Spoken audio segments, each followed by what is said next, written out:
Good morning, good morning. Good morning, please take seats. Welcome to day 2.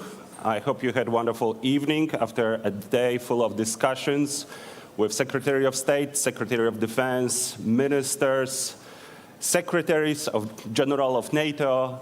Lots of news yesterday coming both from the forum and from our colleagues at the summit. We have the NATO statement with the irreversible path for Ukraine to join NATO. We have clear announcements about F-16s flying over Ukraine's sky later this year. There is much, much more that will be previewed in our first panels. But let me remind you also of some housekeeping notes, which I actually wrote down to make sure that I have it all. Today we'll have a number of panels that will take questions. We hope to do a better job than yesterday on taking your questions. For those in the audience, please line up behind the mics, or actually behind the, on the outside of the far side of the room. For those joining us online, you can do it on the website. For Twitterati in the group, please use the hashtag @NATO-Summit on Twitter and Facebook. We have lots of good things happening on the website, behind the scenes, YouTube, interviews, so on and so forth. I'm just going to skip through it.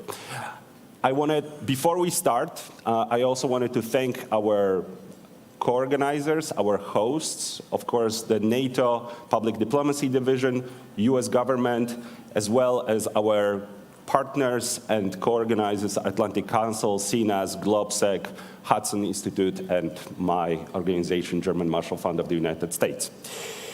And with that, now let me turn to our scene-setting conversation run by Marie Doha Besancenot, Assistant Secretary General for Public Diplomacy, conversation with Julie Smith, US Ambassador to NATO, a good old friend, and frankly, a former GMFer as well. Marie, the stage is yours.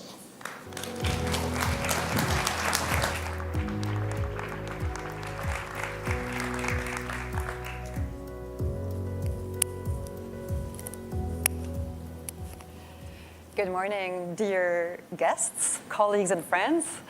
I hope you have enjoyed last night's reception, and I would like to begin by thanking General Lavigne and his whole team at Aligned Command Transformation for making this possible and for offering a truly wonderful reception. Yes.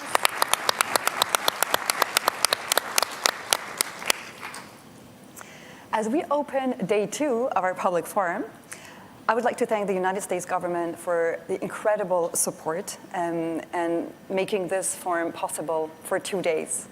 I would also like to extend our thanks to you, dear Julie, for the excellent cooperation between our teams in Brussels, which made this possible. Thank you. Thank you. Thank you very much. But I have to return the thanks right to you, Marie Doha. I mean, you and your team in Brussels, it's just been a wonderful partnership. And forums like this are just so important to always have next to, almost attached to the summit itself, because everything that NATO does cannot be done in isolation. We need to hear from outside experts. We need to, first and foremost, celebrate the first 75 years of this alliance's history. But we also need everyone in this room to help us think about the next 75 years. Where should NATO go? What types of initiatives and policies should we look at? And help getting the message out about why NATO at 75 still matters and why we believe that it serves US interests and serves the interests of our allies. Thank you, and I have to confess, you've been one of the great inspirers of our outreach efforts this year, so thank you very much. We had a very great first day here at the forum, a full house throughout the day, with tremendous leaders who provided their reading of NATO's key priorities right now. What struck me personally is how strong their vision was, and how determined they were, and also how aligned they were, the profound convergence between all of their views. Is this also something that you felt, because you were in the council for way longer than I was yesterday, is this also something that you felt yesterday? I did feel it in the council yesterday. So we had a 3-hour, our first session. The North Atlantic Council met at the leaders level. And what was really interesting about that session was to, first and foremost, watch the unity around the table on maintaining our support for Ukraine, first and foremost, keeping an eye on Russia and fortifying ourselves to be prepared to deter, prevent, respond to a variety of hybrid attacks that the Russians are using on a regular basis, either just on the margins or in NATO territory. But above and beyond Ukraine and Russia, what was fascinating about that session yesterday was to hear multiple allies raise issues in their neighborhood. Obviously, those allies towards the south are focused on instability in that region. We had some of our Nordic friends talking about the Arctic and the North Atlantic. Obviously, it depends on where you sit, what your priority list looks like. But there were multiple times during the session yesterday where a Nordic ally would comment on the importance of focusing on the South, and a Southern ally would talk about the North Atlantic. And so, you hear allies talking a lot about this 360-degree approach. Sometimes it might feel like a nice slogan, but it's not a slogan. It's actually the reality of how we operate across the alliance. Day in and day out, we are focused on, first and foremost, Russia's unprovoked war of aggression in Ukraine, but we are able to maintain focus 360 degrees around the alliance and tune in to the challenges that exist across the continent. I think this resonates very well with what we experienced yesterday. What struck me also was the geographical diversity and simply the broad ground that we cover because we are so many. So yesterday we heard from the Spanish Prime Minister about the importance of the southern neighborhoods. We heard from the Slovak Prime Minister who engaged us to be really firm with our eastern neighbors. And then we also heard from American voices, Senator Shaheen of New Hampshire, Senator Wicker of Mississippi. Each one of them is really bringing their own views on why NATO matters to their own citizens. So I think it resonates very well. This was also felt in the NAC, right? Yeah, absolutely. You heard one leader after the next talk about the importance of the alliance, the importance of messaging their own publics on its value and utility, and combating the narrative that NATO's time has come and gone. I think sometimes Russia and other actors are putting out these false narratives either about what NATO's doing, or, for example, Russia likes to often talk about NATO is on the ground in Ukraine, which of course is not true, but they're also trying to undermine societies and our public's kind of overarching perspective of whether or not we need NATO going forward. They're trying to sow divisions across our societies. So we heard leaders talk yesterday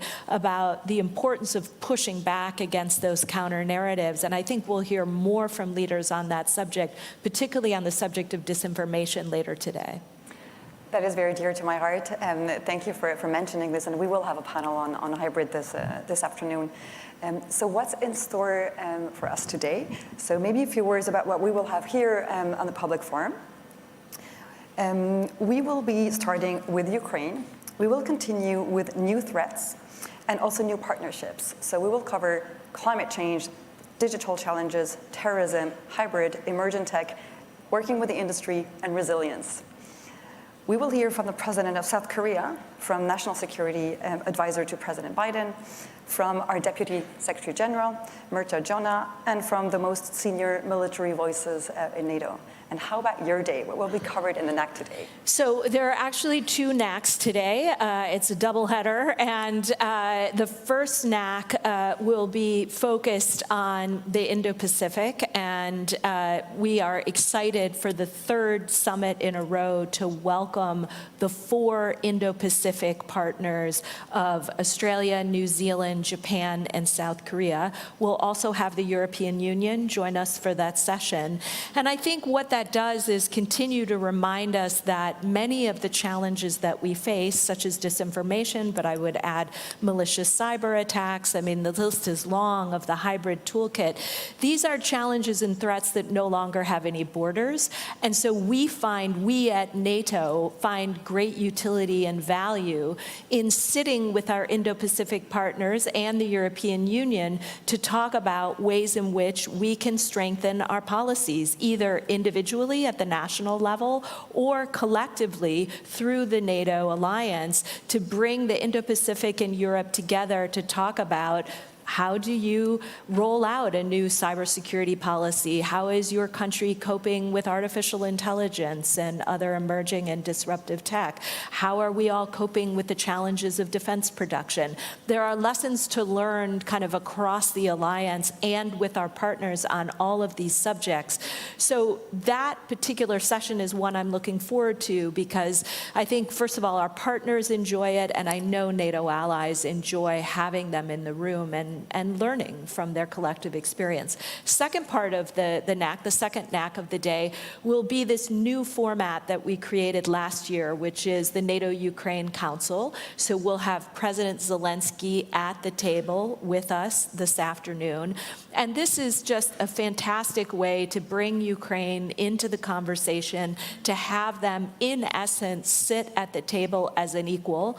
We will be eager to hear from them about what the immediate requirements look like, what more we can do for Ukraine, and we will be keen to project unity and get the message out on everything we're doing to build that bridge to membership. You've heard the announcements on the F-16s flying this summer. You heard the air defense announcement at Mellon Auditorium when the president spoke.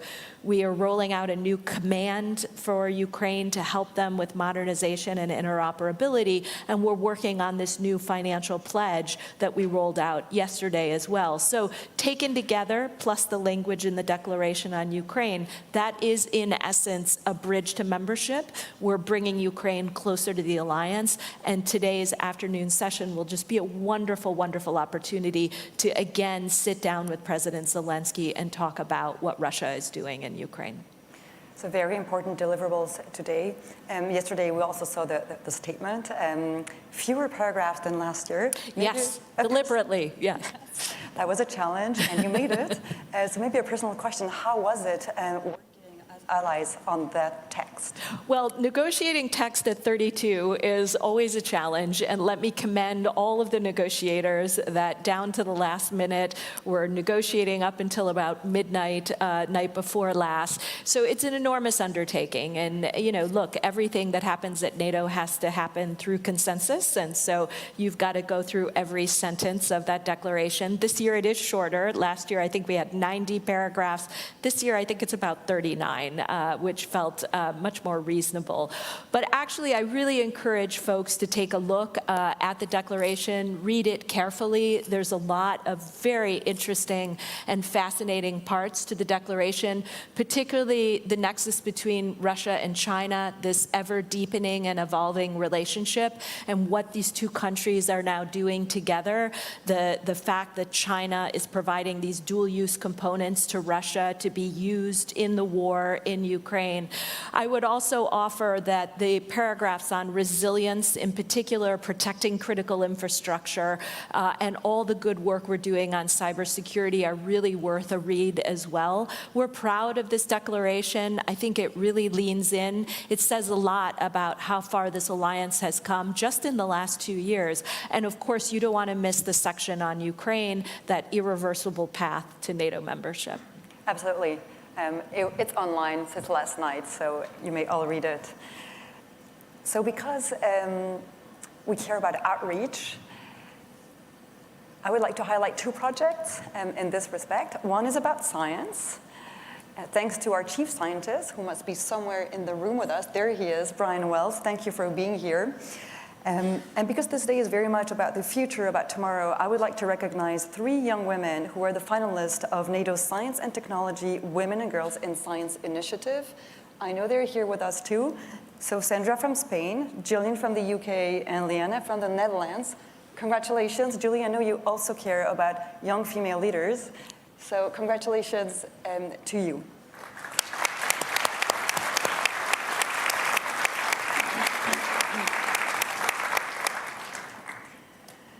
And finally, we believe in arts too. So there will be a physical legacy here in DC, as we did after the Vilnius summit, a big mural. There has been a competition that we have launched. Many artists have actually competed to share with us how they would design and draw peace, freedom, and security. So the artworks can be seen downstairs. Please check them out. And please vote for your favorite one today on the app. And with this, I know you have to head back to the NAC, but if you have a final word. Yes, no, but thanks to everybody who came out to the public forum. Again, many thanks to all of the think tanks that came together, working hand in glove with NATO PDD. This is going to be a great day. I wish I could stay all day, but I'll try to come in and out around the margins of the two NACs. But thanks to everybody for joining us so early this morning, and look forward to hearing how it goes today. Many, many thanks. Thank you. Have a great day. Thank you.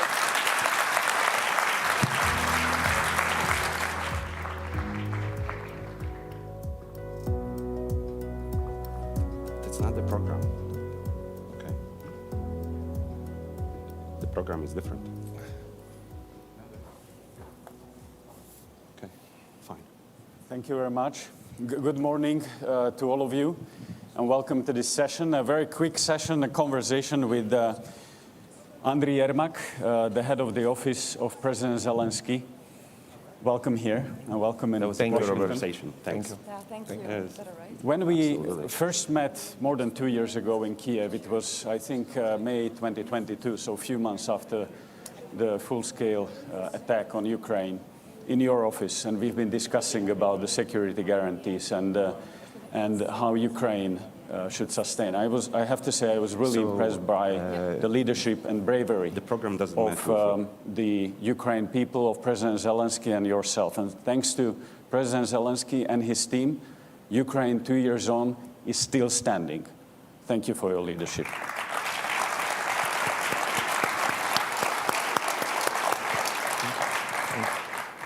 Andriy, this is your second summit in person. You've been in Vilnius last year. You are here in Washington.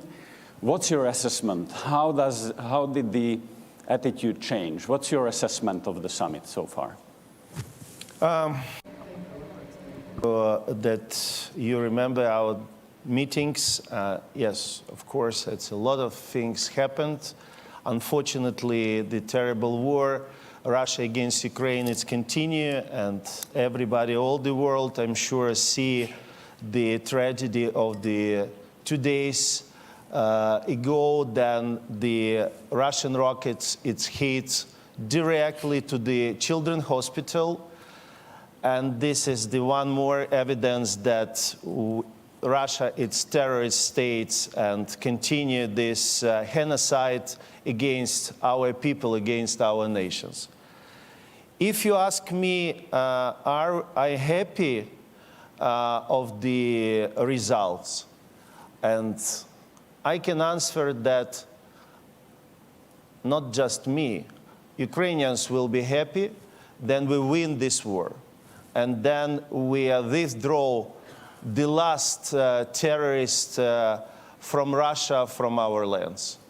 This will be real when I can say that we are happy. But I can say that we are satisfied for the results of the Washington summit, because the languages of the documents, it's really strong. We can see that the alliance made the real steps forward. I think that the next stop, it's Ukraine need to receive the invitation. But it's good what now we can see the unity of the alliance for the irreversible path for the membership, full membership of Ukraine in the NATO. Of course, it's very good that the new systems of the air defense will be delivered to Ukraine. It's critically important to secure our cities, secure our people. It's necessary. We need more. We need more to protect and to prevent that such tragedy which happened 2 days ago never happened. And our children never will be killed by Russian aggressors. Unfortunately, just yesterday, one more child died in the hospital after this tragedy. We are looking for some strong decisions as well today. The summit is continue. Today will be the meetings, the special meetings of the NATO-Ukraine, and the work is continue, but unfortunately, and war is continue. And Ukraine showed during this more than 2 years that we're able to win. And our partners, our friends exactly understand what we need for this. So if I may ask you, there are a lot of talks about getting Ukraine closer to NATO and offering the membership. Well, in Vilnius, you were not offered the membership, but the perspective of the membership. It was said that once you will become the member of NATO, here we are talking about the bridge to the membership. Does the bridge bring you closer?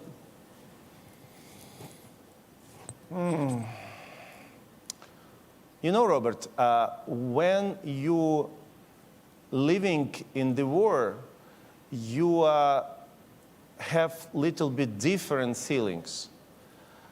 And we are looking for the, okay, it's a very good that we have so strong languages. It's a very good that NATO demonstrated strong unity. It's one of the very important things. But of course, it's for our people who is make the decisions. It's a very high support of the Ukrainian society of the future membership. And of course, it's as I said, is a step forward. It's a strong steps forward, and the world irreversible. It's demonstrated that it's not now the questions if, it's only questions when. But we still think that the membership of Ukraine in NATO, it's our national interest of our security, but as well is the interest of NATO. Because Ukraine fighting's not just for Ukraine. Ukraine fighting's for all Europe, Ukraine fighting for all free world. And I think this long period and heroic fightings of our people, it's demonstrated that with Ukraine, NATO will be more strong. Absolutely. I can't agree more, and I'm sure that there will be a time soon where you will train NATO troops about how to fight Russians. But when we talk about the period until you become the member of NATO and you have the highest guarantees of the NATO membership, the security guarantees, in the meantime, you have been leading the work of Yermak Rasmussen initiative on bilateral security guarantees, and you have signed a number of those. How can NATO countries and NATO as such help you in the meantime for the real security guarantees that you need? Yes, thank you very much. And practically 1 year ago, it was in the Vilnius was agreed historical Vilnius declarations of the security guarantees for Ukraine. And during this year, we have really very good results. We have a lot of very strong bilateral agreements. We have the agreements with all the G7 countries. And we will continue, and just yesterday, Our president signed one more agreement with Luxembourg, and we will continue this work. And a lot of countries joined the Vilnius declarations, and thank you very much that you recall how it started. It really started from the documents of our group with Rasmussen and from the Kyiv Security Compact. And during 1 year, once again, it's, I think, very good results. Of course, we always mentioned that these bilateral agreements, it's the security guarantee in the way of the membership of NATO. Because definitely the most strong security, it's a membership of NATO. But in the way, of course, we are working, and we very appreciated that we have these documents, and of course the circle of the countries who is committed to be with Ukraine, to help Ukraine to be prepared for not just to finish this war, but to be prepared for any potential aggressions in the future. It's very important. And of course, and plus, it's helped us to make a necessary step to be closer, because most of this country, it's members of NATO. And of course, I think it's logically works for the main goal, full membership. Andriy, the allies have announced a lot of pledges during these days. We've heard here on the stage ministers saying that F-16s, the first F-16s will arrive by summer this year, that you will receive very quickly new Patriots from US and anti-missile defense systems from European allies, that NATO has agreed that next year they will support Ukraine minimum with 40 billion US dollars, so the same level as this year, minimum. But my question is, this all helps you to sustain the country. But the question is, if you would wish one thing which would change the dynamics in the conflict, what would it be to change the dynamics and to help you to win this war? I'm sure that the partners have to take off any restrictions to use these weapons. Not just by Ukrainian territory, but have the possibility to answer, including the territory of Russia. Because it's impossible to fight then enemies have any restrictions. Enemy can directly attack to our civilians, children's hospitals, schools, and we have these restrictions. I think that it will be a really game changer, and I hope that our partners understand it and agree these decisions as soon as possible. Thank you. So there is a clear call to put down all the restrictions, because now the war is asymmetric. They are able to attack everything in Ukraine, but you are not able to protect yourself by preempting that. Andriy, we are running out of time, and I have plenty of questions, but let me ask you two questions now. June and July was very important for Ukraine, because you had the recovery conference, peace summit, you had the Normandy, NATO summit, next week you have EPC in London. What's next? What's next in your strategy and in this international diplomacy? Robert, again, we are a little bit living in different understanding of reality, because we in the war. For us, it's not next something. We are 24 hours, 7 days, working, living, fighting, because we have war. Every day, our heroes in front line fightings. every day our people under attack of the Russian terrorists. Thank you that you are mentioned. Yes, of course, the last couple of months it was really, I think, successful for Ukraine and the recovery conference and then G7 with very strong decisions, bilateral agreement with United States, historical documents, and historical first inaugurated peace summit in which we was able to have more than 100 countries and international organizations. And this is the first step.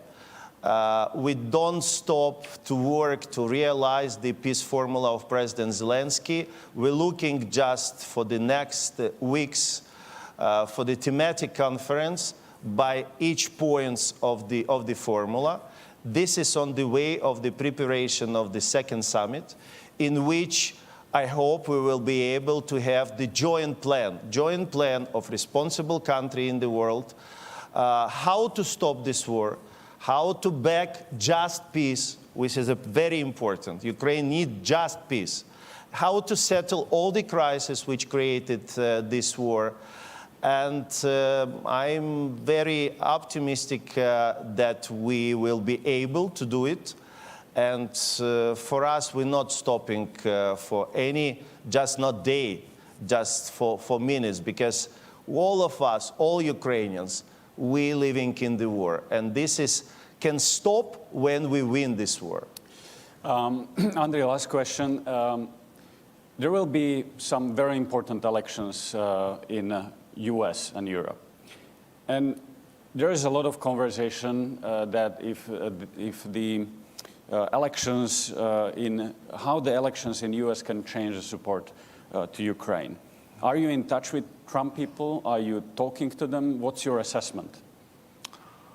Look, first of all, all the period of time then President Zelensky in his positions, we have very important things. We have bipartisan support in the United States. And of course, we have and continue to have a lot of meetings, especially in Ukraine, and we are very appreciate that the representative of both parties visited to Ukraine and personally to see what happened, personally to feel what happened in Bucha, in Izum, in Irpin.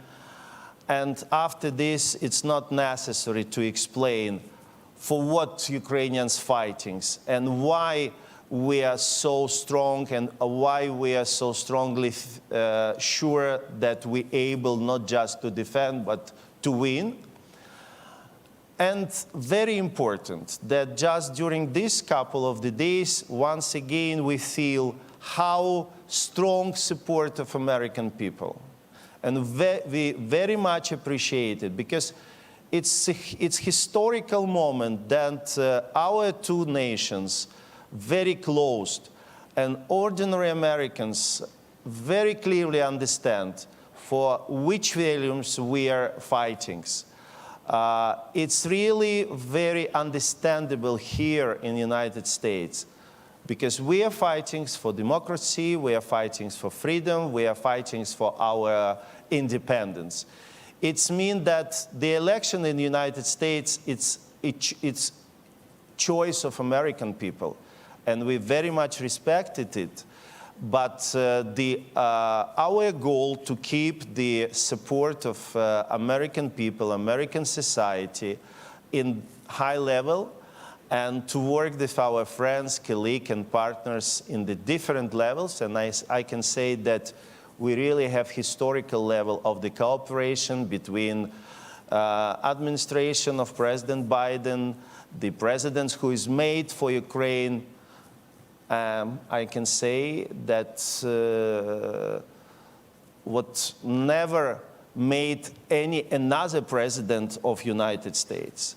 And Ukrainian people have very much gratitude and of course it's cooperation between our military, it's cooperation between Congress and Parliament of Ukraine, and we will continue to this work. election is the domestic case here, and Ukraine very respect any choice of American people.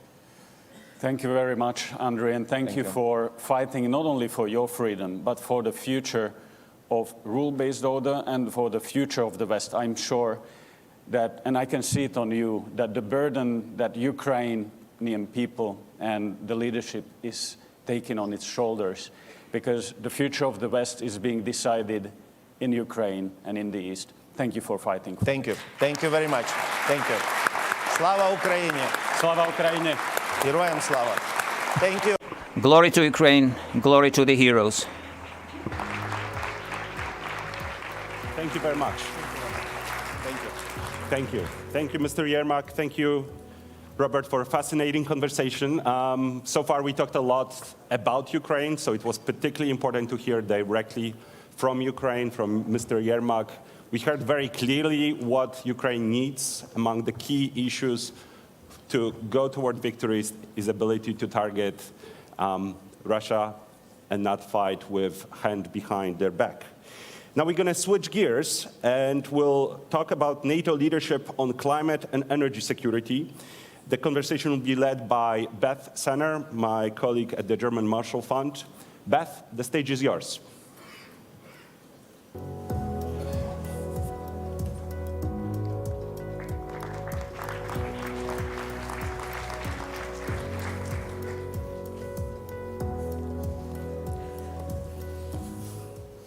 Well, thanks everybody for being here this morning. It was a fantastic day yesterday. We only have 20 minutes, so I'm going to make the intros really short, and then we're just going to dive right in. And I just want to thank our two guests for joining us today on this panel. We have Mr. Podesta, which I think that John Podesta is well known in capitals around the world, including the United States, probably first as Chief of Staff for President Clinton. He joins us today as Senior Advisor to President Biden for international international environmental policy, and during his day job is overseeing the IRA, which is the historic legislation to bring clean energy and technologies to America. And Foreign Minister Bart Aida. The minister is a two-time foreign minister and a defense minister, but he's here with us today because he brings unique perspective as also having been Norway's environment minister up until last year. So let me just kick this off with Mr. Podesta and review for everyone. Not everybody in the room probably follows environmental issues, but NATO has really stepped it up in the last 2 years since the strategic concept in 2022, making the environment a centerpiece of strategic and operational planning. NATO has set up the Center of Excellence on the environment. Thank you, Canada. And just this week released a study, a very good study actually, worth a read on climate insecurity. So why do you think, John, that NATO should be focusing on climate change? And what do you think are maybe the first, second, third order effects, something here that we're not focused on as much as we should be as a security community? Well, thanks. And I want to start by calling attention to Secretary General Stoltenberg's effect on this space, particularly the Climate Change and Security Action Plan that was developed by NATO, now the third assessment in light of that plan, looking at a range of issues and how climate change is in fact affecting security. If I could take a moment, you noted I was here with President Clinton, and I was here at the 50th anniversary of NATO. At that time, our senior director on the National Security Staff for Africa, Yeol Smith, went into the White House briefing room and said that transnational effects like pandemics, like HIV/AIDS, and climate change were indeed the security effects that needed to be taken into account by the security establishment. She literally was laughed out of the briefing room. By 2014, the National Defense Strategy documents recognize climate change as a threat multiplier. Now I'm fond of saying it is now the threat.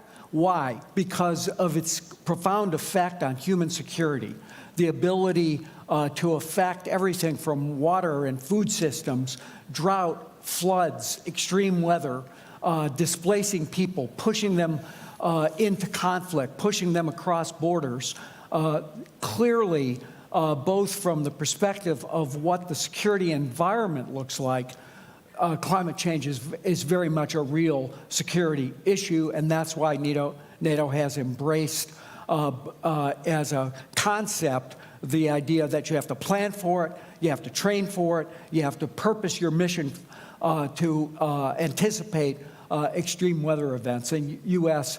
is sort of kind of what's next, what's kind of missing. And I think in that regard, we're continuously learning and need to build both intelligence systems and early warning systems that help us plan for stronger responses, but build more resilience into societies, into our militaries, into our domains, to ensure that we can react to a rapidly changing environment. Thanks for that. You know, I'm convinced, but I don't know if everybody at this conference is convinced. This room isn't as full today as it was for some of our other sessions. And so I want to kind of turn it to this question of competing priorities. There are voices here in the United States who have publicly said, and I think also in Europe, who have said, you know, look, the focus of militaries on climate is coming at a cost to our focus on our core challenges, particularly going toe-to-toe with China and Russia. What would you say to that? I would say that those voices are wrong and that what NATO is doing is right. People live in the physical world.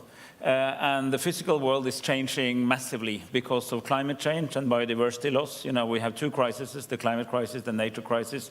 That undermines directly the ability to live in certain parts of the world. You know, it undermines the ability, as John said, to produce food, to have clean water. That can displace people. That will bring groups of people into more tension over increasingly scarce remaining resources. And we have many examples of how the peace dividend in post-conflict situation is also undermined by accelerating climate change. And the militaries of NATO and the intelligence services, for instance, in this country, the National Intelligence Estimate has for several years now said that the effects of climate change is one of the biggest security challenges in the long run, because it's on several levels. The first level is it changes the security landscape that we relate to as security policymakers or militaries or people trying to analyze the situation. But it also affects the ability to conduct military operations. So you know that naval bases are obviously located close to water. Now we have sea rise, and we also have much more frequent extreme weather, particularly affecting shores. There's already thinking about that you might have to move entire massive installations to other places. In my country, and I know it's true for, you can see it even in the war in Ukraine, that the period of the year where you can move heavy equipment, tanks and artillery, in my country, if it's sort of full winter, no problem, steady, good ground. If it is full summer, no problem. But these sort of muddy spring and autumns are getting much longer. So you have also these practical effects. And then, of course, you have the effect of the rest of the world gradually moving into new fuels and new technologies. Shouldn't the military also be part of that? Because who will produce the classical fuel that you need for your tanks if everything has been electrified elsewhere? So there is a lot of challenges on the security level. There are challenges to the military themselves, and there are opportunities for the military themselves in this. So I would say if NATO did not look into this, it would not be doing our job. Because, and I say that not only as a former climate minister, but also as a former defense minister, you always need to think about the current, but also the future. If you only focus on the current crisis, you may overlook the trends that will take us to the next crisis. Just as much as if you only look at the next crisis, you'll not be able to dealing with the current. So you need to do both. And that's why NATO officially launched a few days ago the center in Canada, which is a NATO Center of Excellence on the relationship between climate and security. It's already been running for some months, but it was officially launched at the great ceremony at the Canadian Mission. It's placed in Montreal, which is also the home of the recent Kunming-Montreal Global Biodiversity Framework, by the way. And thanks for mentioning the National Intelligence Council. I oversaw the last 2 of those, and we have the new global trends will be coming out in the next couple months. Well done. So I'm going to switch gears and ask Mr. Podesta, in your role as overseeing the IRA, it is no news to you that some Europeans have chafed at this legislation and seen it as too protectionist, and that it was maybe a symbol. Maybe people on both sides of the Atlantic see both Europeans and the United States approaching climate issues in a way of competition rather than collaboration. What can you tell us practically, instead of just some of the talk, but practically, what are the things that we can do to really emphasize collaboration between allies to advance this goal? Well, I think, particularly when we're talking about our European allies, I think the biggest response to the Inflation Reduction Act and the other actions that President Biden, Vice President Harris took at the beginning of this administration, like rejoining Paris, was thank God. Thank God they're back in the game.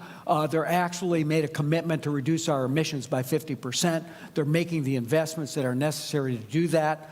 They're creating whole new industries. And I would say, and as I have said to others, and particularly our European colleagues, what we're doing here is also driving change, innovation, cost reductions. BCG estimates that the effect of the investments on Inflation Reduction Act, now $410 billion since the President came into office, in clean energy, will reduce particularly these newer technologies like green hydrogen and others by as much as 25%. That's good for the world. It's in a sense, it's a global public good.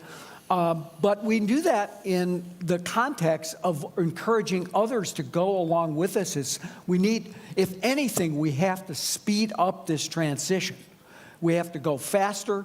We have to go firmer into a zero carbon world, and we welcome our European partnership in doing that. That's why we're in discussions, for example, with Norway to do a memorandum of understanding on how we develop high standard critical mineral agreement between our 2 countries, doing the same thing with the EU, with the UK. We signed an agreement with Japan where we have free trade agreements with Australia, South Korea, that can take advantage of some of the provisions of the law. So I think we also have to recognize that we're in a dangerous security posture with respect to some of these clean technologies. Yeah. Very over-dependent on a single source of supply for critical minerals, for batteries, for upstream solar technologies, trying to control the entire supply chain in that space. And particularly to my European colleagues, I now can say, look what happens when you're dependent on a single source of supply for your energy needs. We need to work together to develop secure, market-based and responsive supply chains. Yeah. Can I totally agree with John. And industrial policy is back very big time in Western countries. It never left Asia. China is the name of the game, but even our allies in Asia always had a strong public-private partnership. We, for some decades, thought the market would do well on its own. It didn't really, and now we see both in Europe and in North America a massive return to the idea that if you need real, serious, long-term innovation, if you need to change things fundamentally, you need more of a in the market, we need a strong support from the state. That's why many of the innovations we have and which we use, everyone is looking on a cell phone now, are using the internet. The internet only exists because the United States government invested in DARPA, and the innovations that led to the internet is thanks to very solid state innovation. And there's so many examples of that. There are 2 drivers that make this particularly important right now, and they both begin with C. It's climate and China. And China is representing not only China, but the other non-democratic, non-Western countries. We need to be able to compete in the new technologies of the 21st century. We dominated many of those of the 20th, but the jury is out for the 21st century technologies. But also because we need these fundamental complex changes on climate. We need, not only to produce new energy sources and new energy carriers like hydrogen and ammonia, we also need to have technology to use it and to distribute it, and that will not, you can just not do that by leaving it alone to the market. So the security, climate, and economic policy is coming together in ways that, in a certain sense, resembles the early post-Second World War years, actually, but now for a new set of purposes. And yes, we have, the Europeans and Americans have exactly the same goal, which is to reduce more than 50% in this decade and then eventually go to net zero. We in Europe are more leaning towards carbon pricing and these kind of issues. There's more direct support in the IRA, but the goal is the same. So if we just sort out the nuances between us, we can sort of collectively strengthen the West, but also taking the lead in moving to a more climate-friendly economy. So it feels like, NATO's making all the right steps here, but it is nascent. And just this discussion is very overwhelming. There's so much to do. Having everything being a priority means nothing's a priority. In the last couple seconds, what do you both think are the key priorities that NATO should focus on in this area in the next few years? I'll start with you. Well, number one, we started, it's nascent, understand the depth of the influence of these trends on security landscape, both globally, but also in specific context. Number two, find out what NATO itself can do to contribute to climate mitigation, sort of reducing impact of its own operations. I mean, here, for instance, new technologies like simulators means that you can learn more without spending, burning so much fuel as we're waiting for the new fuels. And thirdly, adapt to climate change for NATO's own operations, own missions. That, recognize that the world in 20, 30 years will look fundamentally different, the physical world, and we can start to predict what it will look like. So don't build stuff today that will be irrelevant in 20, 30 years, because all major military investments are supposed to be there for at least 30 years. So make sure that you're adapted to the physical world that you will have in 30 years already now. John, last I would say analysis,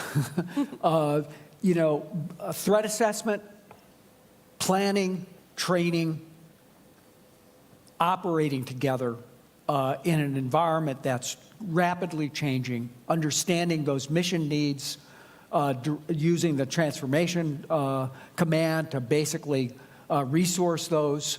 And then I would put a big emphasis on early warning, building the systems that will give people the ability, and both our own countries and countries across the globe, the ability to respond early enough that the most extensive damage can be mitigated at the front end, which is a lot cheaper than doing it after the fact.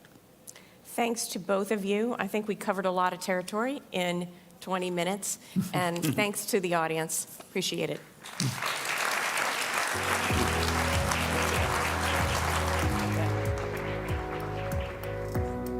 Thank you, Beth. Thank you, panelists, for enlarging scope of our discussion.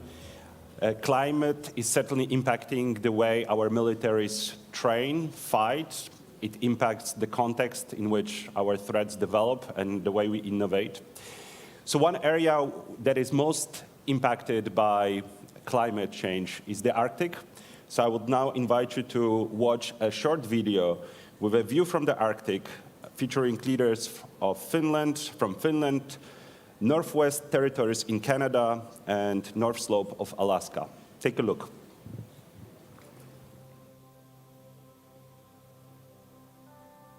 NATO complements Finland's unique concept for comprehensive security in the sparsely populated north. It also brings safety and stability for the northern residents by balancing military powers in the broader Arctic region.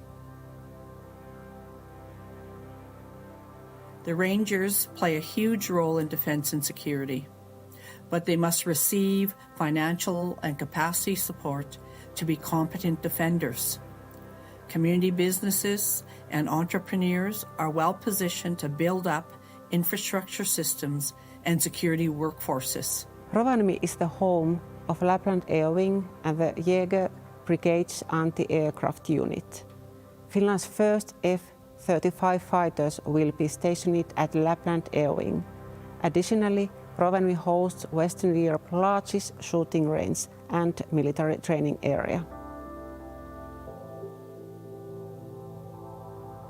We still have so much to learn about the Arctic. The moon is better mapped than the Arctic Ocean floor. NATO has had a very good record of supporting science over its history. Arctic research is something that is still very, very important for the security of all of our nations. The uncertainty of climate change in the Arctic needs a holistic, Indigenous and Western science approach and understanding of the land and climate devastation.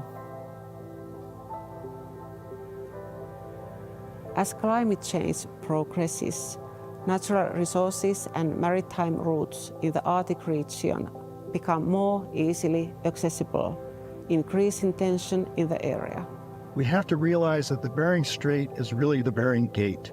Global impacts on the Arctic need global solutions and speedy collaborative efforts to defend and secure Arctic homelands and protect the human rights of Indigenous peoples and Northerners that make the Arctic their home.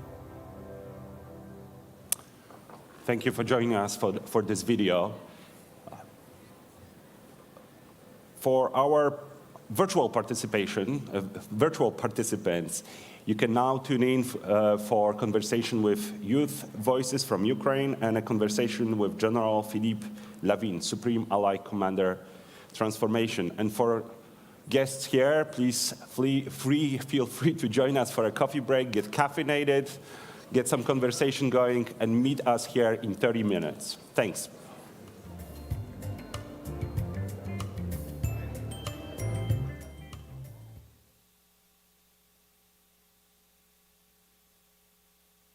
Good morning, everyone. My name is Jim Townsend, and I'm with the Center for a New American Security, or CNAS.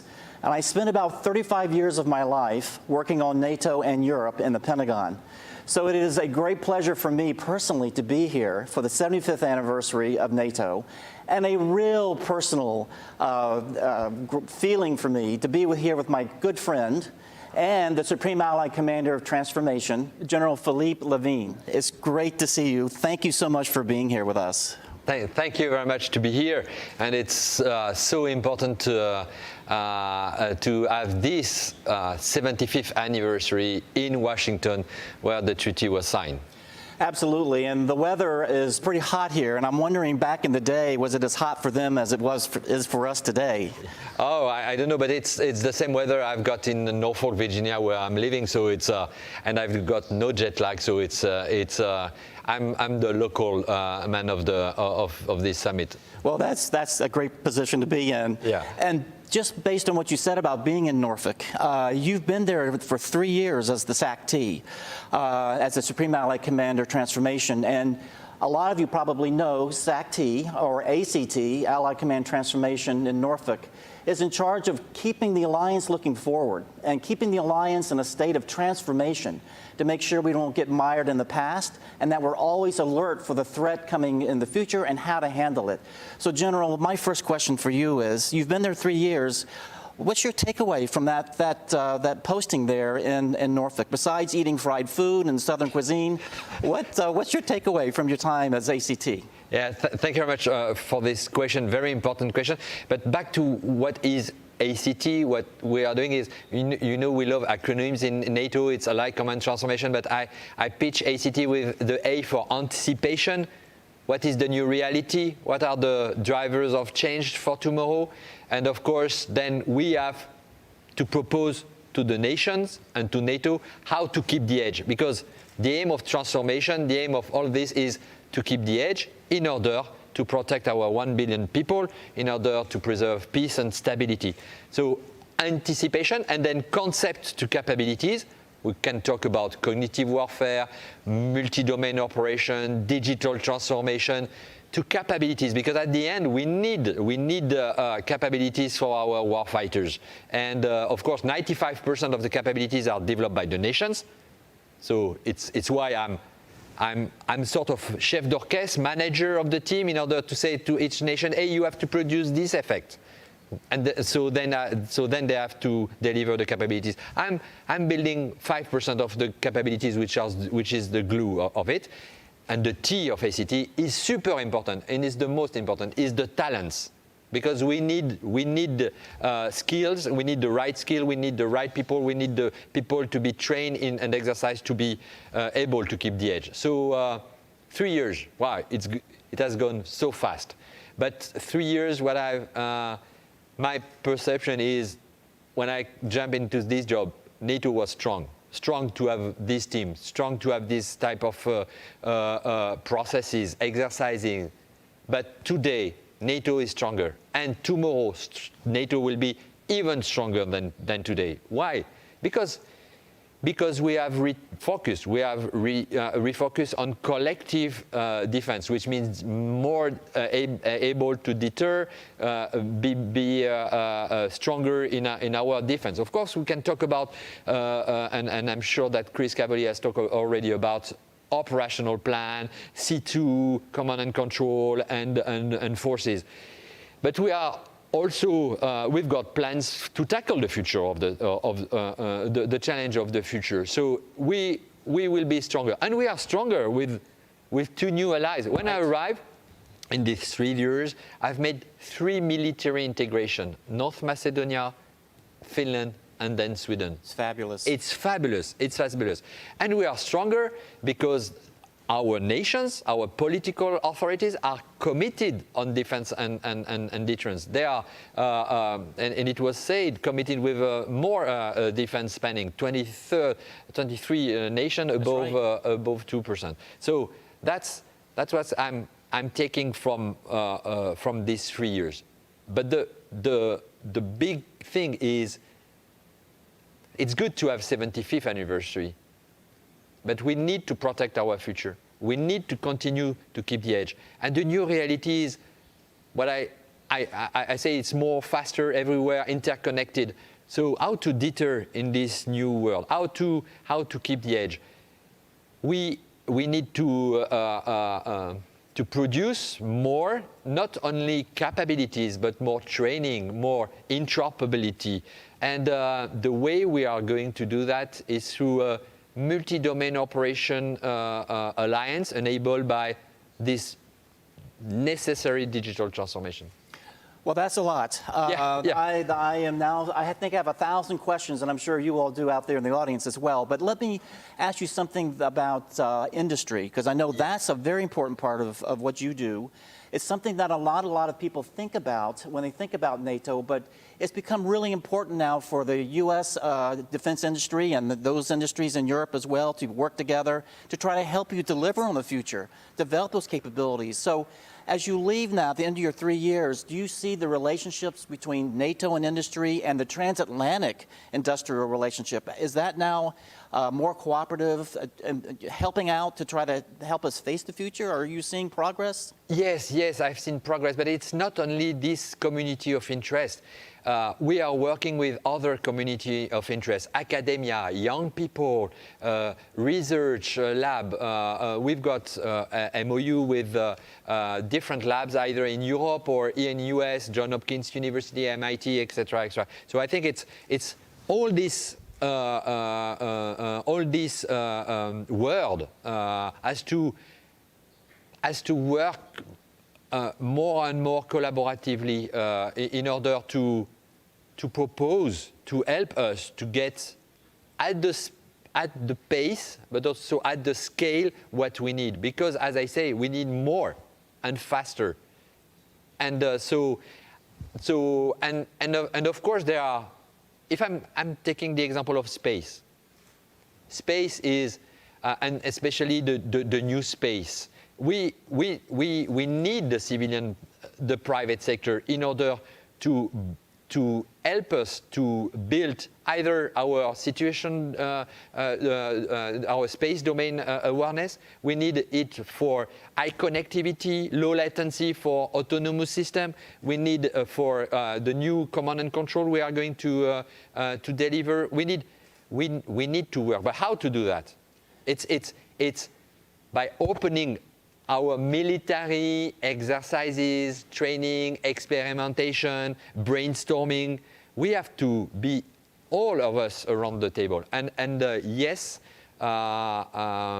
we have done some progress, but there are so much things to do again. So I'm very confident there is a way, there is a will, so we will succeed. Well, let me ask you a question about the future. Based on what you just said, you've got a pretty good idea of what NATO still needs to do and the work ahead.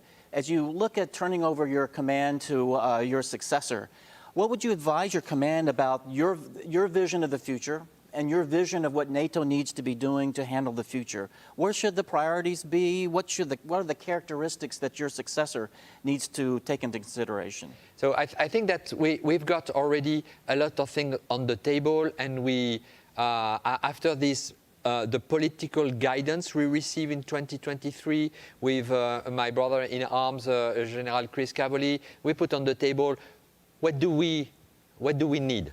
So it's on the table, and so nations know what we have to do. But the question is how to do it. For example, when I'm talking about digital transformation, data centricity, data is the fuel of tomorrow.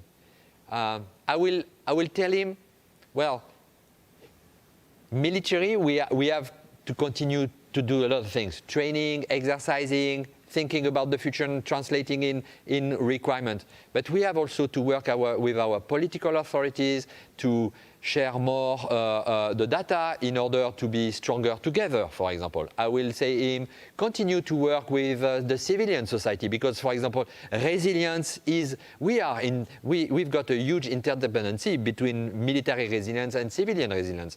If I'm talking about cognitive warfare and misinformation and disinformation, it's an all society approach. So I will say to him, work and be sure that everybody is working together because it's not only a military solution, it's an all society approach we need to have. Well, General, we're running out of time, but I just want to say that what you just said makes me very much want to come back into government and work for you at ACT. But you're going to be moving on, and we're going to miss you very much. I know ACT will, and I know NATO headquarters will. And I look forward to hearing more from you in the future as you go on to your next assignment and take on the future from wherever you end up within the French military. Yeah, thank you so much. Well, thank you. Thank you. It was a great honor, but also, as you see in my face, a great pleasure. And I will keep going to serve and to protect our future. Well, I'll send you some fried seafood next year because I know you'll miss it. Thank you so much. Thank you. Great to see you. Thank you.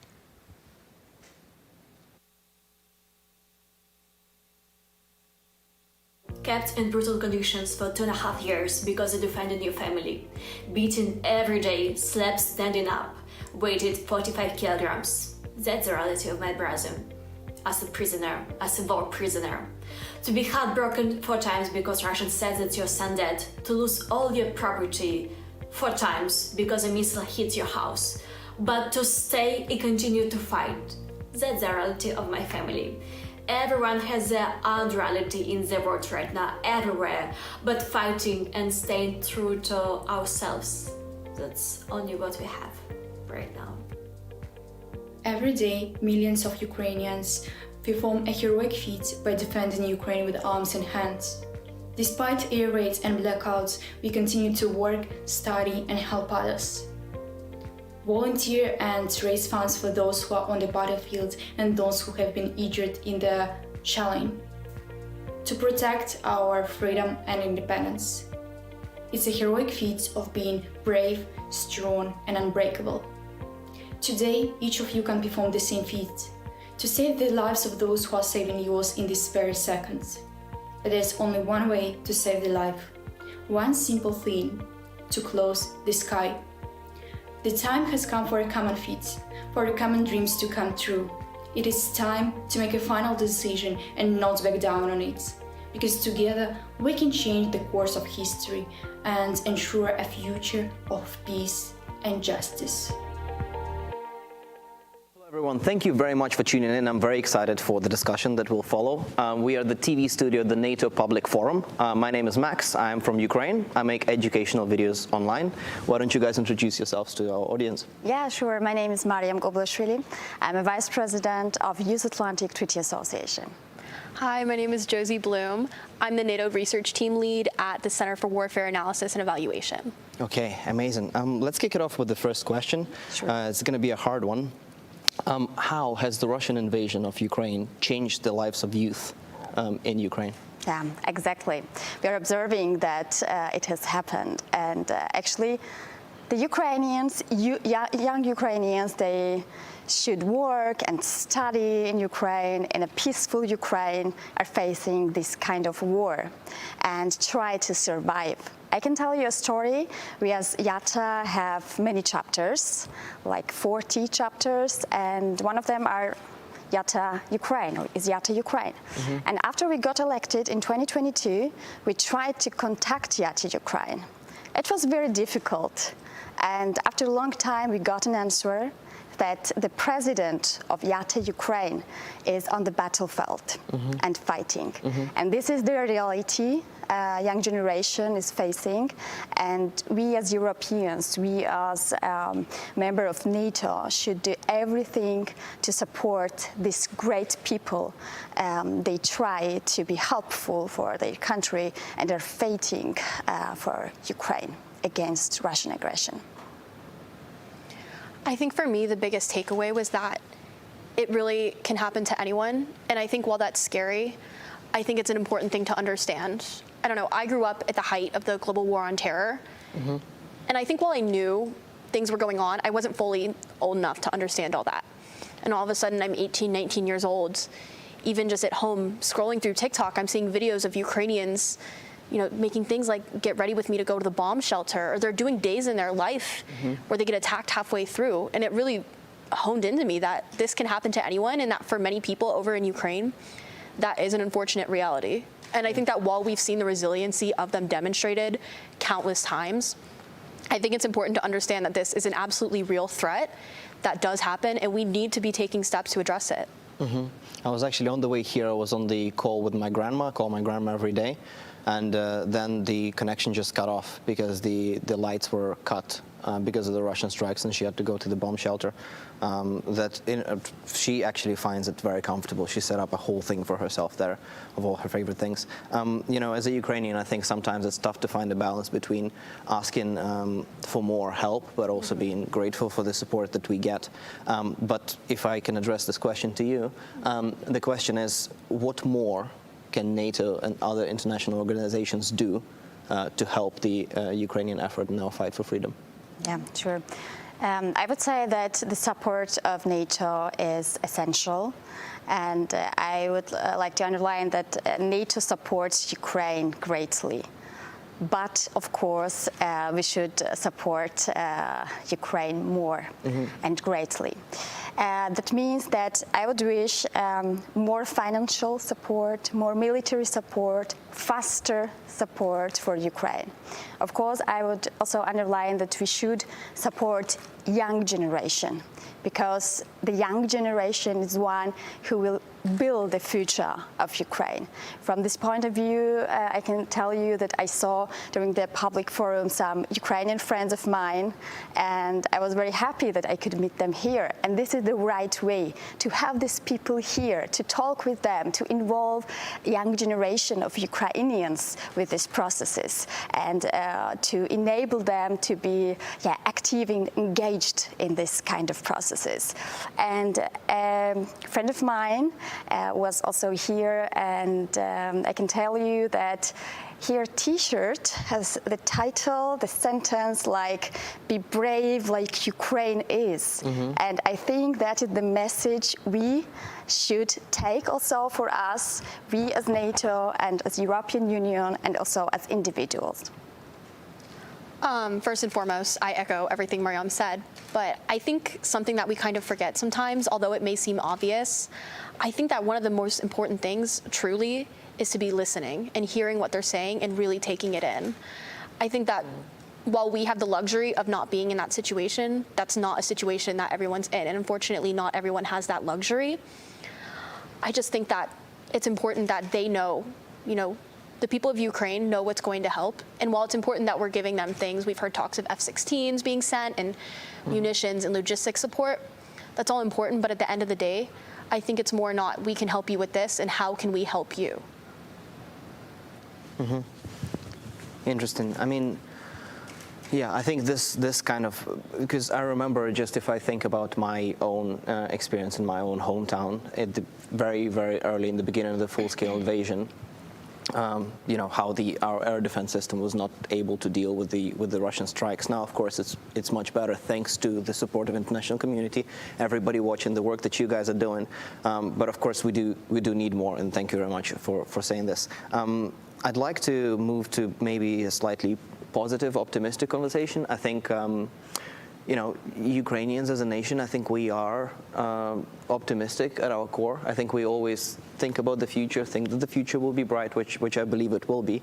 From your perspectives, given your fields and your expertise, what does the don't even want to say post-war, post-victory future look like for Ukraine? Yeah, that was actually very nice that you said post-war, post-victory. This is essential. So we should often mention this kind of words, not what will happen after the war, no, what will happen when Ukraine will win. And this is essential. There must be no another scenario than victory of Ukraine.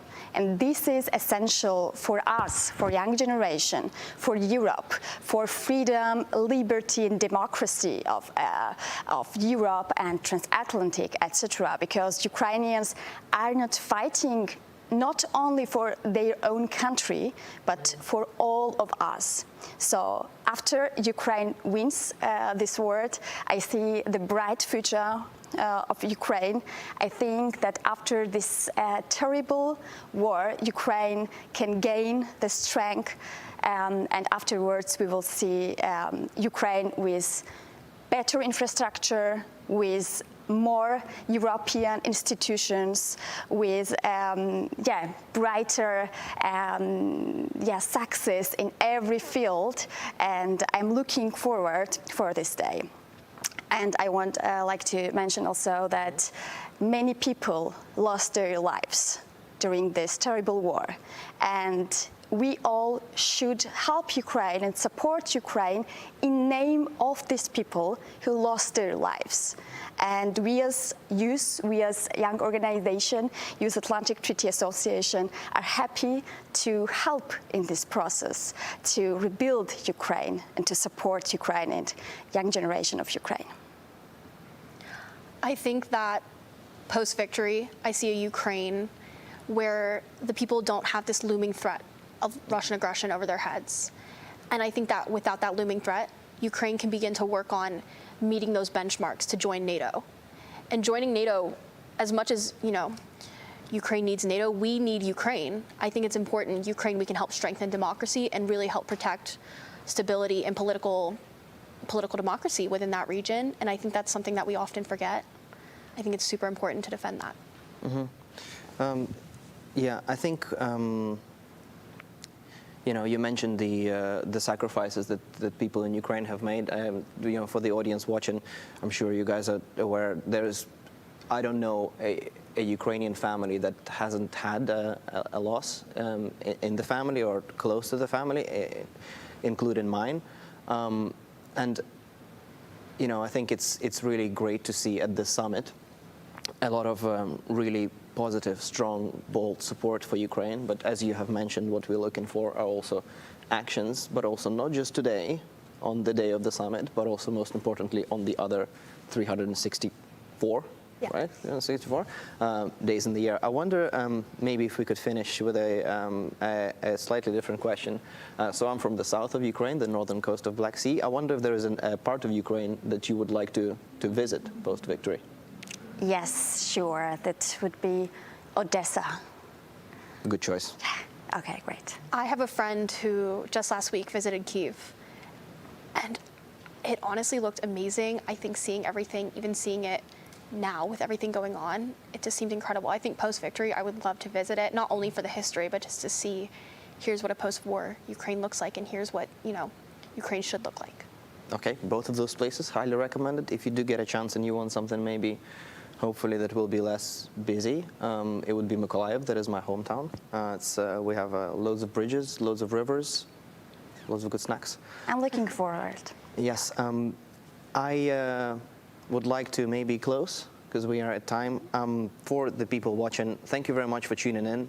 Thank you very much for support, and your support means a lot to us in Ukraine and to the international community. And I, really appreciate the NATO Public Forum and everything that's happening here. And yes, I think for me, I've seen a lot of positive things, but I think to summarize what we've been saying here, we are looking for more bold action and bold steps by NATO and the international community. For also all the Ukrainians watching, дякую вам дуже, and Slava Ukraini. Slava Ukraini. Slava Ukraini.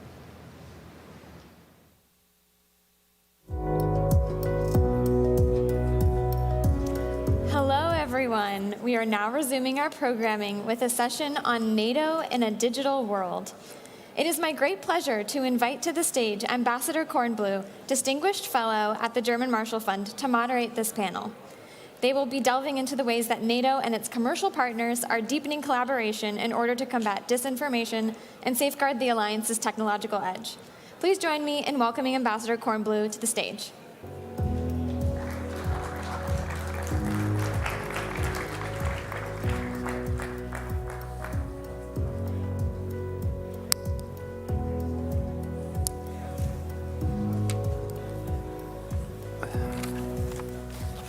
Welcome everyone to this panel on NATO in a digital world. We have the perfect panel to discuss this topic. Starting to my right, we have Karan Bacha, who's the Google Head of Public Policy and Government Relations. Robert Blair, Microsoft General Manager, National Security and Emerging Technology. And Ludwig de Camp, General Manager, NATO Communications and Information Agency.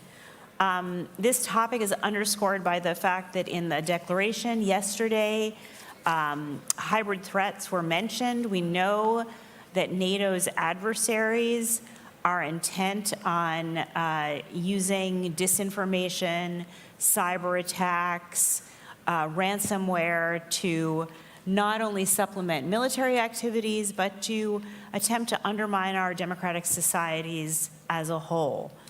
So we'll get into all of those topics. I wanted to start first, Karan, and ask you about the digital transformation of NATO, and then I'll ask our whole panel to start off and just give us some thoughts about that. What are your perspectives on that? Why do you feel that that's important at this time? Well, look, I think we're seeing digital transformation reshaping institutions, governments, companies around the world. So it stands to reason, I think, that NATO, both as an institution and in terms of member countries, is focused on it rightfully as well. I think four things really jump to mind in terms of why it's so important, Karen. I think the first is just simply the operational efficiencies that are being derived from digital transformation, from moving into a cloud operating environment, from the application of artificial intelligence to solutions. These are palpable gains in terms of efficiencies, in terms of cost savings, in terms of being able to provide better services. So I'd first of all point to operational efficiency. Secondly, very close to NATO's missions itself, digital transformation enables greater interoperability and enables sharing of information, of intelligence, of threat information. Look, third, closely related is cybersecurity. I mean, it's been a recurring theme over the last day, how critical that entire threat vector is, and digital transformation, what we see going on, is going to be absolutely key to addressing that. And then lastly, maybe most excitingly, optimistically, is the innovation that is being released by what we're seeing globally.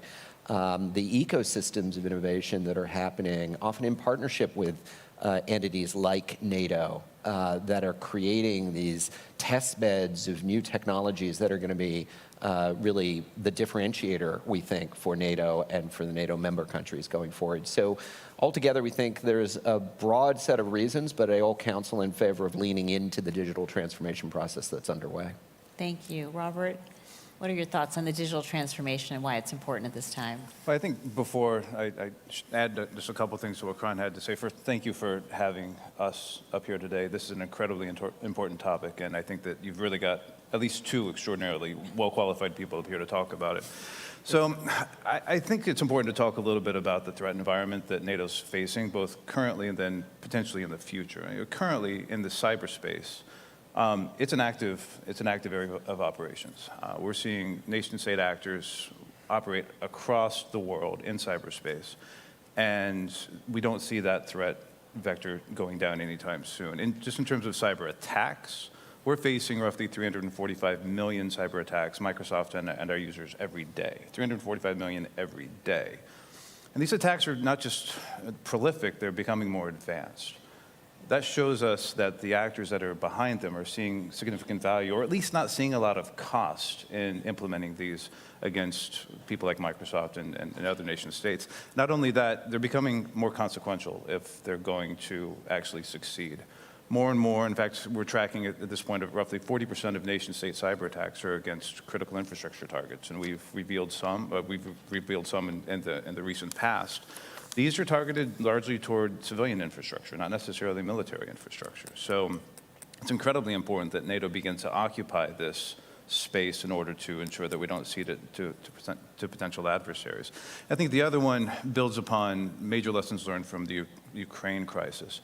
The main reason that the Ukrainian government was able to sustain its control, its services to its people, is that it digitized its economy. It digitized its government. It digitized its services to its people so that when the Russians combined cyber and kinetic attacks in what we're calling a new sort of hybrid warfare, they're able to move those services outside of areas of harm into areas where they could continue. So this is the time for NATO to take a look at these threat vectors. This is the time for NATO to digitize, and we're really proud to be a partner for that effort. And Ludwig, you're living it every day, so tell us how it's going, but also why you think it's important to be doing this at this time. Thank you, Karen. I believe the composition of this panel is already part of the message, because digital transformation is very much about NATO partnering with industry and making concrete advances in digital transformation. But the centerpiece really is for NATO to be able to work across multi-domain and conduct multi-domain operations. What does that mean? Everybody's familiar with land, maritime, air. We added to that as domains of operation cyber, which is not just cybersecurity, it's the cyberspace domain, so the information domain, if you wish, and in addition to that, also space. And so digital transformation is really an enabler. It's not just about technology, it's also the human dimension, it's also how we adapt as an organization. So that bottom line is these new technologies and emerging and disruptive technologies pose a lot of risk and challenges upon NATO, but they also offer a lot of opportunities. And so it would be a significant handicap if we just were focusing on dealing with the challenges of new technology and not reaping the benefits of that new technology. So that's why digital transformation is so important for NATO. Terrific. Let's get a little more specific. And maybe I'll start with Robert, because you bring up some of the cybersecurity challenges. Can you dig in a little bit deeper? As you said, Microsoft is often on the front lines, as is Google, of these attacks. Tell us a little bit about the specific challenges in terms of deterrence and attribution, especially. I'm glad you're bringing up deterrence, because I've been having a lot of conversations along these lines in the last several weeks. We seem to be entering into a new narrative, a new time of policy formation between industry and governments around how to really wrestle with cyber deterrence. It's a really hard problem. And it starts with attribution. Historically, it's been difficult to always provide solid attribution for nation-state and non-nation-state actors. There still is tremendous challenge in that, but as their TTPs have changed, our ability to actually figure out who's doing what and from where have also evolved. So the attribution challenge now, I think, lies less in can we do it technologically, more in how do we do the attribution? How do we combine forces between government and industry, and civil society for that matter, outside of industry, in order to provide a common voice, not just on specific cyber attacks, but on the potential consequences of those attacks. And not just on the potential consequences of those attacks, but on the cumulative effect of any, what we call an advanced persistent threat actor, somebody who continues to do this sort of thing over and over and over again. We believe it's important for everyone to have a better idea of who's doing these things, what they're doing, how they're doing it, and how we can protect ourselves against it. So first and foremost, I think it's incredibly important that we all within industry, which we're already doing, strengthen our relationships with governments and multilateral organizations and civil society to provide that common voice. I think once that attribution challenge has been addressed, it's important for governments to begin to lean very hard into a conversation on red lines, the sorts of cyber attacks that cross those red lines, and then the consequences that need to come about. And those consequences need to be applied, and they need to be applied across all government actors. There are certain things that industry can't do. We are limited to defensive actions.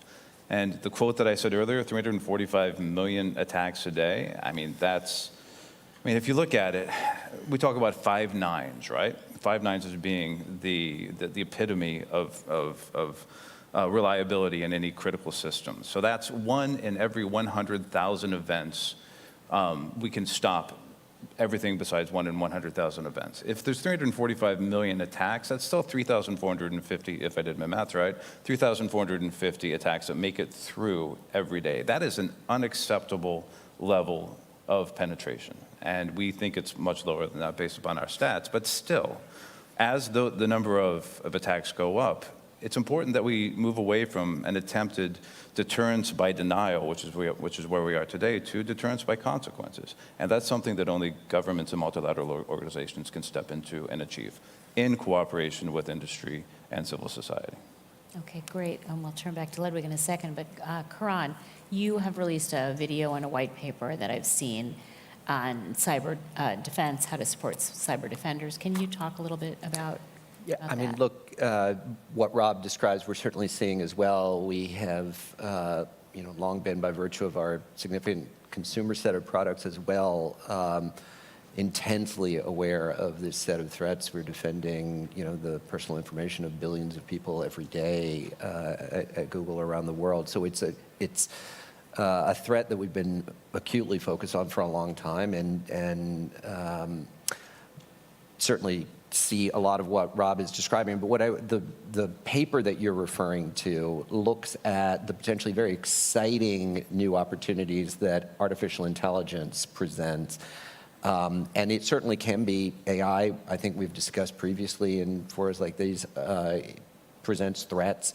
But it can also be an incredible enabler for the defender in this scenario, and really for a number of reasons. I think the first is in detecting, identifying the threat, the challenges that is faced through the sheer volume of information that people on the front lines are forced to deal with is a task that AI is perfectly made for. And we are already seeing, as Google's deploying its technology, that being one of the biggest advantages that AI presents. So taking that massive volume of data and turning it into really actionable insights for the defender. I think the second thing, not just in the threat detection category, but in the response category, AI has got this extraordinary capability of helping people writing code, doing it better, doing it more securely, doing it faster. And that has allowed the systems to become more robust in a way that's really a bit of a game changer. And then lastly, it's simply a question of the time savings, the focus that AI allows, the alleviation of repetitive, tedious tasks to allow for the defender to really be at the forefront of strategically acting against what the biggest challenges are. And so the combination of those things are one of the reasons why at Google we've been, investing in AI for cybersecurity in a way that we think is going to be, in partnership with entities like NATO, a game changer. Terrific. Ludwig, I want to also put on the table disinformation, because I know that's part of, as you've said, part of cyberspace and the challenges of cyberspace. In the US, just in the last days, the Department of Justice deterred or dismantled a bot network that Russia was using, powered by AI, to try to sow discord in the US. So this challenge of disinformation is not going away, and China, Iran, others are learning all too quickly how to sow discord in our democratic societies. How does NATO think about this topic, and tell us what you're doing about it? Yeah, okay. AI was mentioned, and of course it poses threats, as was mentioned, also in terms of coding and cybersecurity and so on. But we also want to see how it can help us with our situational awareness in cyberspace, and that includes misinformation, disinformation campaigns. And so NATO has adopted a strategy with regard to AI.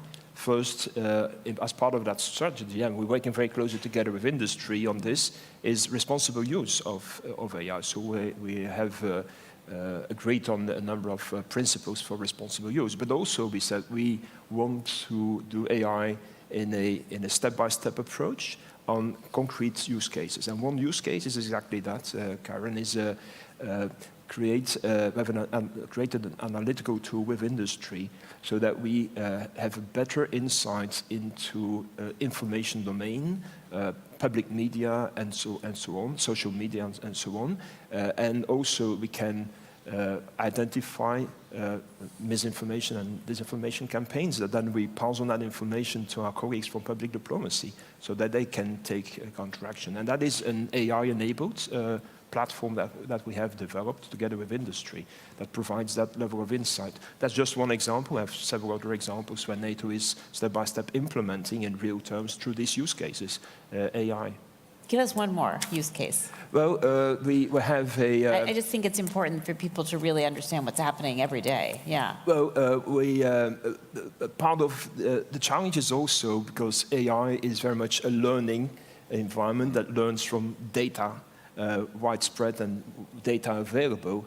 And that's why the computing power and so on is so important, and also cloud is so important. But also we have in NATO classified information, operational classified information. And what we have done is a use case on creating a NATO-owned environment where we can upload up to NATO secret data that allows us then to run AI tools on that data.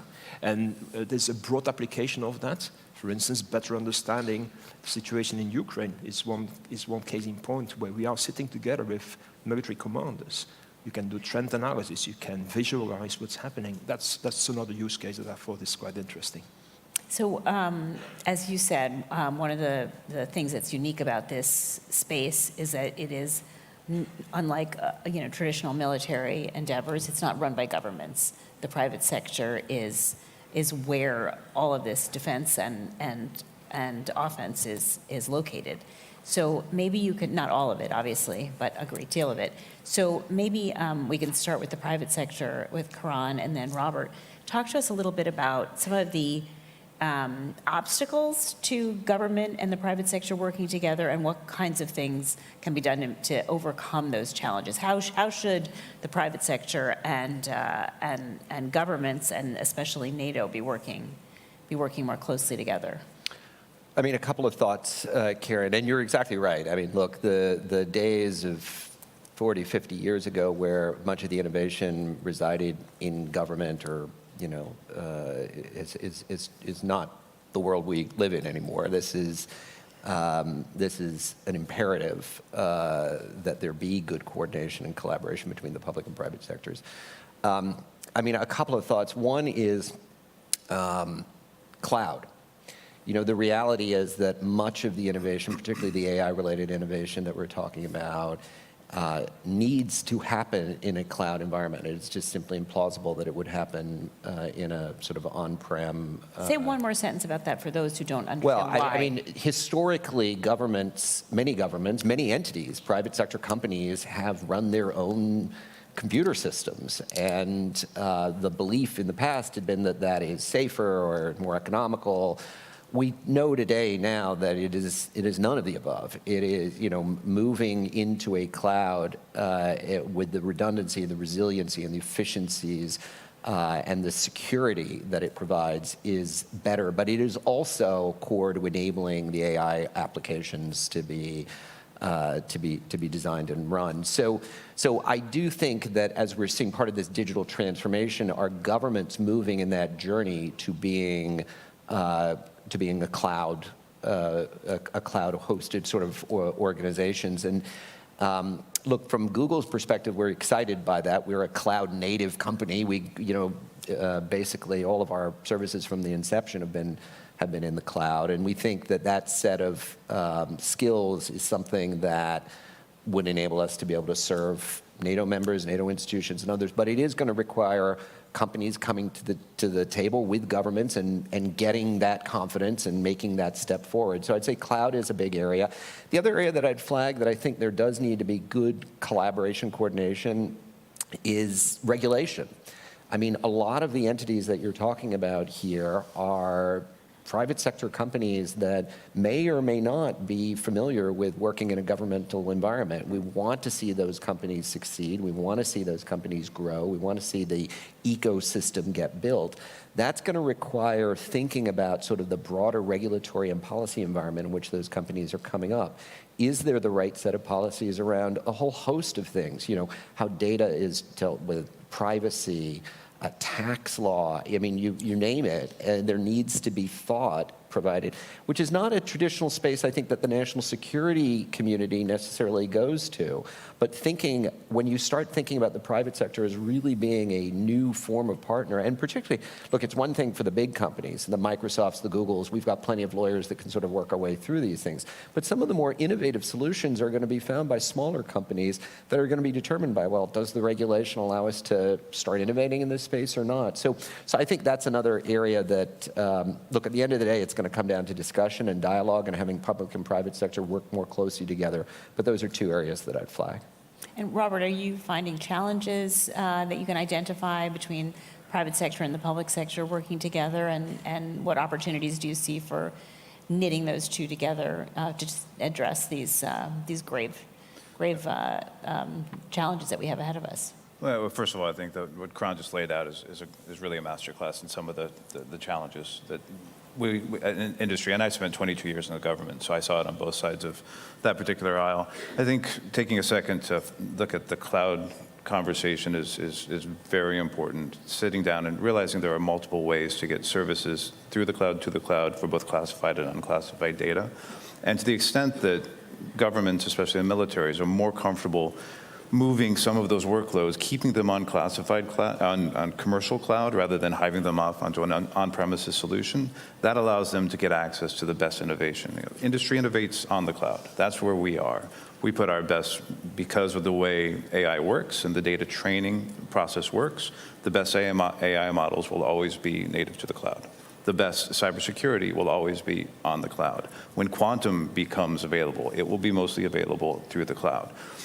I am a little worried that within NATO, there's been a bifurcation of investment across different NATO countries, and there are some countries that risk being left behind from this innovation cybersecurity revolution, and that needs to be taken a look at holistically, and that's something that we are more than happy to have a conversation with NATO about and with the partner states. But once you get past those larger macro issues, sometimes it's just a matter of trust. And the best way that we've found to get through some of these trust issues is to put everybody into the same room, give them a common mission, and then have them work through it. And I think the NATO Integrated Cyber Center is really a fantastic example of how that can and will work well. One of the things that we were doing with the US government is helping them set up sandboxes for AI. Folks, my family included, still have a lot of trepidation. I understand why around AI and its application, especially in the national security space. So one of the best things we can do is sit down in a safe environment, learn about the needs from the military, put our best engineers toward it, and then play with those ideas in a secure environment where nothing's going to get hurt. That builds up trust in the defense side of that house, that builds up trust in the industrial side of the house, and we begin to think through longer-term investment processes that incorporate both your need for longer-term planning and our need to make sure that we take care of our shareholders. Ludwig, you tell your side of the story. Where do you see obstacles with working with the private sector, and what do you think are the opportunities for both sides improving to do more innovation together, more defense together? Yeah, perhaps highlighting one point. A few weeks before the wholesale invasion by Russia of Ukraine, so it was in January 22, I signed a memorandum of agreement with Ukraine on technical cooperation between the agency that I lead and Ukraine. And initially, the focus was very much helping Ukraine in terms of interoperability, what does it mean, and so on. But this has really been a two-way street, because we learn a lot of how Ukraine collaborates with industry, and clouds is one example, clear example of that. So, and when it comes to collaboration with industry, clearly there is always the contractual part of it.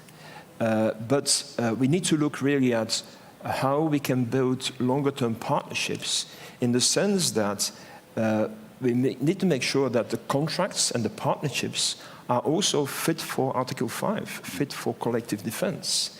And I believe that is easier said than done, and that's more than just... Can you unpack that a little bit? Tell us about what that would mean and why it's difficult. What it means in concrete terms is actually in the digital space, we've gone extremely far in our reliance on industry for providing cloud-based solutions, for providing software, for helping us with cybersecurity. As we speak, my team is now defending the NATO networks. They don't do it alone, they do it together with industry. But that creates a dependency, a critical dependency that we need to solidify across the full spectrum of threats, including collective defense. And so there's no way back, and I think it's a good thing, that dependency, but it needs to be managed, because there's a lot of innovation that comes from industry, a lot of capacity that comes from industry. For instance, just in this cybersecurity space, I'm aware of the number of people you have on a day-by-day basis monitoring the cyber threat landscape. NATO, as an intergovernmental organization, would never be able to do that. Have so many, that big capacity permanently monitored. So we want to reap the benefits from it, but we also want to make sure that in times of crisis and war, you will still be there to support us. And that, I believe, requires a new set of contracts, but also a new set of partnerships longer term with industry. Okay, that's terrific. This is such a short panel and there's so much to say, but we only have 3 minutes left. So what I'd like to ask you is, there is a discussion of hybrid threats in the declaration that came out yesterday.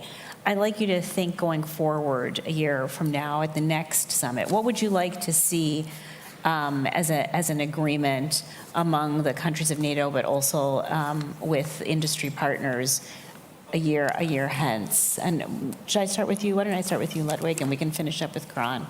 Well, we started with digital transformation, and we have identified a number of beacon projects that will enable digital transformation, and one of them is cloud adoption at scale. And that is really what we're working on together with industry to reap the benefits from cloud computing across the full scope of the information domain that NATO is covering. So that is going to be definitely a main line of effort that we will take forward, and hopefully we'll be able to report some good progress on that. NATO wasn't among the first adopters of cloud computing, but now we are accelerating it, and we also are learning from perhaps the mistakes that others have made and not make those same mistakes. So, but that is definitely something on which I believe we will move forward, again with the help of nations, because a lot of nations have gone through that experience already, and they can inform us about the do's and don'ts So, yeah. So, Robert, it sounds like NATO is taking your advice on the cloud. Same question, but I guess I didn't put enough urgency behind it. I mean, there's a lot happening. So a year from now does not mean, we're all going to be sitting around thinking big thoughts, and then a year from now we'll come out with a new statement. Russia's very busy in Europe. China's out there. What would you like to see NATO urgently work on over the next year, so that a year hence we're in a different spot? I'm going to have to repeat myself a little bit. I think cyber deterrence is urgent. It's an immediate threat. There are many much smarter than I who are looking at what's going on in cyberspace as really phase zero activities, so pre-kinetic activities. And whether those triggers are actually pulled tomorrow or in several years is somewhat irrelevant. If we, as a group of industry and nations, don't take steps to secure cyberspace now, we could find ourselves in a very bad place and a very bad day. So that common pact on cybersecurity, both on attribution and on cyber deterrence.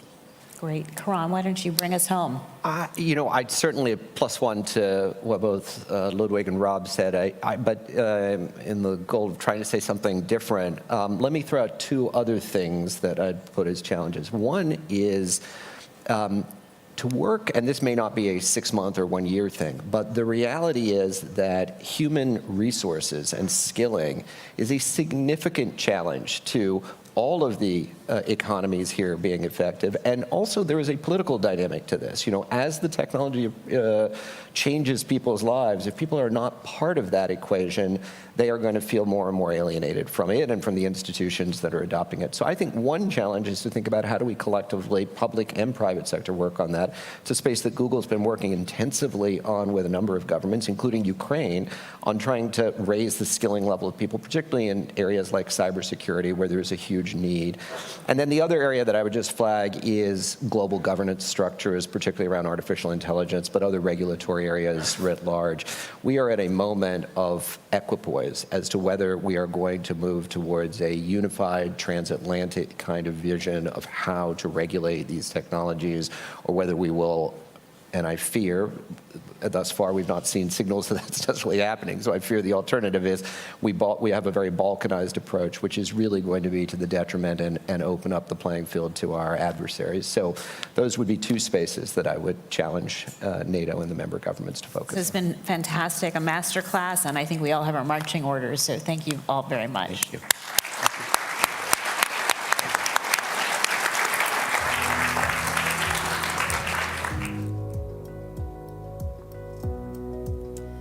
Ambassador, thank you for facilitating an interesting discussion, and panelists, thank you for bringing in both the private sector perspective and NATO's.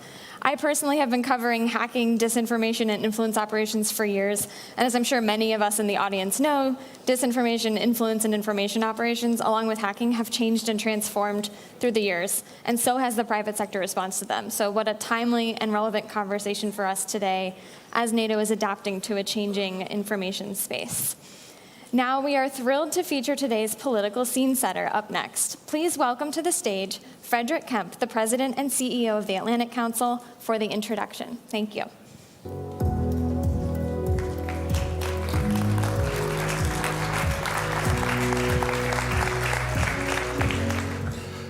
Good morning, everybody in the room. Good afternoon in Europe and all around the world joining us virtually.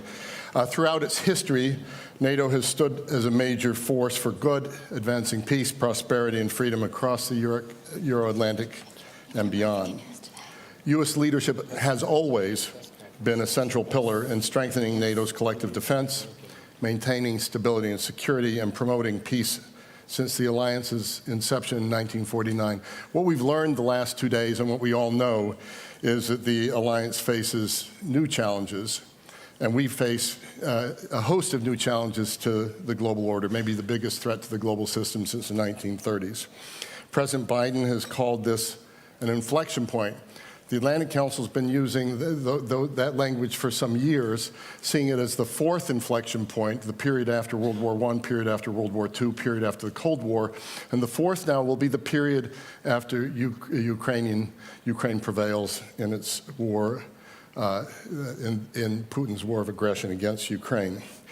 What all those inflection points have in common is they've been shaped by U.S. leadership alongside partners and allies in a less favorable way at the end of World War I, more favorable way at the end of World War II, and this is history in motion. The post-Cold War world is over, and we're entering a new era that our next speaker, National Security Advisor Jake Sullivan, has defined as an era of strategic competition in an age of interdependence.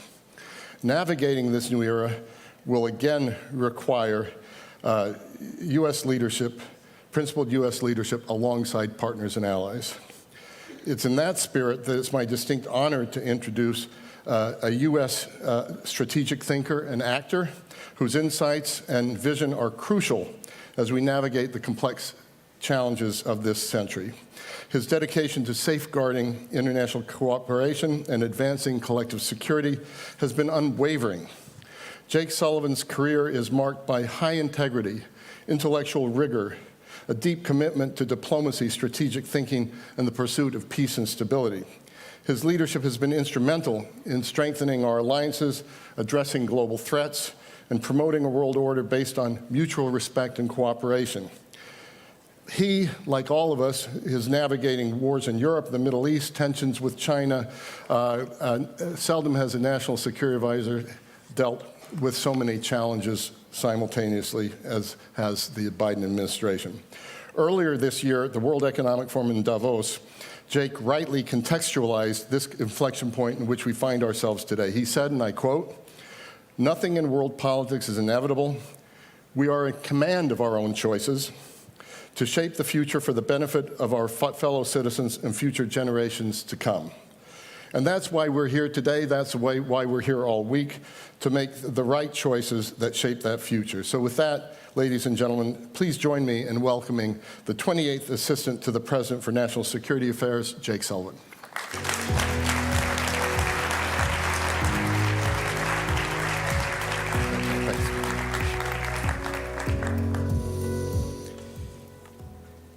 Well, good morning, everyone. It's great to be here with all of you, and I really want to thank Fred for that unduly generous introduction. But I especially want to thank the entire team who made this forum possible, because this forum is a critical pillar of the summit. Every think tank, every sponsor, every NATO leader, every partner, every participant, and frankly, every citizen who has participated in this forum, either live or virtually, over the course of this summit. I'm honored to have the chance to be here to just say a few words to such an impressive group.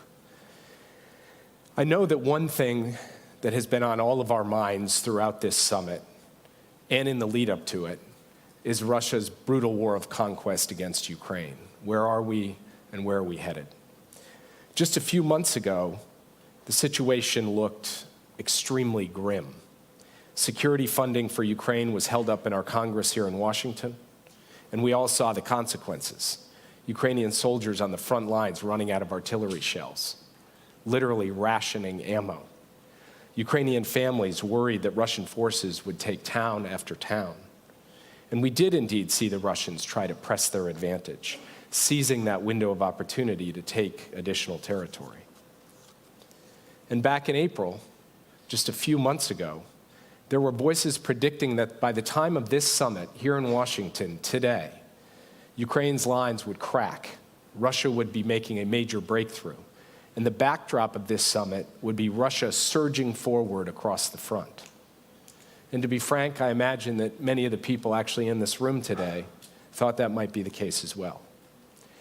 But Ukrainian forces stood strong, and President Biden, with bipartisan support in Congress, moved heaven and earth to get the national security funding for Ukraine passed.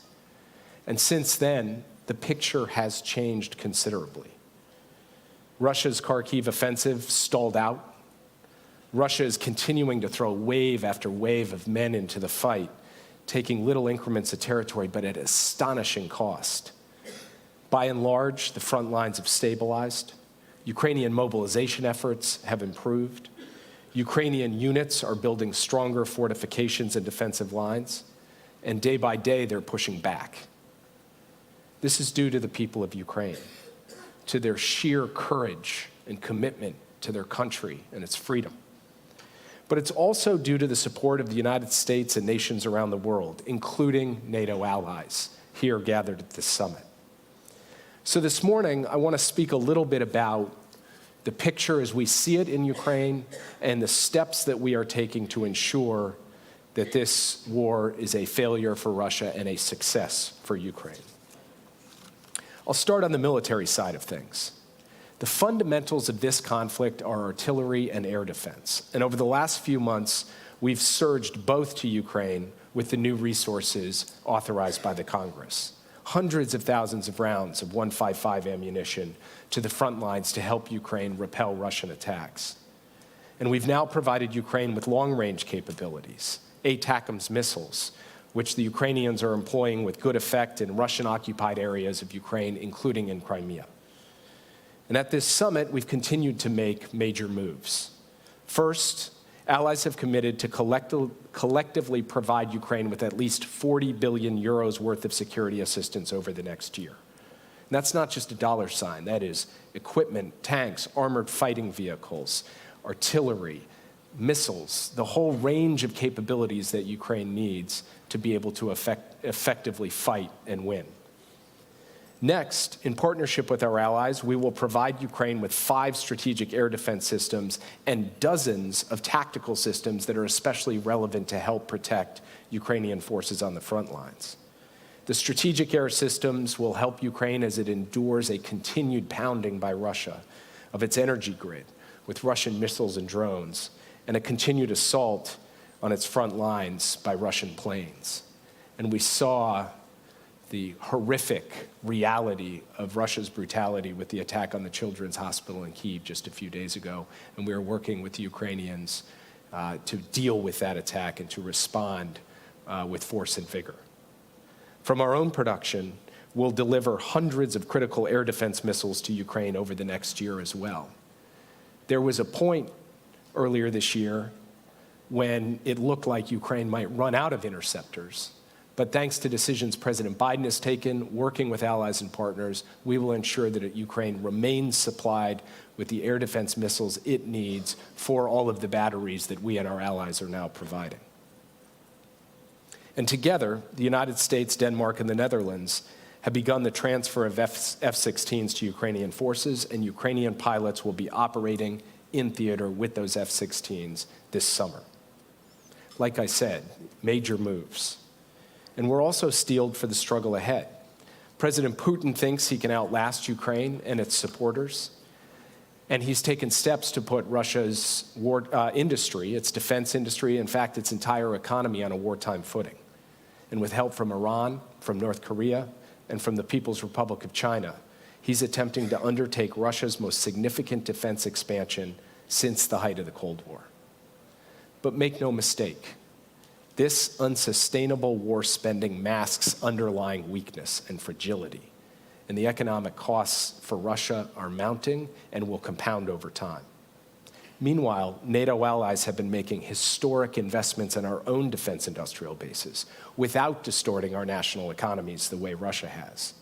Yesterday, for the first time ever, every ally pledged to develop plans to strengthen their defense industrial capacities at home.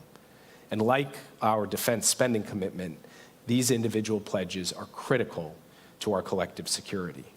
They're going to help enable the alliance to prioritize production of the most vital defense equipment we need in the event of conflict and to produce the capabilities Ukraine needs as we speak to fight Russia on the battlefield. These pledges will also help forge new industry partnerships across the alliance, create jobs, and strengthen our economic competitiveness. And they will spur greater investment in NATO's most significant advantage, our technology and innovation.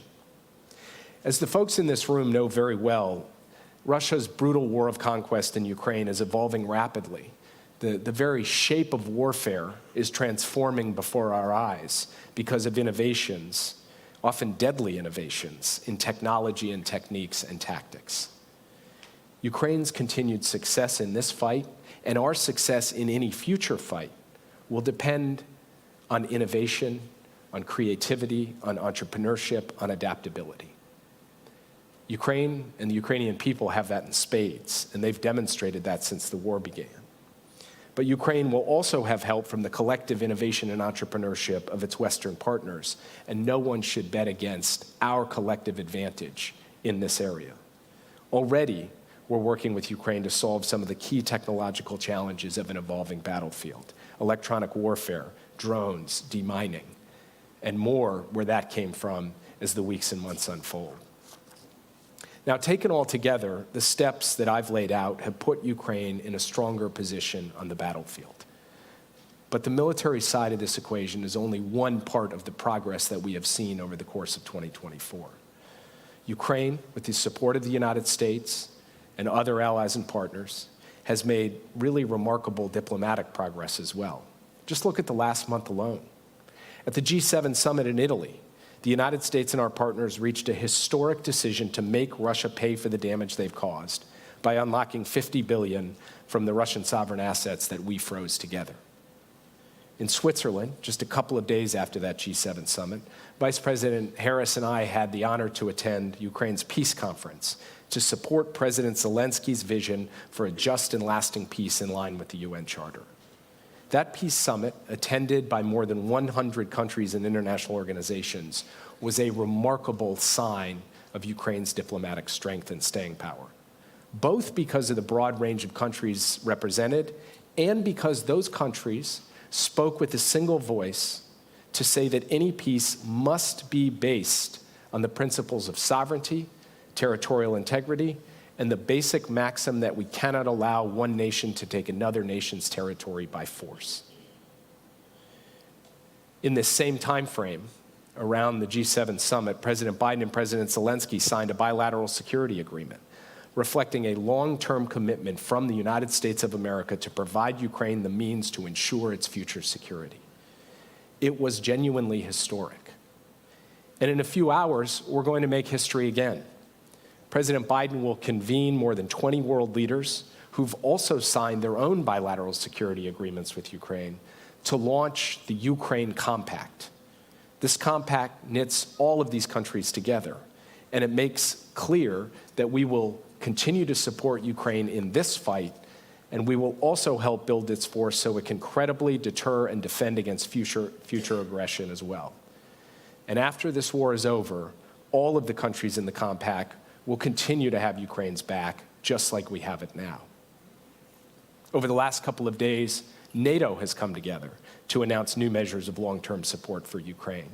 And the session this afternoon of the NATO-Ukraine Council will put these on full display. This includes a new NATO military command in Germany, led by a 3-star general, who will launch a training, equipping, and force development program for Ukrainian troops. Secretary General Stoltenberg will appoint a new NATO senior representative in Kyiv to deepen Ukraine's institutional relationship with the alliance and engage with senior Ukrainian officials. The alliance reaffirmed in its communique yesterday that Ukraine's future is in NATO. This summit, the Washington summit, is about building a bridge to NATO for Ukraine as they continue to implement important reforms. And the steps I've just laid out are the building blocks of that bridge. Together they make clear Putin cannot divide us, he cannot outlast us, he cannot weaken us, and Ukraine, not Russia, will prevail in this war. The landscape of this conflict today is far different than it was in April, when Ukraine was running out of supplies and equipment and Russia was on the move. Today, on the battlefield, Russia is grinding away, but not breaking through. And Ukraine is exacting massive costs and attriting Russian strategic capabilities. Diplomatically, Ukraine has concluded a successful peace summit and signed new bilateral security agreements with more than 20 countries, as I mentioned before. And at this summit, Ukraine has secured a historic set of deliverables: air defense, F-16s, additional security assistance, a compact of nations committed to supporting Ukraine for the long term, and the concrete elements of a bridge to NATO. Doesn't mean the days ahead, the weeks ahead, the months ahead are not going to be difficult. They will be difficult. No one knows that better than the people fighting on the front lines. None of the progress that we've seen so far was inevitable. None of it happened by accident. It took the Ukrainians stepping up first and foremost. It also took NATO allies coming together to choose again and again to stand with them, to defend the values that have always united us as democracies: freedom, security, sovereignty, territorial integrity. This is what our predecessors did for 75 years. And this is what we all must do in the years ahead, even when it's tough, in fact, especially when it's tough. So yes, the road ahead will be challenging. President Putin is determined to keep trying to take over Ukraine, and countries like Iran, North Korea, and China are cheerleading him. We're clear-eyed about all of that, but we are also clear-eyed about Ukraine's strengths and resilience and courage and commitment and effectiveness and capabilities. And we're clear-eyed about our own, too. And we have confidence in Ukraine and confidence in ourselves, and with that, and with the actual work, the spade work that has gone into the results produced at the summit these last 2 days, we are demonstrating our commitment to stand with Ukraine in their current fight and into the future. And what I would ask in closing is that as we look at the picture before us, and as we think about what we need to do to succeed and to help Ukraine succeed, that we recognize this war has been unpredictable from the start. People thought Kyiv would fall in less than a week. Kyiv still stands today. People thought earlier this year we'd be looking at a much different picture than we're looking at today. The future, the history of Europe, of Ukraine, of the world order is not yet written. As Fred said in his opening comments, nothing is inevitable. It comes down to the choices that we make and the choices that we make together. I believe we've taken some bold steps in the last few days and weeks. We will take more bold steps in the days and weeks to come. President Biden will have the chance to sit down with President Zelensky in a couple of hours to review all of this, and not to rest on our laurels by any stretch, but to say, now that we've come this far, what more do we have to do to get the job done? And we will together get the job done. So thank you for giving me the opportunity to be here today. And thank you for everything you do every day in service of our common vision for the transatlantic community and a better world for all. Thank you very much.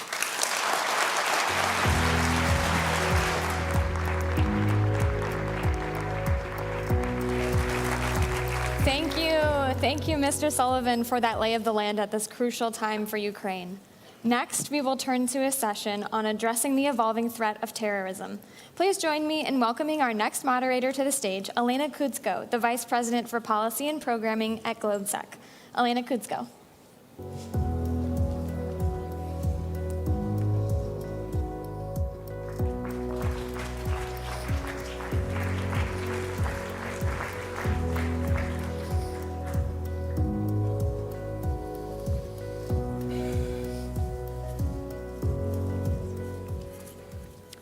Hello, everyone. Thank you so much for staying with us for this conversation.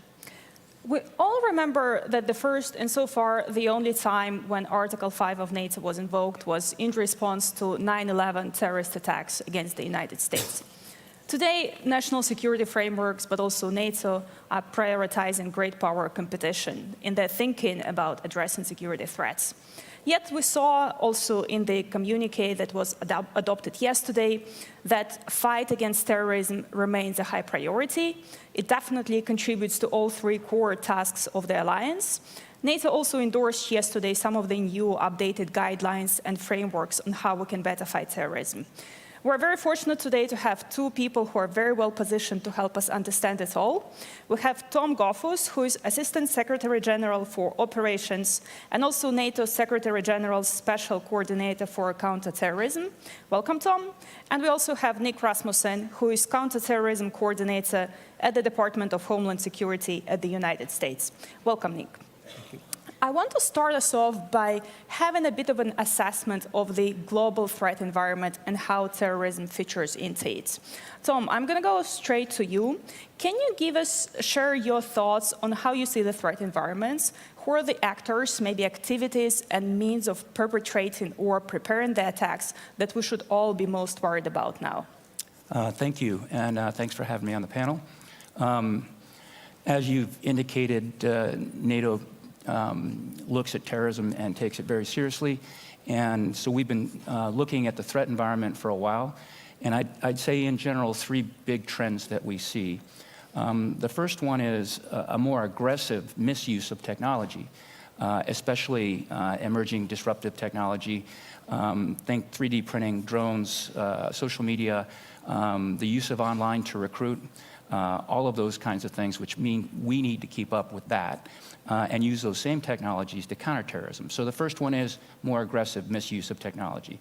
The second trend, I would say, is that the big attacks still happen, but it's moved towards smaller lone wolf attacks, if you will, where they share ideology and inspiration, but they're not directed to by or part of these larger networks.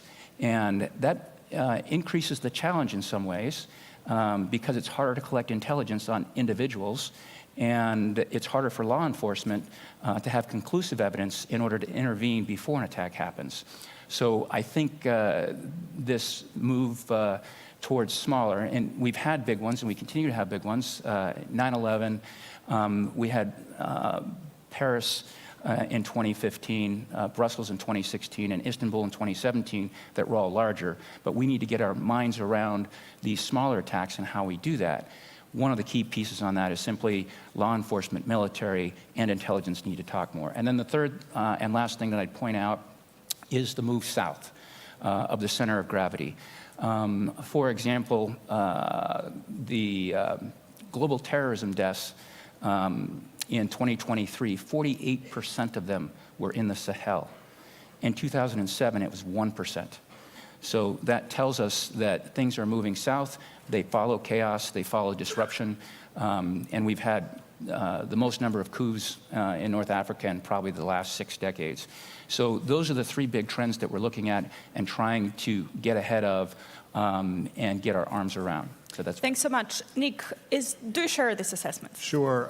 If you were talking to an American counterterrorism official, one of my colleagues across our counterterrorism community at present, you'd hear words like heightened threat environment, elevated threat environment, a more acute threat environment, a more challenging threat environment. And it goes to all of the issues that Tom just highlighted, but it also goes to the diverse array of different extremist ideologies that we're confronting in the terrorism world at present. So not only do we continue to face challenges from our foreign terrorist organization adversaries, ISIS, Al-Qaeda, and the global enterprise that is represented by each of those organizations, but we also, in many of our nations, perhaps even most of our nations across the alliance, have a set of actors that we would probably describe, using our terminology, describe as being motivated by racially or ethnically motivated violent extremism, something aimed at targeting some community based on their race or ethnic origin.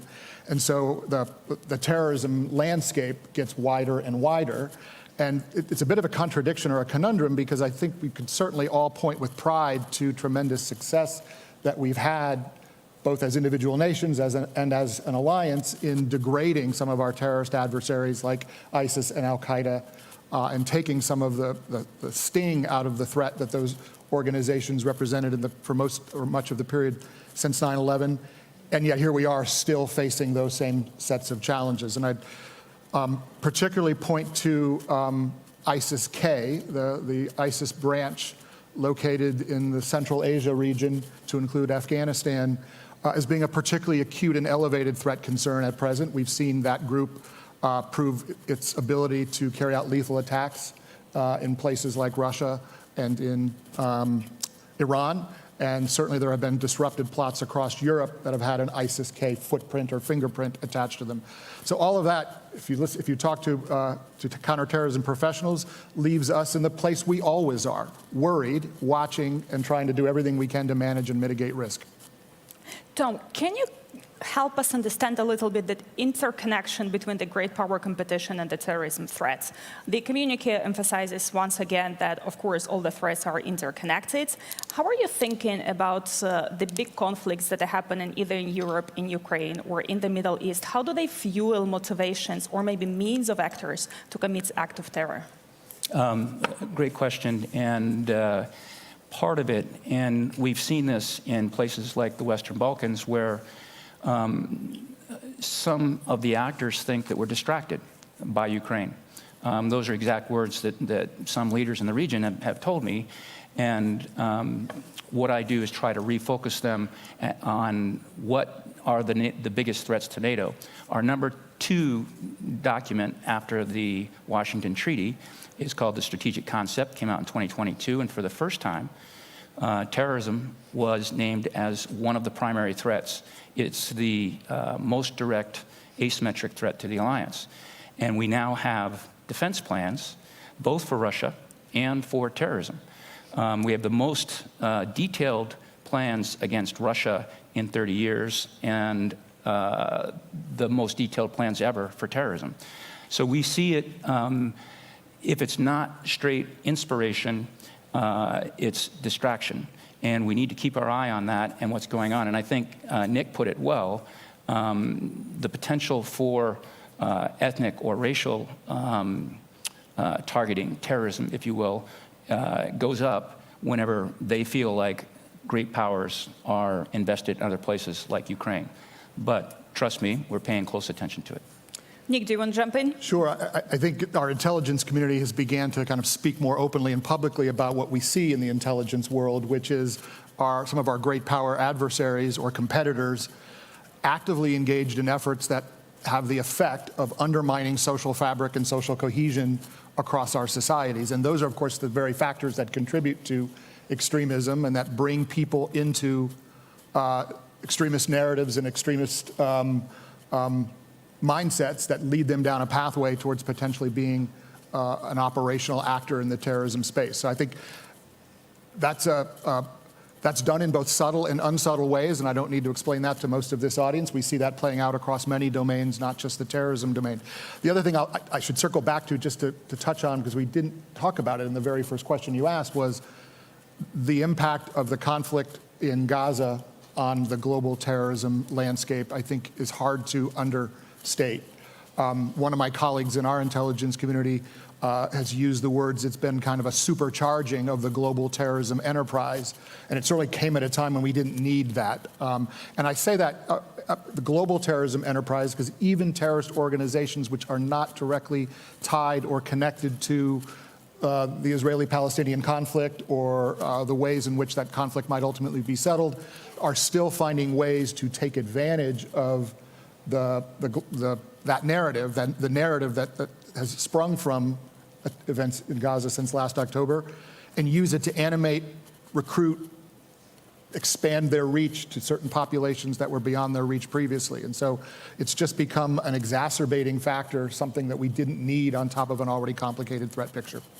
That's a very wide array of challenges. And Tom, going back to you, of course, NATO cannot address them all by themselves. You already mentioned that there is a family of plans, including a plan for the South, that's specifically connected to the threat of terrorism. Can you give us more insight what NATO is doing about terrorism, what it can do, and maybe a few words about your role to coordinate it all?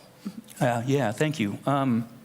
The NATO, the 2 documents that you referenced, we have a new policy guidelines and action plan that reflect what Nick has been talking about, the change in the threat landscape. And the idea that NATO looks for as an international organization is, how can we add value? How can we best do that? And these documents help us circle in on 3 main areas. The first main area is shared awareness. And we do that through many different mechanisms, one of which just met in Croatia. It's called the CT panel, and with sub-working groups. And we share information on the terrorism threat. The latest attacks in Russia, allies got together, shared the information, so that we're on the same playing field in terms of knowing what's going on out there. The second area that we work on, as I talked about the misuse of technology, is our use of technology to counter terrorism. So we're working on counter-drone technology, biometrics, shared battlefield evidence, and technical exploitation. And then the last category, and this is one where we're very active, is capacity building.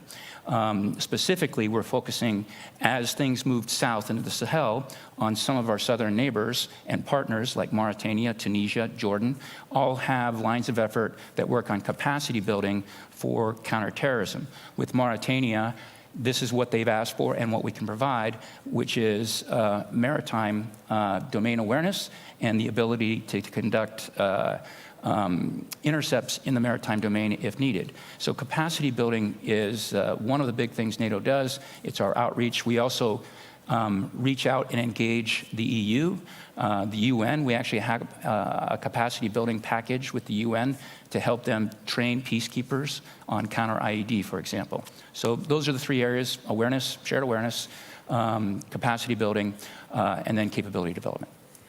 Nick, two things that Tom said, and I want to follow up in depth with you. First one, intelligence sharing. That's a famous, maybe blind spot that we have in the alliance. We have so much of it, and yet we're not that good at sharing it, both between the countries, but also within the countries. Can you give us assessment? Are we making progress? Have we gone better at that? And maybe where do you still see challenges? Sure, it's a great question, and I think let me put that also in the context of a resource environment that looks different today from a counterterrorism perspective than it has looked for most of the post-9/11 period. If you think of most of the post-9/11 period, terrorism or counterterrorism resource requirements would have been at the front of most any line to be met across our various systems, certainly here in the United States. Now, of course, there are a wide array of pressures on the resource pie. Great power competition foremost among them, but other national security challenges we face. So in the counterterrorism domain, we're having to either hold steady or in some cases even make do with less. And I'm getting to the point here because that puts a premium on cooperation and engagement with partners, even more so than ever more so.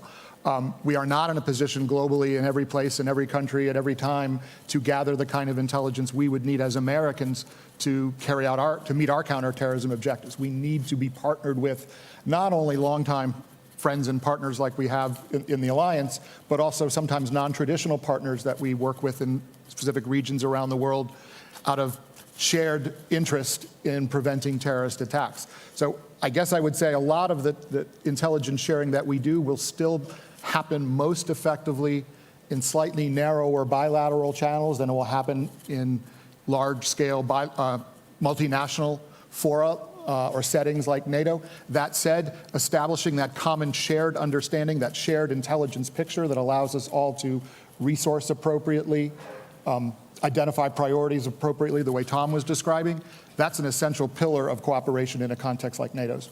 You're in a very tough spot. It seems like you have a broader set of challenges in front of you, very different ones, but fewer resources to address them. So thank you for the work you're doing. And I'll stick with you for another point that Tom was mentioning earlier, and you alluded to it as well. It's the impact of emerging technologies on the terrorism. We talked about that there's things like 3D printing, social media, that all affect the ability of terrorists to perpetrate attacks, plan for them, recruit people. What's your take on that? But also, can you tell us a little bit how we can be using technology to address the very same threats? Again, great set of questions, great set of, important set of challenges. I think one of the things that we as the United States and we as Western partners have long enjoyed is a technological advantage over our adversaries, to include terrorist organizations. I would argue that that gap is narrowing, not in our favor at present. And you just simply need to look at some of the modern technologies that are available to you on your cell phones as evidence of that. If you can communicate with your loved ones in an encrypted application that is outside of a government intelligence organization's reach, so can fellow or conspirators looking to carry out a potential terrorist act. And you've certainly heard our FBI director, Chris Wray, and other members of our intelligence community speak to the challenge that encryption places on us in terms of getting ahead of terrorist plotting, being able to gather the kind of anticipatory warning and intelligence that would allow us to disrupt plots before they take shape. That's not to say or argue that we shouldn't be looking, or that we shouldn't be embracing these modern technologies to include encryption. They enable a wide array of very positive things as well. I'm just pointing out they come with challenge as well. And I guess the way I look at the technological challenge right now is a bit of cat and mouse, or a bit of a race to try to stay one step ahead of our terrorist adversaries, so that that technological edge that we've enjoyed for most of the last 20 years in the post-9/11 period does not get narrowed too significantly.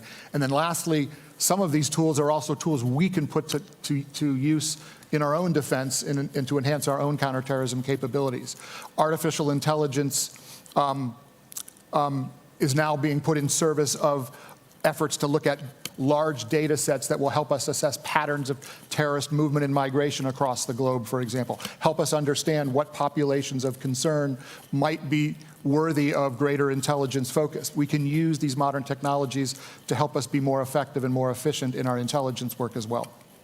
Tom, back to you. We just actually had a great panel on digitalization of NATO and how the private sector can contribute to that, what role it plays. And of course, here we're talking about the tools that's primarily now being developed by the private companies. And as we have the challenge to stay ahead of our terrorist adversaries, we also need to work closer within ourselves to make sure that we have the capabilities to do that. In your work, how closely are you trying to bring in the private sector into your counterterrorism activities? Maybe what are some of the challenges that you see doing that, and where do you think you can do better? Another great question, and part of the operations division at NATO headquarters is something called a situational awareness center, and we are actually licensing some of the AI tools for data mining in order to keep track of the information space, what's going on in the media space. The challenge is it's not just one hat that does this, and I know Nick runs into this as well, is you find yourself continually crossing lines, bureaucratic lines, in order to get the information and take the appropriate action.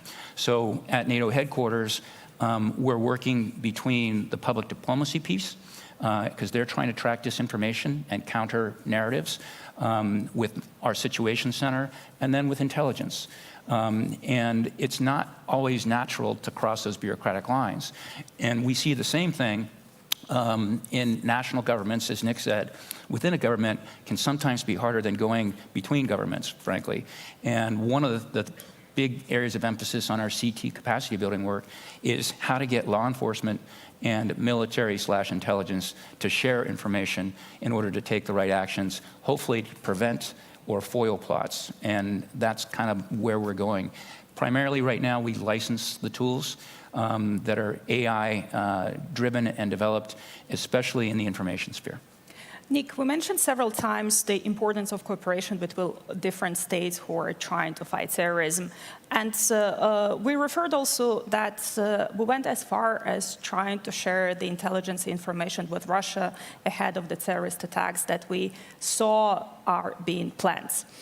What is your way going forward? How much scope we can to cooperate with our adversaries like Russia or Iran on countering terrorism, and what form and shape this cooperation can take, if at all?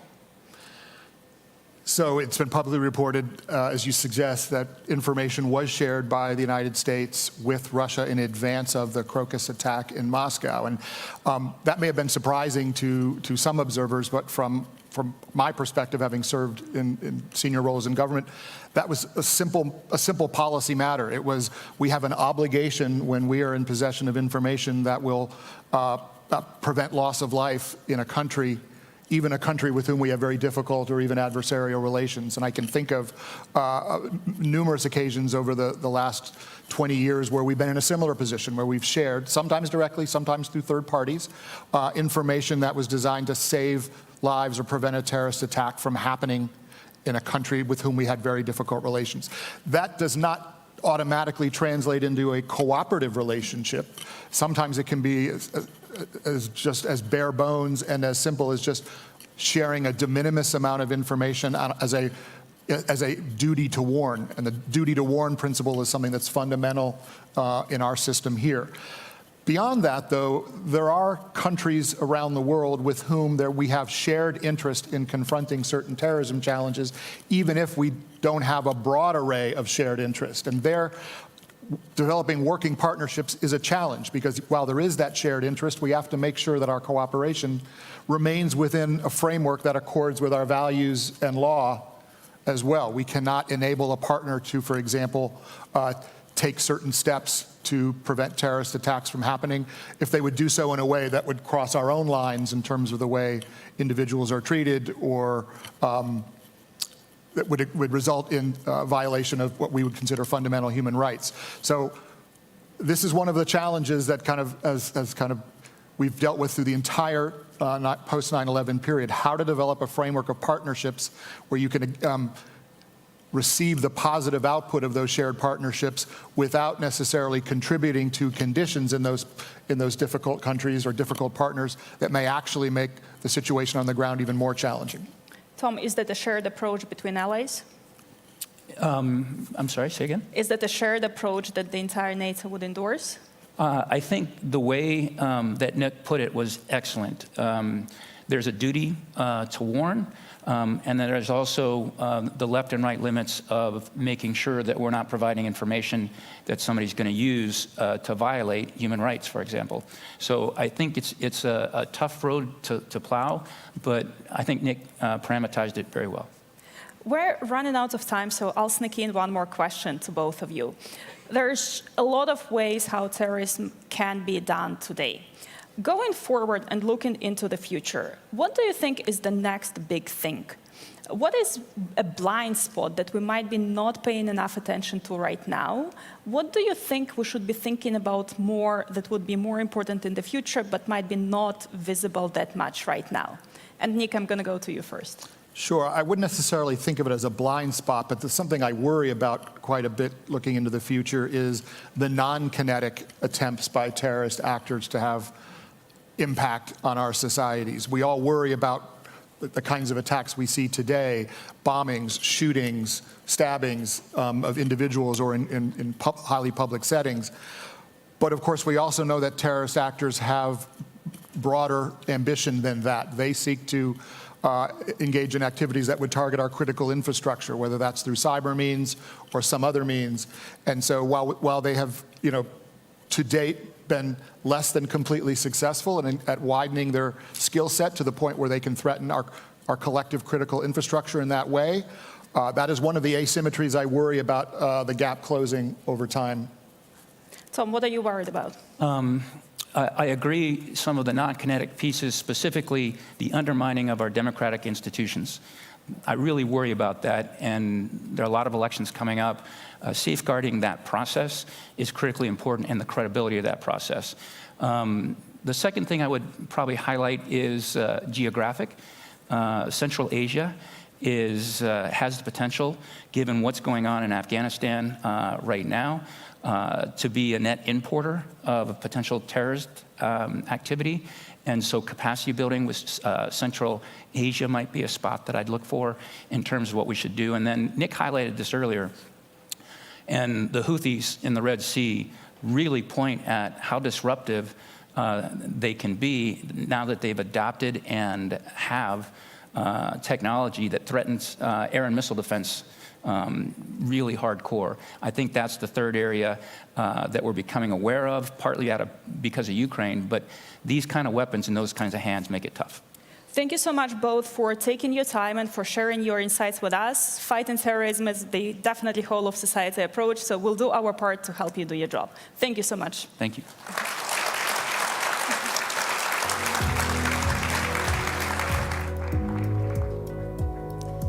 Thank you all for this ever-evolving discussion on addressing counterterrorism.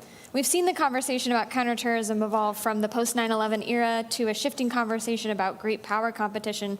But as our esteemed panelists noted, we still know that terrorism is an ever-present threat, from the shooting attack in Moscow recently to a number of ISIS-K plots disrupted in Europe, to evolving goals and targets, as our panelists mentioned. So thank you to the panelists. Our next session will be moderated by Martin Sklenar, a distinguished fellow at GLOBSEC. Please join me in welcoming Martin to the stage.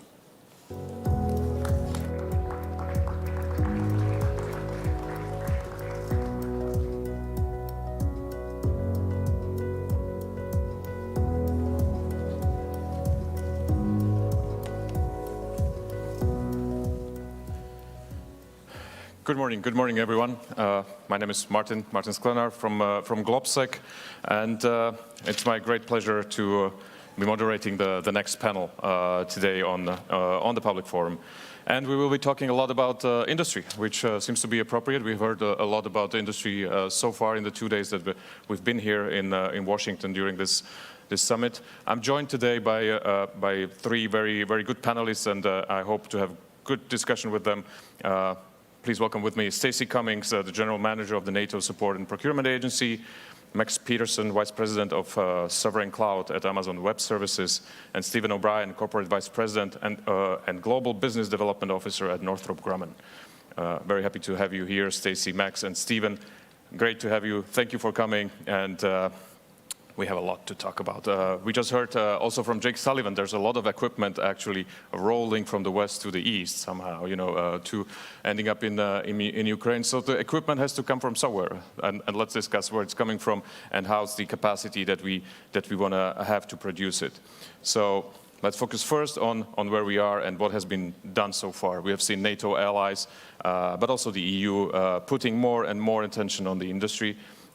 Following Russia's illegitimate aggression against Ukraine, we have seen defense budget rise. We have, as part of NATO's defense investment pledge, including the commitment to spending 20% of that, and this is, some large amounts of money that are going into modernization of the equipment. And we have seen orders. We have seen actually orders being placed, significant ones, and we have seen political statements from NATO allies and NATO officials on the need to expand industrial capacity. And as recently as yesterday, NATO adopted the next level of the pledge, which is called now the NATO the Defense Industry Expansion Pledge, with 9 specific lines of effort. So that's the situation where we are. We will see allies developing their individual plans, and let's start there. Allies will let us know what is actually the demand. How do we set this what do we do with the demand now? How do we define it? What is the situation, Stacey? If you want to share with us how did the role of the industry change after the aggression in Ukraine? How is it connected to the deterrence and defense that we talk about so much at this summit? Well, thank you for that question. So the Secretary General has said that without industry, there is no deterrence, there is no defense, there is no security. And so collectively, we of course look at the defense industry as a key partner to be able to enable deterrence and defense. When we look at the changing demand signal, you mentioned increased defense spending and that focus on not just buying to replace the stocks that have been diminished through donations to Ukraine, but also looking at how do we ensure that allies are buying the next generation, the most modern defense equipment that they can, and also with a focus on moving beyond interoperability to interchangeability and commonality. And so as this creates an opportunity for nations to actually work together to buy common equipment so that when they're operating together, they're operating the same equipment, but also designing commonality and interoperability in from the very beginning of the life cycle of a weapon system. And that's where my agency, NSPA, can play a very strong role in aggregating demand, but also in bringing together common requirements and sending that demand signal to industry in terms of a contract, a funded contract, which allows industry to make the investments that they need to increase capacity, and it allows nations to buy together and get economies of scale at the same time, and I'll repeat myself, a common solution that has the benefit of commonality in operations, but also from a supply chain perspective. Great, thank you very much. And we'll speak about the signals. They seem to be important in this discussion. But first, Stephen, we do need capacity. I mean, this is about how do we get to more capacity, and we need it quickly. How do we do that? How much has the industry already done? Please share with us. Well, we've invested quite a bit, and I think you've got to be innovative beyond that. For instance, I was at the Ukrainian embassy yesterday, where we have an agreement now for the first U.S. company with co-production in Ukraine. Signed for the first time, will we be producing it in Ukraine by Ukrainians with the cooperation of a U.S. company, in this case, Northrop Grumman. And those kind of innovative approaches not only help Ukraine meet its desire to be part of the arsenal of democracy, but it also expands capacity that we need desperately across the world. So it's not just the capacity we're looking for in the United States, it's those co-productions, co-development, and partnerships that are going to expand capacity across the whole region in the arsenal of democracy, because it's no longer in one particular country, it's worldwide. Great, thank you very much. And well, Max, how do tech companies come into the picture? And how do you add to deterrence and defense in this sense? Well, the kinetic effect is no doubt important, but in today's world, and in particular, as we talk about modernizing, the digital battle space is going to be incredibly important. It proved out in Ukraine in terms of the ability to rapidly collect information, synthesize it, and then get that information to the battlefield. I think what's really important from a tech perspective is that you have technology partners that have worked in the defense and national security space for a good bit of time. And they don't just bring tech, they bring mission experience. AWS, for example, has delivered top secret and secret cloud computing capabilities for well over a decade. And so we understand how to help integrate those different systems to be able to deliver the digital effect. And in fact, just last week, the Australian government announced that they are partnering with AWS to build their top secret cloud capability. So I think that mission understanding is really important, and I think partnership is really important. It's got to be an enduring, a sustained, and a mission-driven sort of response. And I think in terms of capability, I mean, just take one quick example from space.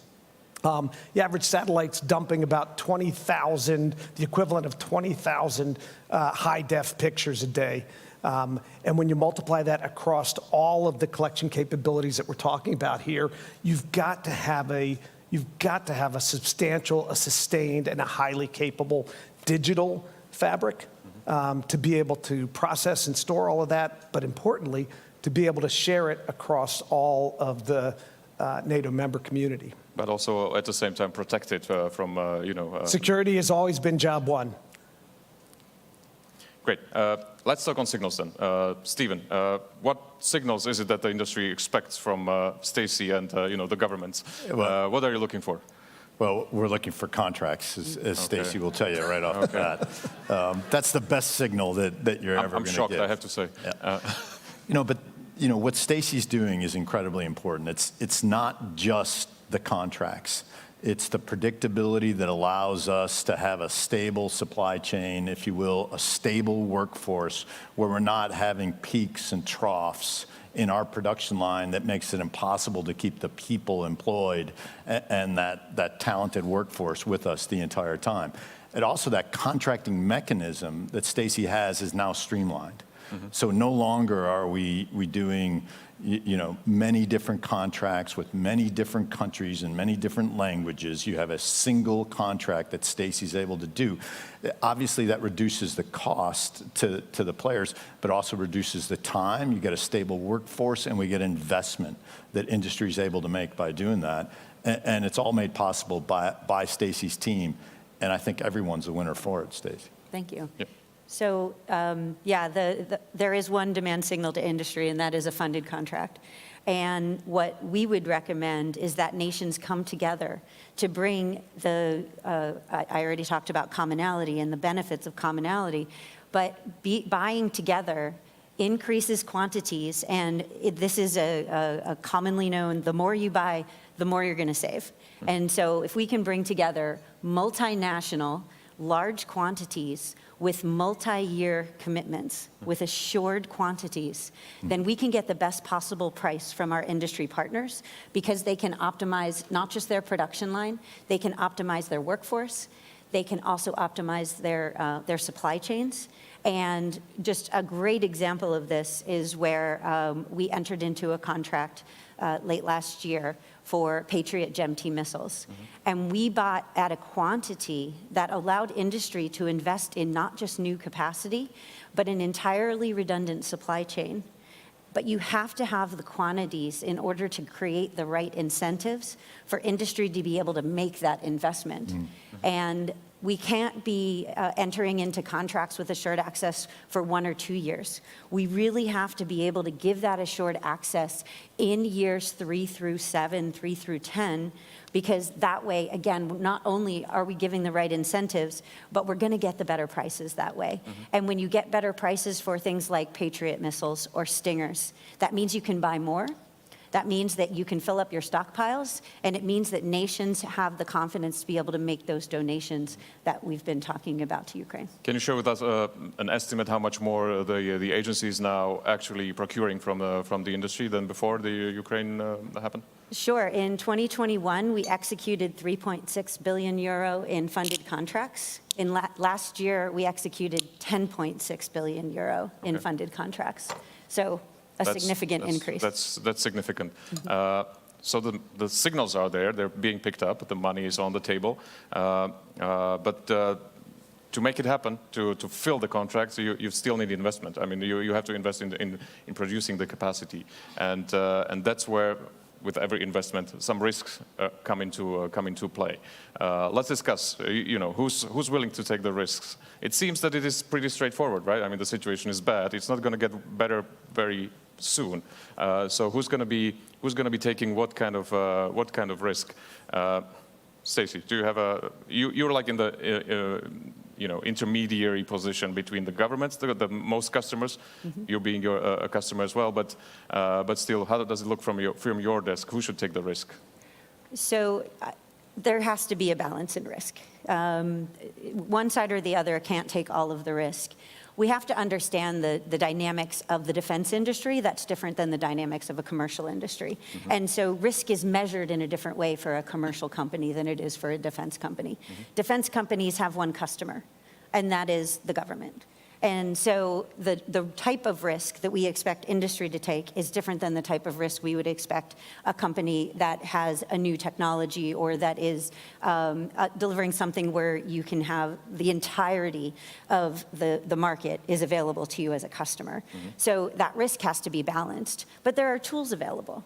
So we can take, for example, a tool in the United States called the Defense Production Act. So the U.S. has specific tools that allow them to make investments, and I see the European Union making those same types of investments in industrial production, creating those incentives to reduce the risk for industry to make those investments in capacity.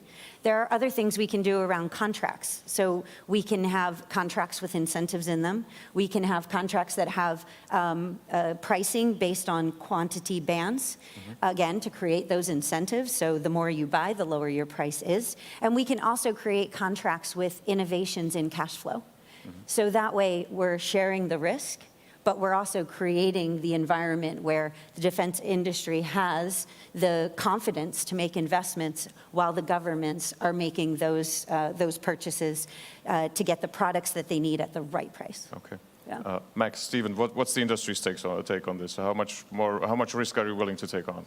Well, we actually pioneered a slightly different model where what we do is we work on understanding deeply what customer demand is, and then we build in advance to that demand signal. So we just announced a 7.8 billion euro investment in Europe to build a European sovereign cloud.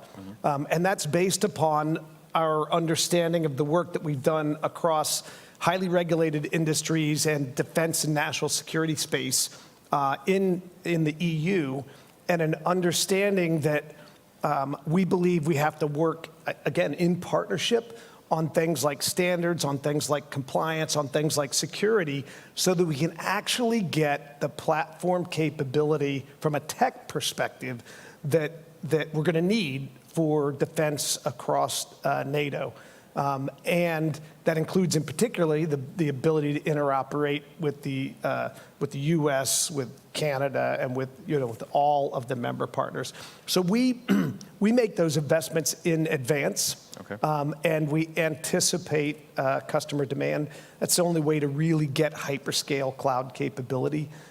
Slightly different than some other industry partners. Yeah, the more traditional ones. Stephen, are you okay with the traditional industry denomination? It is. It's, for us, it's about partnership. Stacey will tell you that whether the prior items we were talking about with contracting or as we put demand in, there is no way we succeed without one another.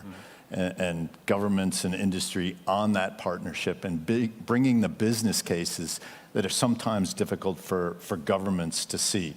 Whether it's the other companies that are going to invest in with us, other countries that are going to invest on this, all to meet the demand that we foresee it, and lay it in. But we can't have excess demand without a partnership to absorb that extra cost for surge capacity. So the traditional commercial model of build it and they will come, we really have one customer, and the build it and will come is a partnership that we look forward to the demand signal together, and then we put innovative business cases and investments in there to build toward that demand. I understand that, and it seems that this is the time now for building it because they will come. I mean, it looks like everybody is coming this way.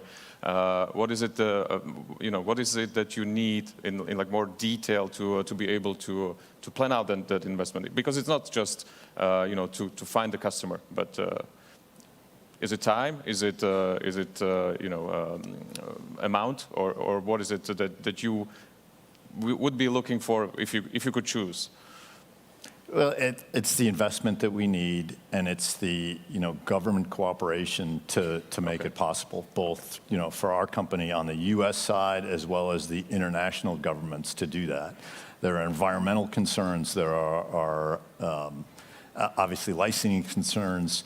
The only way this becomes reality in that is a partnership in government and industry to make it happen, whether it's international governments and U.S. government, in this case with our company. That's the path to success. I'd add on to what Stephen just said by saying I think we need aggressive tops-down leadership as well, because we are at a place where speed matters, and in fact, speed matters disproportionately if we're going to continue to defend. And that goes to the kinetic effect, and it also goes to the digital effect. We've seen some great strides, in particularly, spurred by the conflict in Europe, by Russia's invasion in Ukraine. But I still think that we need to move faster and with a greater sense of urgency across that spectrum. So I think that's another key ingredient. I fully agree. Let me try to put in a little bit of a government perspective. I used to work for the Slovak government a little bit, and the phrase that is missing from this discussion is public procurement, I guess, because if you talk about time, that usually puts on the brakes just a little slight amount to the urgency and the top-down approach. But I get it. I mean, if this is if you have all the political signals, there needs to be strong decisions and steps to make that a leaner process, at least if not quicker. But let's try to address. So how much capacity do we need? How big are the muscles that we are flexing here, and how much time do we have to get there? Stacey, you want to try? So I think the challenge that we have in defining from an industry perspective, how much do we need? You're looking across multiple nations that have sovereign decision-making. Nations can come together when they choose to, and of course, we have a ready-made platform to incentivize nations to come together and to consolidate their demand. How much we need is based on what is the stock levels that we're looking for, how much have we already donated, what do we need for the foreseeable future to support Ukraine, and then what is the level of stocks, level of systems, defense systems that we need in the future to continue to deter our adversaries. And when you put all that together, you also need to consider that we don't all buy exactly one thing, that we're going to say we need 1,000 of these one things, because we have a lot of different configurations, we have a lot of different systems, and nations do make that decision based on their requirements and based on what's in the best interest for them and the way that they operate. And so the idea that we can say, well, we know we need a lot, so industry should start building it. I do agree that the public sector needs to give clear requirements, and the way we give clear requirements is through contracts. And by doing it together, we can get economies of scale, and we can also create more certainty for industry so that we can fill our stocks, make sure we have exactly what we need, and industry knows that they will be able to continue to support the demand that we're going to have in the future, not just the demand that we have for today. Exactly. I think the other important piece is resilience, and you touched on that, right? By taking that approach, you wound up getting an additional supply line. Right. And so it's both the demand that we need to plan to, but it's also the resilience that we need to think about when we're doing that. Great, Stephen? And you have to innovate. And some of the things, I mean, take 155, right? We talk a lot about it now in NATO and where it is. You know, NATO's 75 years old. Guess what? We're still making 155 the same way we did 75 years ago. And it has a lot of stresses on the supply chain. Forged steel, that supply chain is at its max right now. The automobile industry has gotten away from forged steel. They use Ost-tempered ductile iron manufacturing. Doesn't matter what it says. What it is, a much larger supply chain where you can use that to build the shells that go into 155. We're already doing it on the Navy 5-inch guns. Why not bring it into 155? Another way you can innovate, even on something like 155, just like we did on JDAM, which is an aviation weapon, but 155 is a ballistically guided round of artillery. In other words, it's just gravity fed. It's not as accurate as we want it to be. The simple way is replace the fuse with a guided weapons fuse. You don't have to produce as much because now you have a precision weapon and it hits the target. Instead of using 3 155 rounds, you can use 1 in that. Instead of building more, make it more accurate. Innovate in that way. Much different than maybe Max is using with the cloud, but you can innovate on some of the more basic items that we have out there and reduce the challenges on the supply chain, reduce the challenges on the total number that you have. That's the way that we've got to think about this from industry, and then we've got to bring it to government on what we can do. That's great. Let's dive into that. I would also encourage people in the audience and online to send in their questions. We'll have time. Let's talk about innovation a little bit, and I want to provoke just a little bit. I understand that as a case, but it looks that Russia is using Cold War style equipment to keep this war going.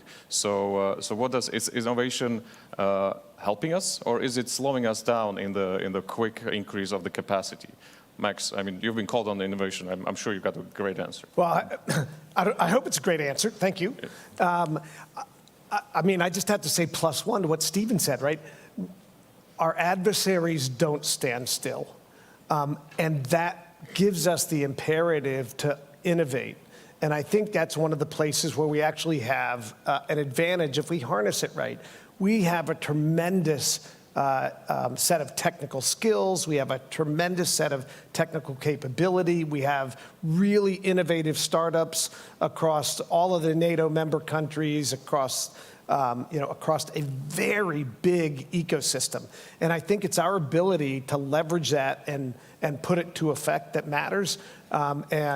I think you take a look at what we've been able to do with drones and sensors and things like that. And if I can build on what Stephen said, not only is making the munitions smarter important, but actually being able to understand the effect in real time and movement and run the analytics in real time to figure out where the next round goes and the next round goes. So I think we absolutely have to keep the imperative and the speed on innovation, and we need to think about it in a comprehensive sort of fashion. So don't just innovate on the tech. It needs to be innovation across tech, across battlefield commanders, across industry, and I'm excited because we do a ton with Northrop Grumman already in terms of innovation across those platforms. Stacey, how is the NSPA pushing innovation in this? Yeah, great question. So you brought up the term public procurement that kind of has a bit of an attachment to long bureaucratic processes. But as an acquisition professional, I would say that you can innovate across the entire life cycle of requirements all the way through in service for a defense system. So when we look at generating requirements that are more outcome-oriented or operational requirements so that we give industry the opportunity to propose back to us more innovative solutions to meet our requirements instead of saying, I want what I had before, I just want it to be newer.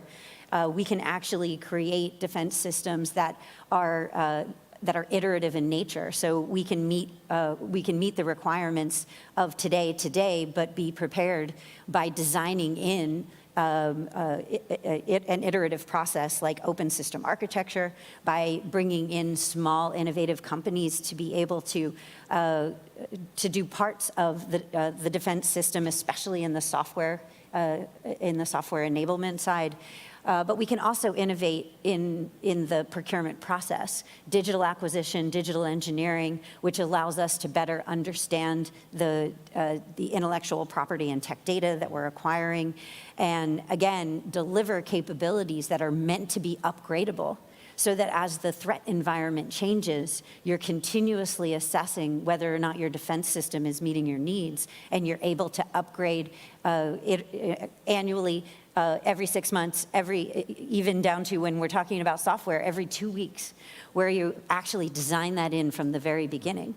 And I think that is the way that we transition from this thought process of public procurement being something that's bureaucratic to really talking about acquisition from the beginning all the way through the life cycle with a digital thread that enables the operator, but also enables the maintainer and the supply chain to be reactive, and where just-in-time is a good thing, because just-in-time means that you have everything you need to either build the part or to iterate on the design on a real-time basis. And so technology is really, I think, going to, and is already, transforming the way we design, acquire, and support defense systems.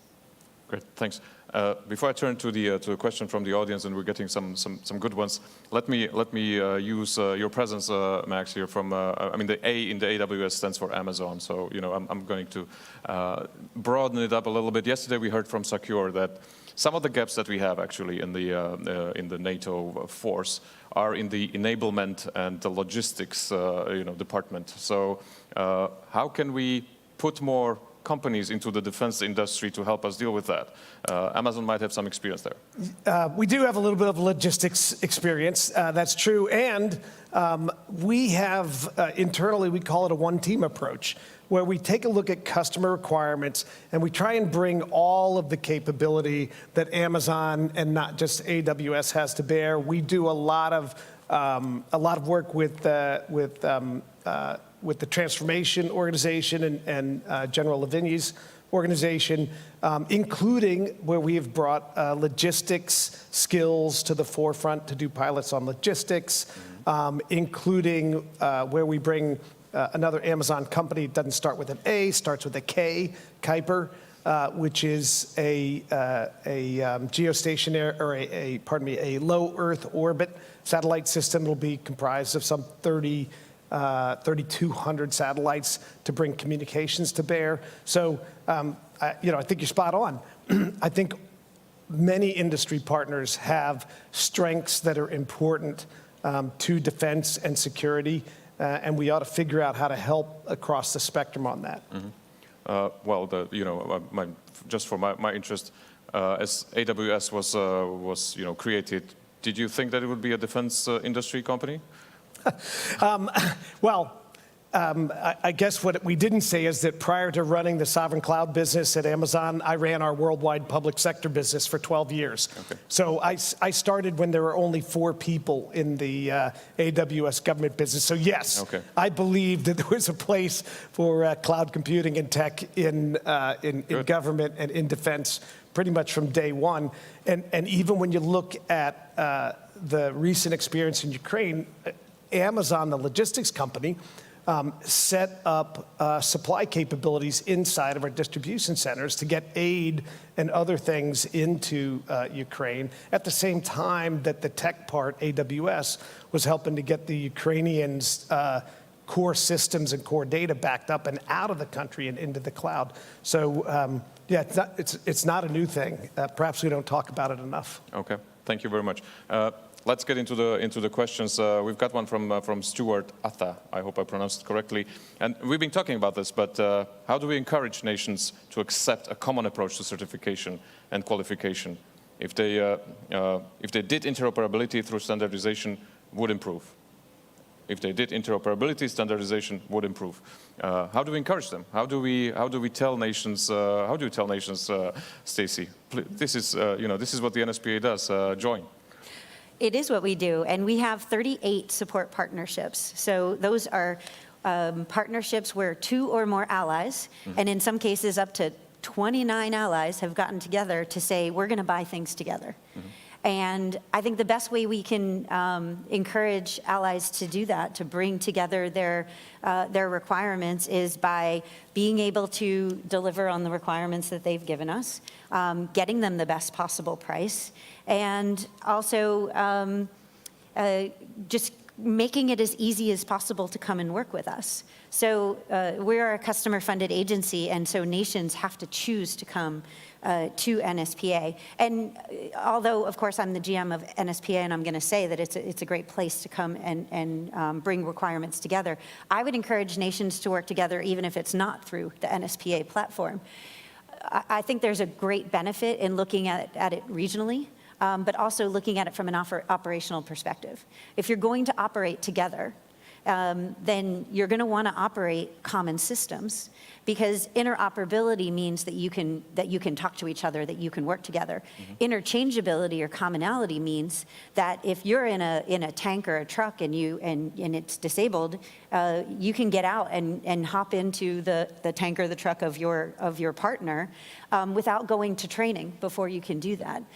You can share supply chains. So if you have a part shortage or a critical part that has downed your aircraft or has downed your system, then you can turn to your partner and you can borrow it, you can use it. One thing a lot of people don't know is that we can actually do multinational FMS cases, foreign military sales cases, with the US. The benefit of that is not only a streamlined process of being able to work together, not only that, and potential for significant savings through economies of scale, but also being able to exchange end items on the back end because you're part of a partnership is a benefit that you can't get in any other platform. And that's something that I think is a great incentive for nations to be able to have that flexibility that you don't have if you're not part of a partnership. Great, thanks. Stephen, how do you persuade your customers to buy, the stuff that you produce, not the one that? I mean, just what Stacey's talking about. It's not just the lower cost; it's also the speed. So it is impossible to overestimate the amount of time the contracting timeline takes. If you're talking about individual contracts with each one of the NATO partners, sometimes, generally speaking, these contracts take about a year to negotiate, and it slows things down. People don't get their product, if you will, and it's wear and tear on both industry to put those contracts together, and it's wear and tear on the governments to write them. Using the platform Stacey has, that's all eliminated, and you get the lower price, and we're able to stabilize production, and with stabilized production, we're able to innovate and invest on those products for the future. Seems to be, NSPA seems to be at the center of this, which is very good. Let me explore one more thing, and we got 5 more minutes. How much do we'll come to you right away. And you mentioned this, Max. You're building your cloud in Europe. How difficult is it to follow NATO and EU in this? Are they close? I mean, we want them to be as close as possible on the industry. It's usually the same industry, producing very similar stuff. How difficult is for you to move between those contacts? Well, I'm going to piggyback on the standards question because standards are vital. And so we work really closely across the EU on standards, security standards, privacy standards. We're working very closely on something called EUCS, which is the cybersecurity standard for the EU. And we work closely with NATO on those sorts of standards because as important as it is to be able to exchange, the physical dimension on the battle space, it's equally important to be able to interoperate and exchange on a digital fabric. And so standards. Don't create new stuff. There's international standards out there. There are EU standards that are out there. There's NATO standards that are out there. To the extent that we can rally around those things, it makes things faster, less expensive, and more seamless in terms of integration. And that's what NATO can do on this. It can drive the interoperability by setting the standards on a number of these weapons so that you do drive to interoperability and interchangeability that Stacey talked about.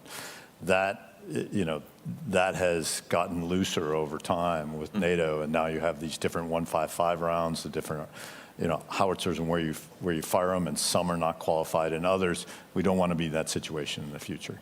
We want to get to interchangeability, interoperability in all these weapon systems, not just 155. And we're all looking forward into the information that we're going to get from the JTEC, the Joint Center in Poland, where Ukraine is actually doing this, right? I mean, they are trying to see how much interoperability there already is in the equipment, and they have to, and we're looking forward to seeing it. Let's go to the question from the audience.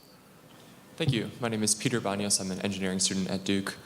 I'd like to pull on the thread of incentive structures and motivations as you're dealing with this private partnerships. You mentioned the difficulty of innovating, even just switching from the type of steel you use.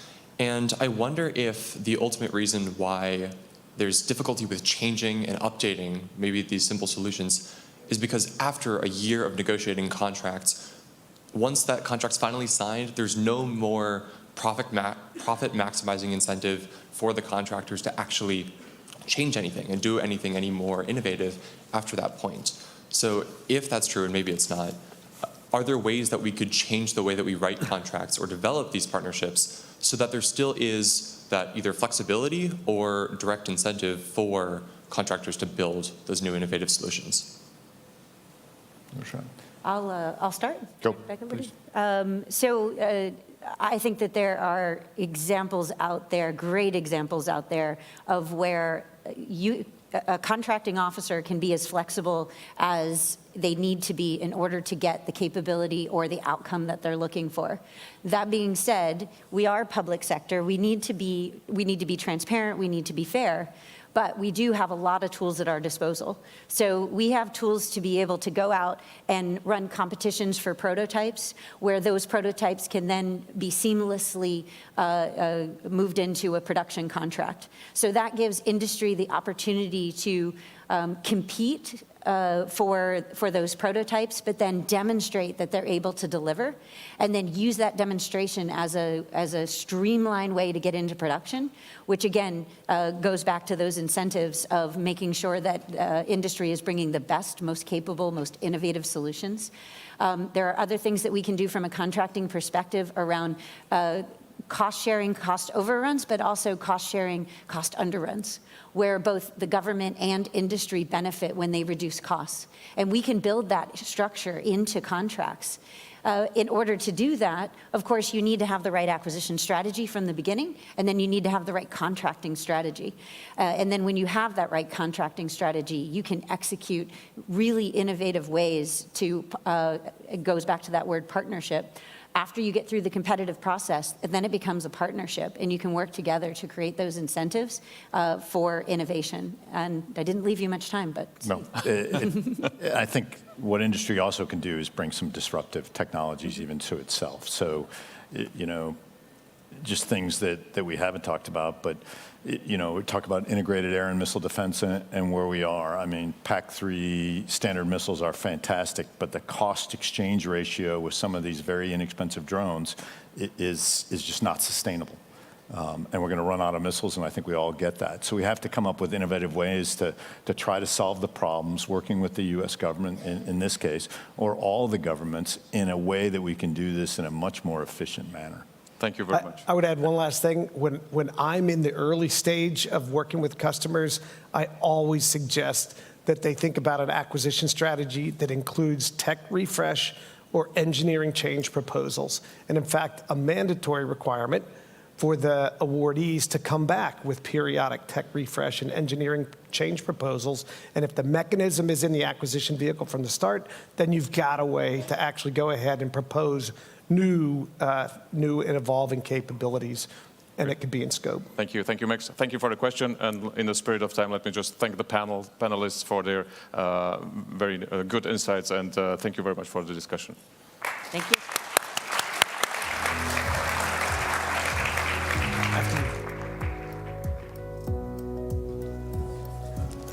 Thank you you to our panelists. What an important conversation to wrap up the first half of today's programming, from looking at stocks and what Ukraine needs to fight Russia, to the ways that government and private sector can better collaborate to optimize supply chains, which in many ways can make or break what effective defense can look like. We will now break for lunch, and our online audience will hear a studio interview featuring Deputy Secretary of Commerce, Don Graves. We'll reconvene at 1:30, and in the meantime, bon appétit.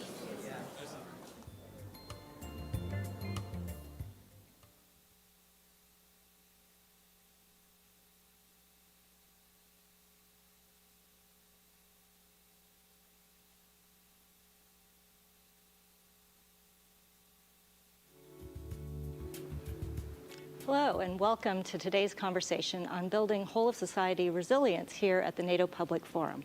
I'm your host, Shanti Kalathal, and I'm joined today by Deputy Secretary of Commerce, Don Graves, and Deputy Homeland Security Advisor and Deputy Assistant to the President, Caitlin Durkovich. So glad to be having this conversation with you both. I thought we would kick it off by talking a little bit about what resilience means.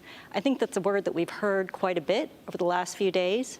A lot of people have brought it into conversations about security, about people, about communities, and yet we sometimes don't exactly know what that means, especially when we bring it outside of the context of individual resilience. So let me ask you both, what does resilience mean to you? How do you think of it in the context of a government, in the context of a nation, and also in the context of a community? So maybe, Caitlin, let's start with you. Great, thank you. And first of all, Shanti, it's great to be with you. Deputy Secretary Graves, always wonderful to share the stage with you. I think resilience really, at the end of the day, is about how you respond when things don't go as planned. And you can pull that string through all of those different sectors, through government, through society, and through your personal lives. We actually have an official definition that we use in our policy documents now, and it's about the ability to prepare for threats and hazards, to adapt to changing conditions, and to withstand and recover rapidly from those conditions and those disruptions. Essential to all of that is how society responds to unplanned events and the need to work at the individual level to make sure that our citizens are equally prepared for those unanticipated events. I think a big part of this, again, is what you're going to do when something occurs that you hadn't planned for.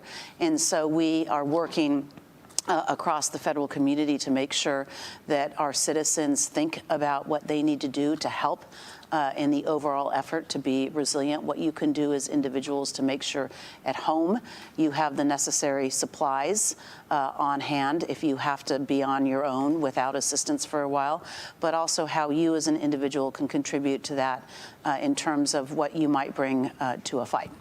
Well, that sounds great. And Deputy Secretary? Well, Shanti, thank you for hosting this conversation, and I'm never going to disagree with my friend Caitlin here. I would just add that the president has said that part of resiliency is recognizing the need for us to free ourselves from the dangerous dependencies that we currently have. We saw what happened in the pandemic when we weren't as resilient as we probably should have been. It's important to continue our having the connections in this very globally connected world, building off of our partnerships, but it's also building our own resiliency here at home and, of course, with our partners and allies. We have seen with the emergence of critical and emerging technologies, there's going to be an even greater need for a range of underlying technologies, the components, the equipment that goes into that, whether that's for our businesses or for people to be able to take care of themselves at home. So for us, it's about making sure that we have access to the technologies, having access to the needed goods, so that in the event that we have some type of challenging problem facing the country or the world, that our people are prepared and that we're not beholden to outside forces or those who might, for more nefarious purposes, hold us hostage. Okay, yeah. I mean, I think we can all agree that the way that you framed it, resilience is a very good thing, but it's one thing to talk about it as a theory, another thing to put it into practice. So from your respective perches, how do you go about putting resilience into practice? So for us, I mean, we are a very large department at the Department of Commerce. And so we think about things like climate change and dealing with weather and the types of hazards and events that can affect communities, can affect regions, can affect parts of the globe. So we're certainly spending a lot of time thinking about how we build more resiliency, more access to information, predictive capabilities, and the like. It's why the president we were so excited when the president was able to pass the Inflation Reduction Act. It gave us more of the tools that we need to disseminate information, because information is one of those critical tools that you need to be more resilient. But it's also about having the infrastructure, the foundation, and foundational access to some of these tools, things like semiconductors. So we passed this thing called the CHIPS and Science Act, which gave us the ability to invest tens of billions of dollars in onshoring and friendshoring more of these needed critical technologies around semiconductors. So building a more resilient ecosystem is also part of what I think is vital to our overall resilience. When you have an ecosystem that is healthy, when you have multiple communities across the country that have businesses and universities that are innovating, that are driving the development of those fundamental technologies, it allows us to be able to prepare for any sort of eventuality and ensure that we and our partners and allies around the world aren't, again, stuck in a place where we don't have access to things like chips, which means that whole industries have to shut down at times because they don't have enough of them. Sure. Caitlin. Shanti, that's a great question. And in fact, the president in late April signed out a new policy on critical infrastructure security and resilience, recognizing that the complex risk environment demands that we not only think about how we protect and secure our infrastructure, but that we need to bring that concept of resilience to it. Key to that is the notion that we have to be focused both on today's threats, but we also have to be attuned to what's out there on the horizon, right? That's that anticipatory piece that I talked about earlier. And so as part of the policy, the Secretary of Homeland Security has actually issued some strategic guidance to the federal government, those departments and agencies that are responsible for working with the owners and operators of critical infrastructure to help them manage the risk, about the things that they should be thinking about out in the future. That includes new technologies like artificial intelligence and both the opportunities they present, but how they can be weaponized.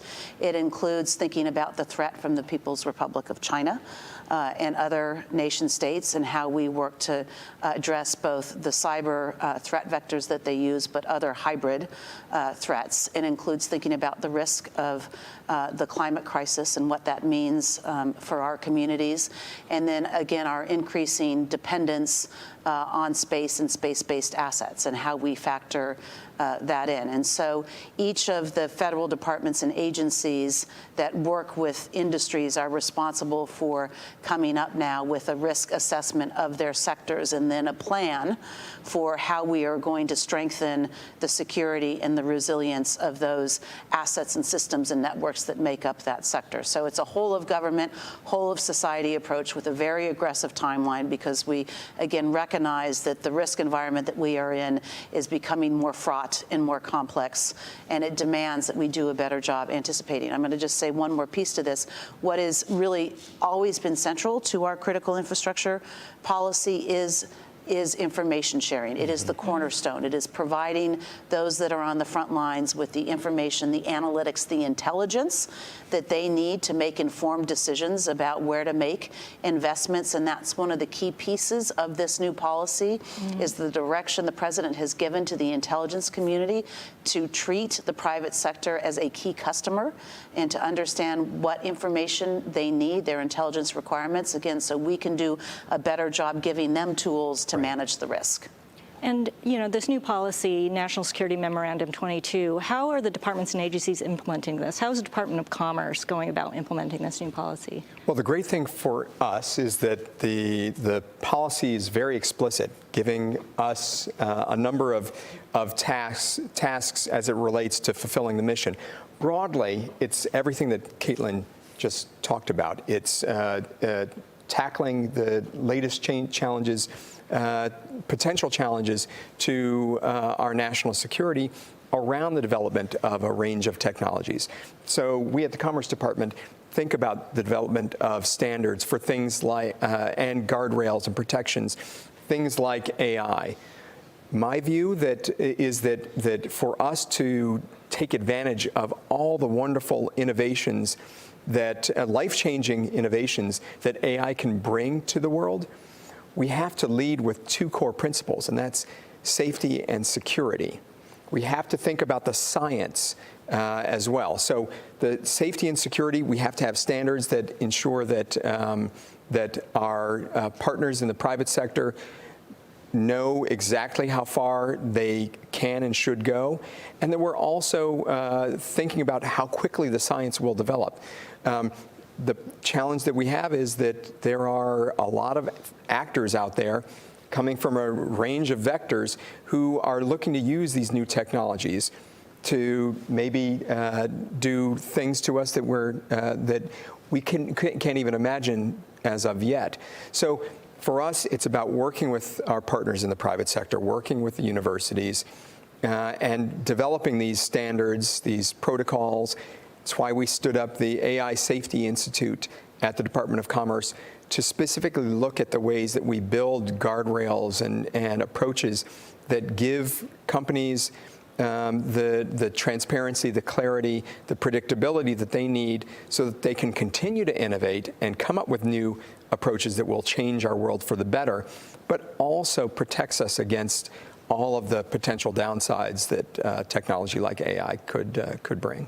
Yeah, I mean, I'm glad that you brought up technology, and Caitlin, you mentioned hybrid threats. I'd like to expand on that a little bit more. I think, obviously with emerging technology, that can be a critical asset for us in building resilience, but it also can be a boon for our adversaries, and particularly when we get to hybrid threats, which can attack not only our infrastructure, but really the fabric of our democratic societies, really going after our democratic processes. There's an expanding threat landscape now. So how do you think about these issues? How do you think about this issue of hybrid threats, and especially bringing in this concept of new technology, of AI, and the ways that it can both perhaps help mitigate, but also, perhaps give fuel to some of these new threats? Caitlin, you want to start us off? Yeah, it's a great question, and we certainly have moved beyond an era of where we are, solely focused on kinetic threats. One of the, overarching or primary drivers of the new policy that I talked about, NSM 22, is the reality that our adversaries have actually made footholds into our infrastructure, largely through the cyber threat vector, which will enable, in a time of escalating tensions, for them to disrupt our ability to project force, to cause discord in our society, doubts in our ability to respond. So this is one example of how hybrid threats are playing out, and certainly an illustration that we are no longer protected by the oceans on our east and west, and our partners to the north and south, and something that we have to think about.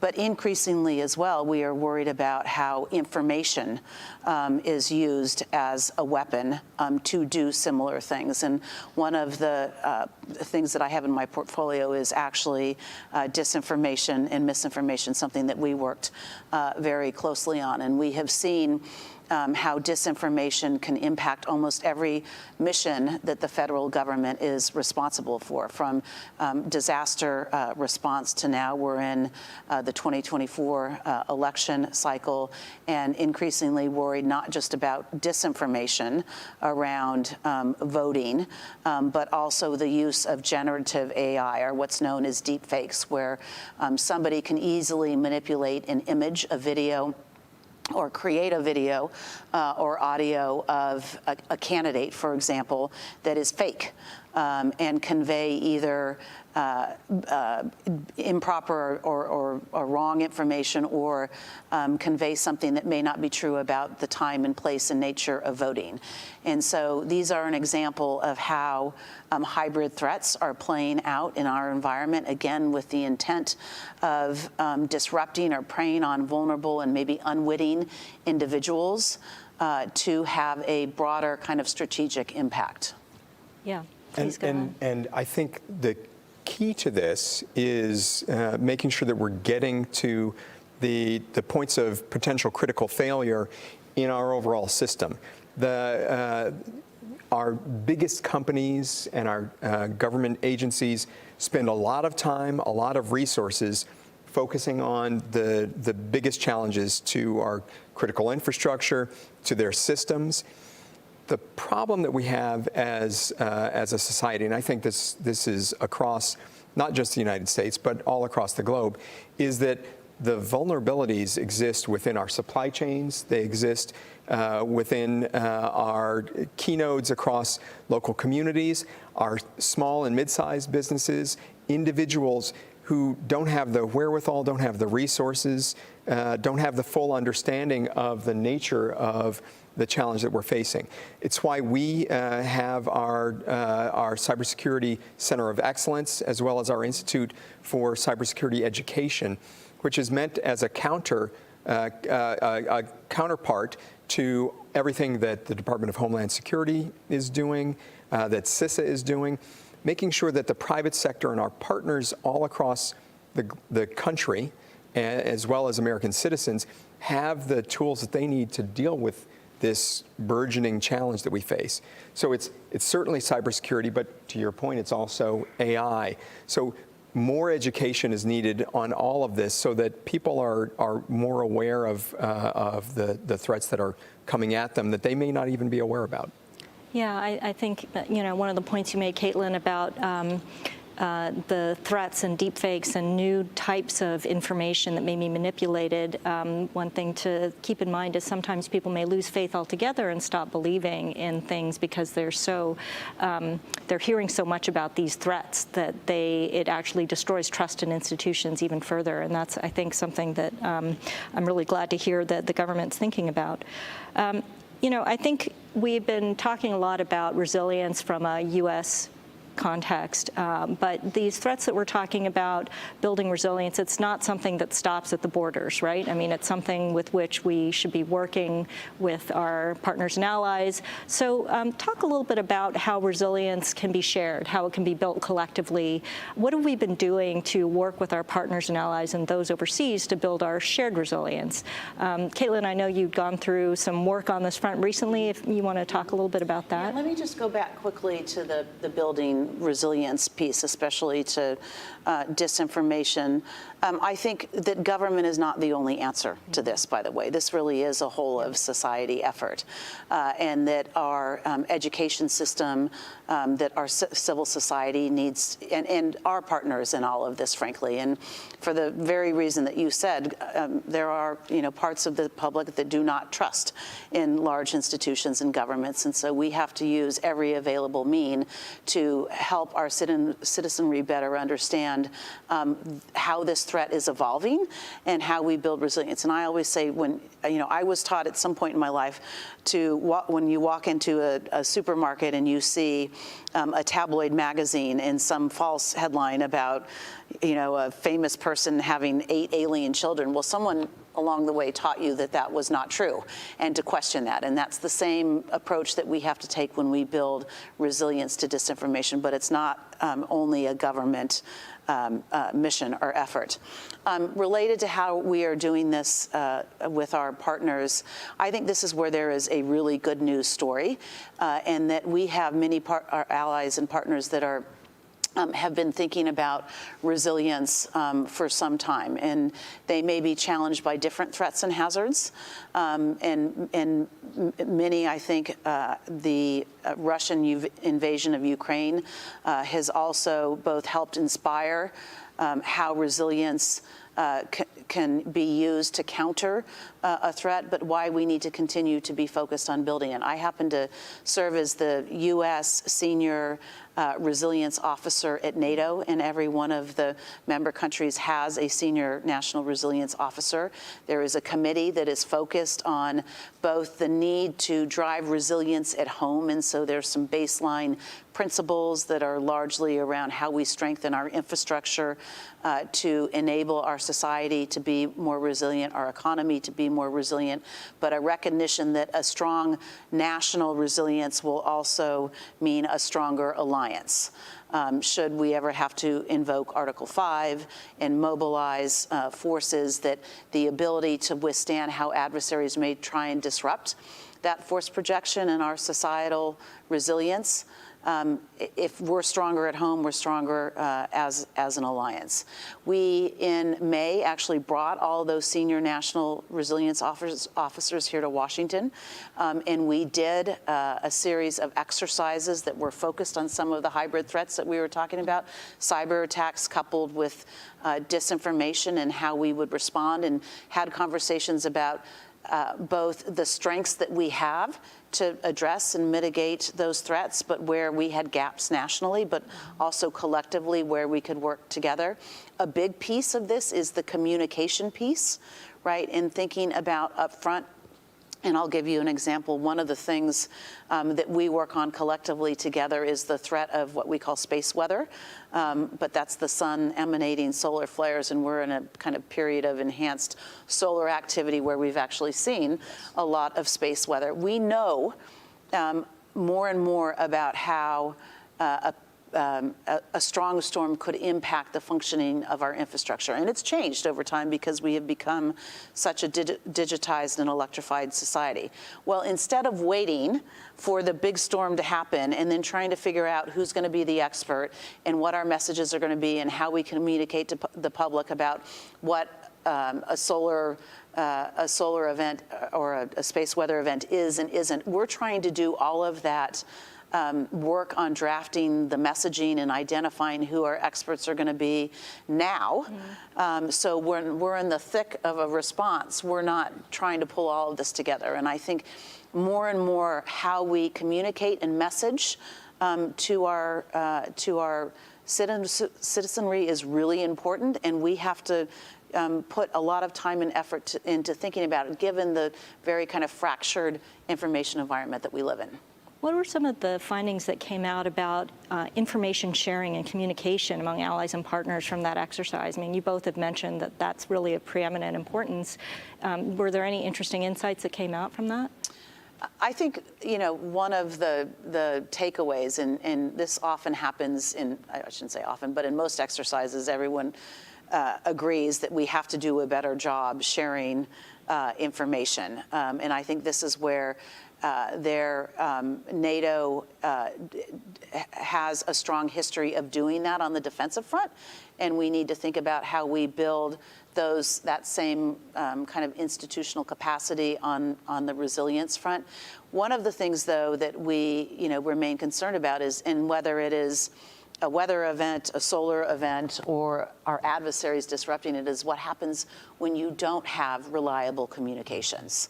And that there is intermittent or disrupted comms. That is going to challenge all of us, and it is something that we are working on here in the United States to build resiliency and to think about, all right, if commercial communications isn't available, how are we going to function and operate in a degraded environment? But we also have to do it with our partners and allies overseas. I couldn't agree more. I mean, the way that I think about this, and I know the president has long said this, NATO has been the bulwark in the defense of democratic values for 70 years. And that's really what this is all about, is thinking about how we ensure the protection, the uplift of our shared values. Some of that is on the kinetic side, the national security side, but some of that is also on the infrastructure side and on the economic side. And one of the best examples of the ways that we can make this work more effectively going forward is what we did, as Caitlin mentioned, with the unwarranted invasion of Ukraine by Russia.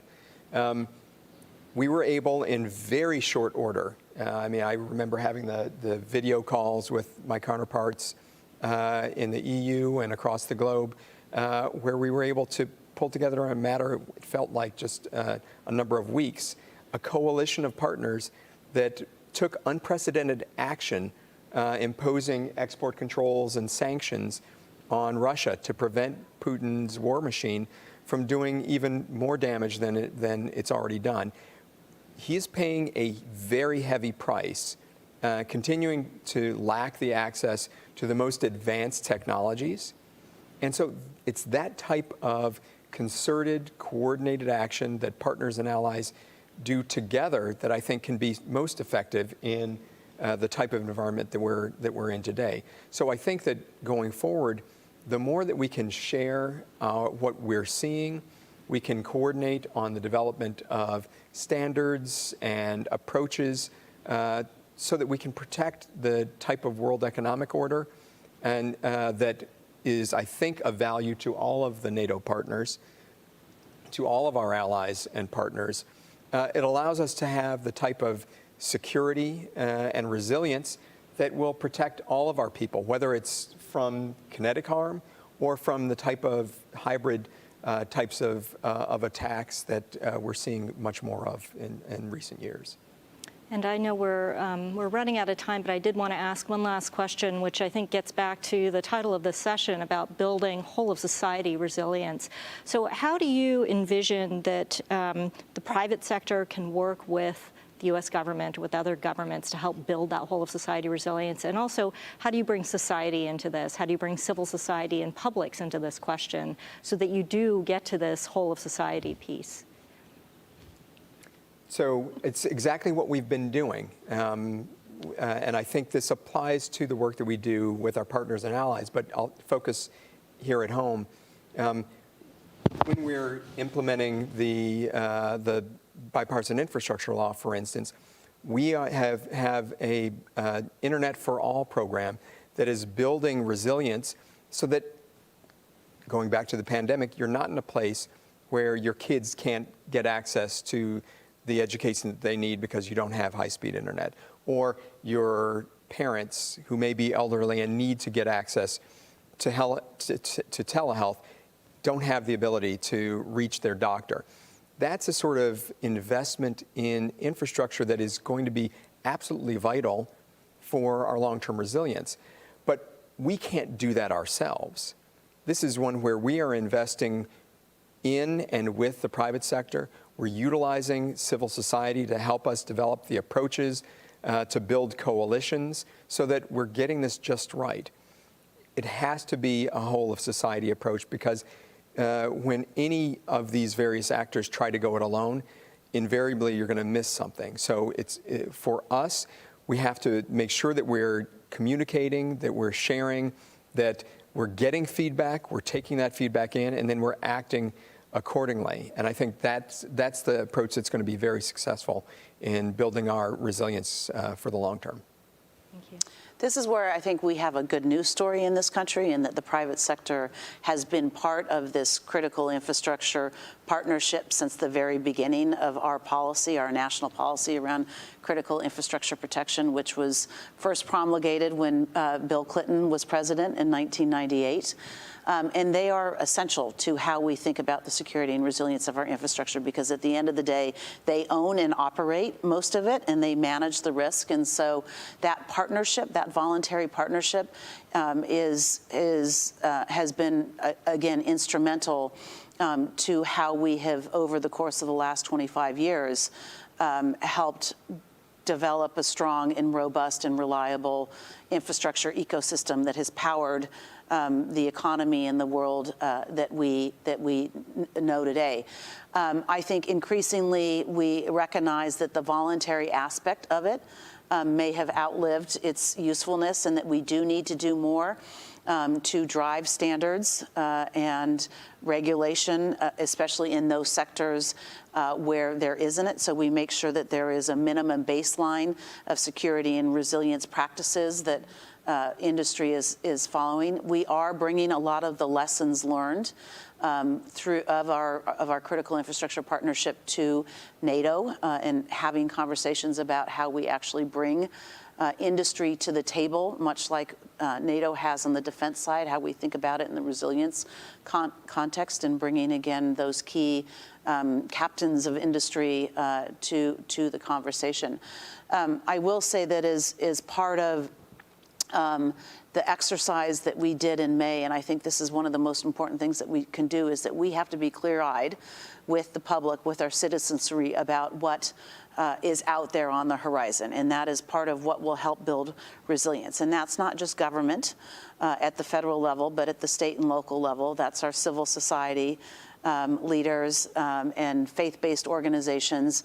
We are I think, being forthright about what we're anticipating to happen here at the federal level in the next 3 to 5 years, and we have to make sure that our citizens understand that, and that that message needs to be consistent across partners and allies, and that is what will help drive resilience. If we are open with the American people about what we see out there on the horizon, I think that will help drive societal resilience and what we expect of them in a time of crisis. Well, this has been a great conversation. I'm sure we could all talk a lot more about this subject, and I anticipate that the themes of resilience are going to echo throughout the rest of the discussions here at the Public Forum. But I'd like to thank both of you for joining us here. It's been a great conversation. Thank you very much to the NATO Public Forum, and thank you very much to the online audience for joining us.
Good afternoon. Welcome back from lunch. Come on in, come on in, come on closer.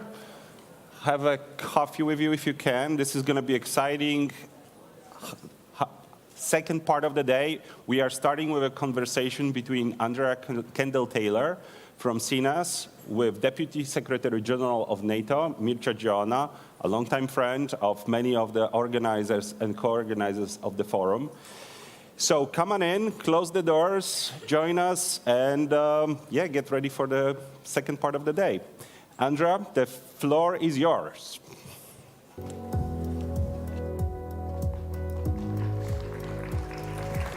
Hey, guys.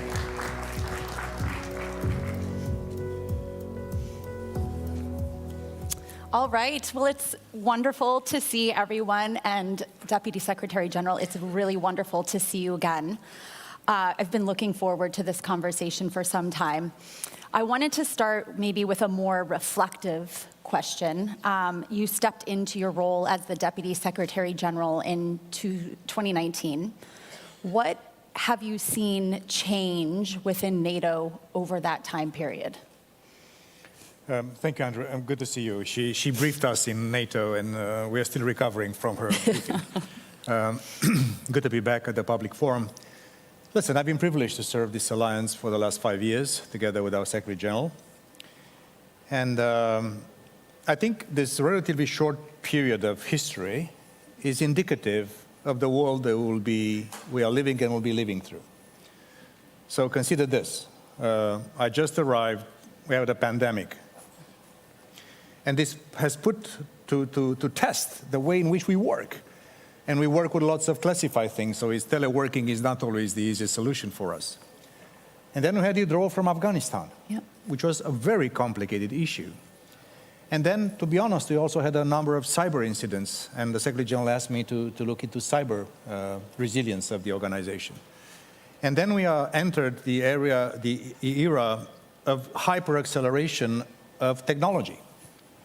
AI, biotech, synthetic biology. We have our chief scientist here, Dr. Wells, that is also looking into the future with, let's say, a lot of professionalism. So I would say that in its nutshell, and of course the war in Ukraine and the summit now in Washington. Yeah. So I would say that NATO we have in our genes, in a way, in our genetical code, a gene of adaptation to transformation of geopolitical and strategic environments. And I gave you a variety of shocks and transformative evolutions that are indicating that NATO is an organization that has this capacity to adjust, transform, and be relevant to our citizens. Yeah, we'll dive into some of that throughout this conversation. But you talked about the shocks and the challenges, but you and with Secretary General Stoltenberg have accomplished so much during your time at NATO. You in particular have been focused on fostering NATO's partnerships, championing innovation across the alliance, and also finding ways to increase our resilience and adaptability.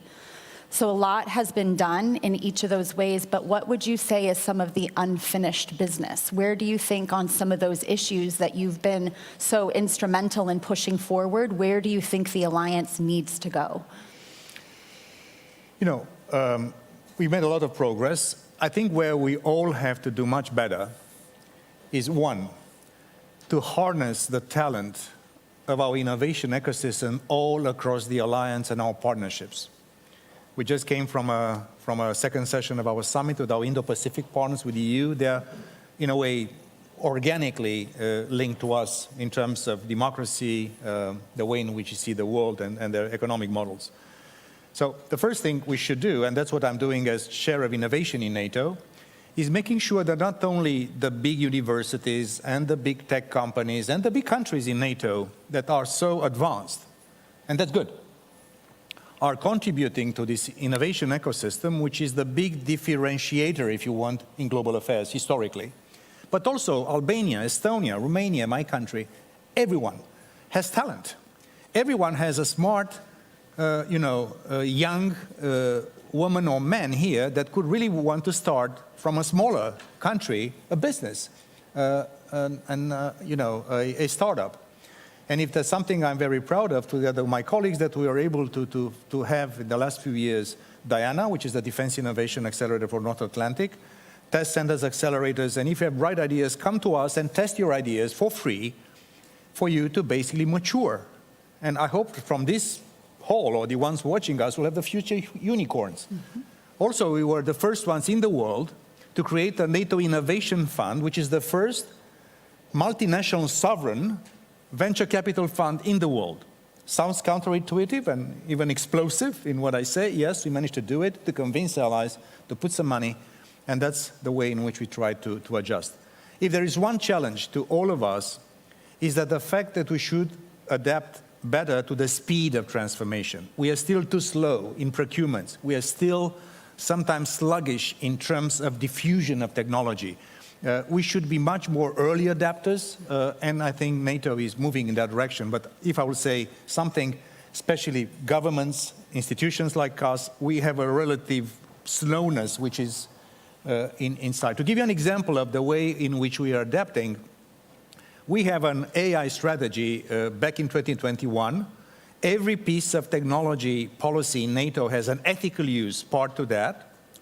Compulsory. We want to be the gold standard on technology in national security, but also on ethical use. And we have, this system of committees and boards in NATO. For the AI and big data board in NATO, for the first time, we have private sector sitting around the NATO table, because the dialogue between us, private sector, civil society, and academia, the triple helix of innovation is something we do. We are still too slow. We have to move much faster, to be more innovative, and also take risks in a way, because if not, the speed of transformation could really create trouble for us down the road. Yeah. Another area that I understand that you've spent a lot of time in and focus on is on defense spending and reaching out to different member states to make the case why we all need to spend more on security and defense. And when you're making the case to elected officials, it's obviously not always an easy case to make, because they have competing priorities, domestic expenditures, and other things that they need to do at home. And so when you go out and you're having these discussions with other elected officials about why they need to spend more, what's the case that you make? Listen, I'm a political person myself, so I know how difficult it is for a political leader. Then you have so much conflicting and overlapping priorities. There's so much need for education and for infrastructure and for healthcare and for climate change. They are massive priorities. But I think what the war in Ukraine and the aggressiveness of Russia and if you want, this collection of China, Russia, North Korea, and Iran, at least in Europe, I think, it triggered a sort of a strategic awakening to a tough world. Yeah. So in a way, when you see war in Europe back after many decades, after the Second World War, in fact, our public opinions, our young ones, the taxpayers, in a way, they see, oh, this is dangerous, so there is a little bit easier for us to make the case to spend more on defense. And that's why from 3 allies meeting the 2% threshold in 2014 in Wales, now we have 23, and every ally has a plan to reach 2%, at least. But the problem is not only how much money you put in, but how you spend it. Yeah. And that's another place where NATO is giving exceptional guidance and advice to all allies. Because there's always, especially when you're lagging behind, many allies have underinvested in defense for decades. And now you have a little bit more money, and how do you spend that money? On which, let's say, catching up with more classical equipment that we miss, or high-tech, high-end. And that's why NATO, through our NATO defense planning processes, we are in fact advising and guiding allies to making sure that they don't choose.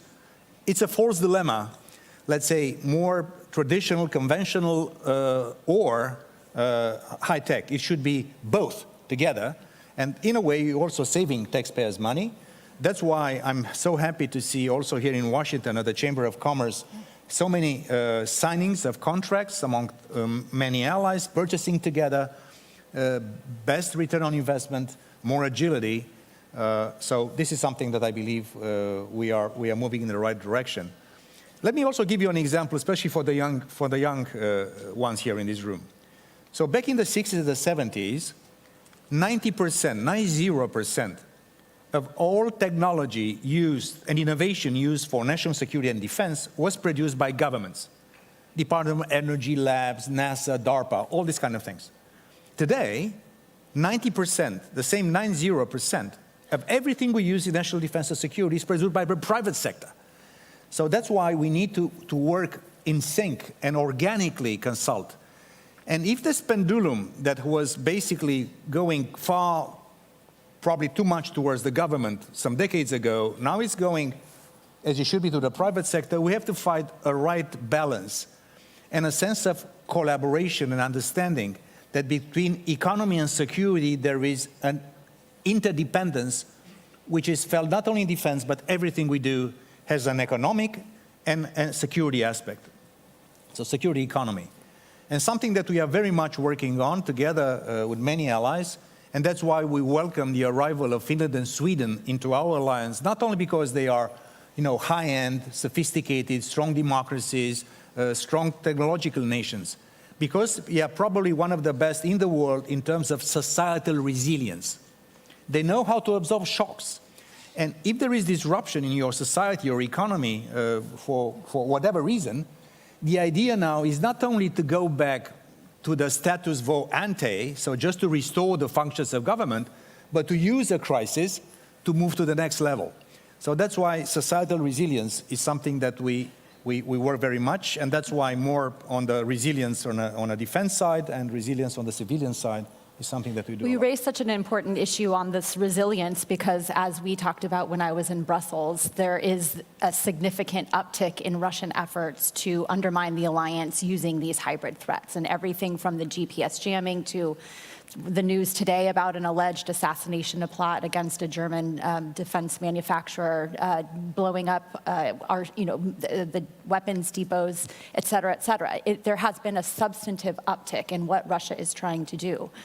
Is NATO prepared and equipped, and how is NATO planning to respond to these types of threats? Because the risk is that if it's just Latvia's problem or just France's problem, that those costs are manageable from the Kremlin. So how is the alliance thinking about taking this issue on?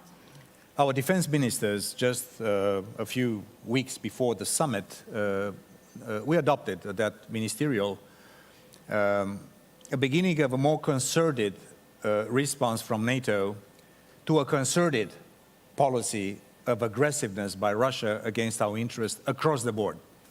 Cyber attacks against water plants in America, assassinations, espionage, sabotage, risk to our critical infrastructure, things that disinformation, misinformation, meddling with our election campaigns. So if you treat, you're right, Andrea, if you treat this individually, this is Lithuania's problem or Germany's problem, or America's problem, and we don't inform each other through intelligence sharing and learning from each other, then our response would be basically segmented and less effective. So that's why we also, our leaders will approve later today, I think, also a special strategy of countering Russian malign influence in the Western Balkans. And across the alliance, we are working to really push back and basically be far more effective. To make a very clear point here, we don't see Russia having, at least today, the capacity or the intent to attack NATO because we are a much bigger player and we are also investing much more, deterrence and defense, new plans. But in terms of everything under the Article 5 threshold, they're using everything against our interest. And sometimes we see Russia and China, sometimes and Iran, even North Korea, affecting our interests. So you're right. On the hybrid side, on this kind of concerted efforts, we are taking collective efforts. And by the next summit in The Hague, we'll be adopting an overarching Russia policy, NATO, that will be taking into account basically as you mentioned when you visited with us, a pattern of aggressiveness by Russia against our interests, and the fact that Russia as a nation, as official ideology, as economy, as defense or foreign policy, they are basically organizing themselves for the long haul to be aggressive against the West. And also, as a political guy, when you have domestic problems, you have to invent a foreign adversary, a foe from the outside. That's propaganda manual 1.0. And they're doing just this. NATO has no aggressive intentions against Russia, a defensive alliance. They're trying to portray NATO, America, EU, whatever, as the big existential threat to Russia, which is total nonsense, just to justify a grip of power inside, and together with other countries like China and the others to unravel the world order that we represent and embody through NATO. Well, I want to pick up on that theme exactly, which is, strategic competition has been a big focus of this. We've had panels on the axis of upheaval, the growing cooperation between Russia, China, Iran, and North Korea. How do you think that competition and this alignment and increasing coordination among revisionist actors will shape the alliance moving forward? How is the alliance thinking about dealing with this shifting geopolitical landscape? We just came from the session of our summit with our Indo-Pacific partners and European Union. And the first natural answer is to really reach out and work much closer with our natural partners, which are democratic nations from all over the world. Of course, respecting Washington Treaty indicates that we are a transatlantic organization. We are not a global organization, but security is global. That's one thing. We should do much more together. We should really bring NATO and the EU even closer strategically in using the respective toolbox of the two organizations. We have to work with many of our partners. But there is something that our leaders, and I myself, as a person with some experience in international affairs and politics in general, I think we have to do a much better job in reaching out to the other nations that are neither, let's say, explicitly with us nor with the other group of countries. And this is where we have to do a much better job together.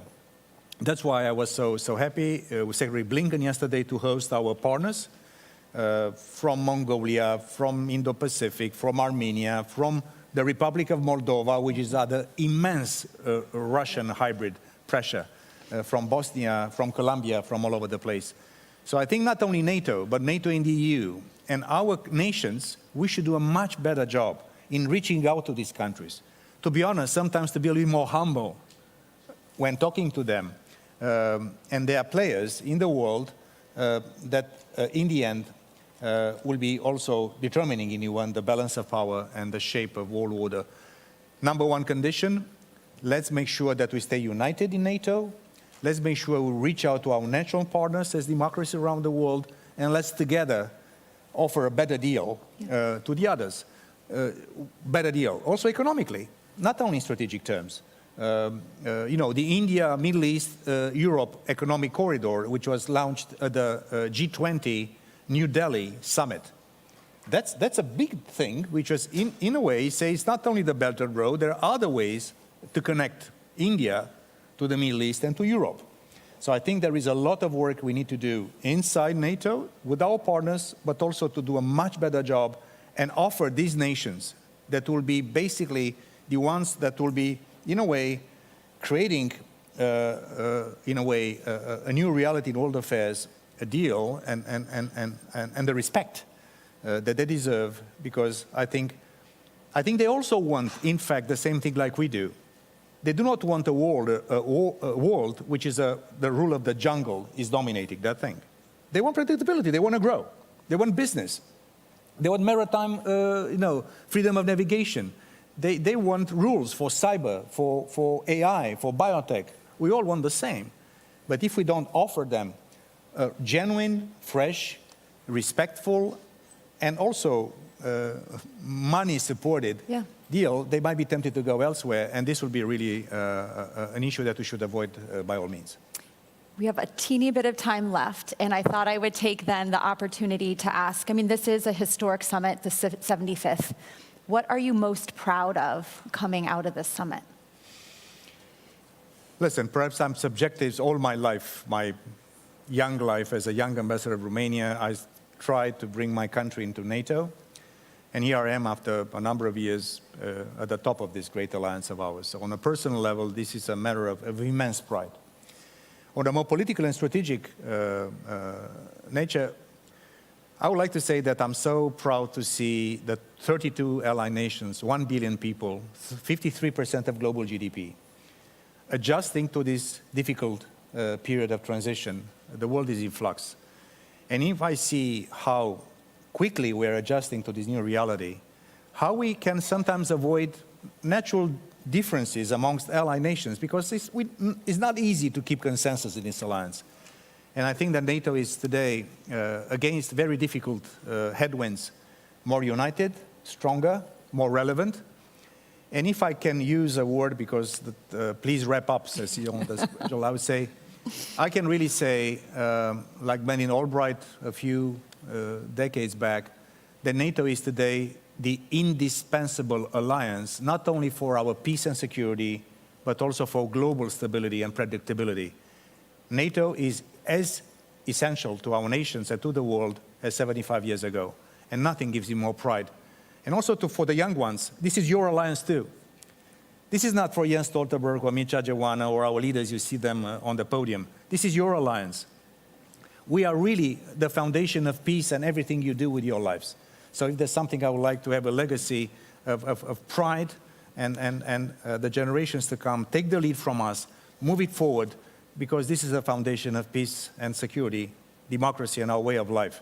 I couldn't have been prouder to serve this great alliance than for the last 5 years.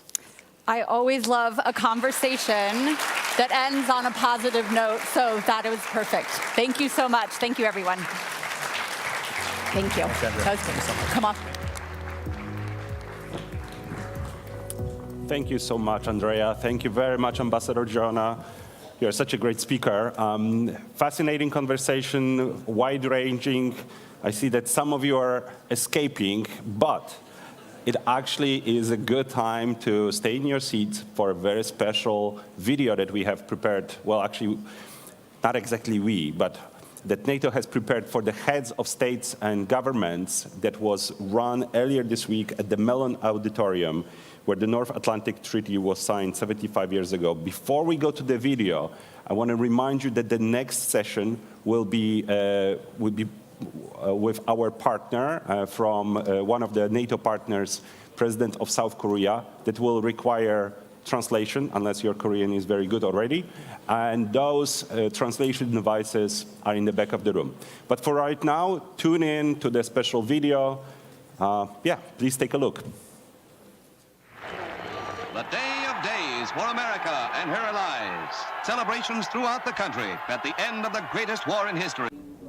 In April 1949, 12 nations came together in Washington to sign the North Atlantic Treaty. The Russians had not demobilized. They retained overwhelmingly the largest force in Europe. From Budapest come the first pictures of the battle which has shaken the world. In Berlin, bricks, mortar, wire make up what decent people call the Wall of Shame. More Russian troops were on Czechoslovak soil than were Americans in Vietnam. It appears military forces are crossing the border. A platoon of troops deployed this morning around the main airport in Crimea. President Putin ordered atrocious acts of aggression against innocent people.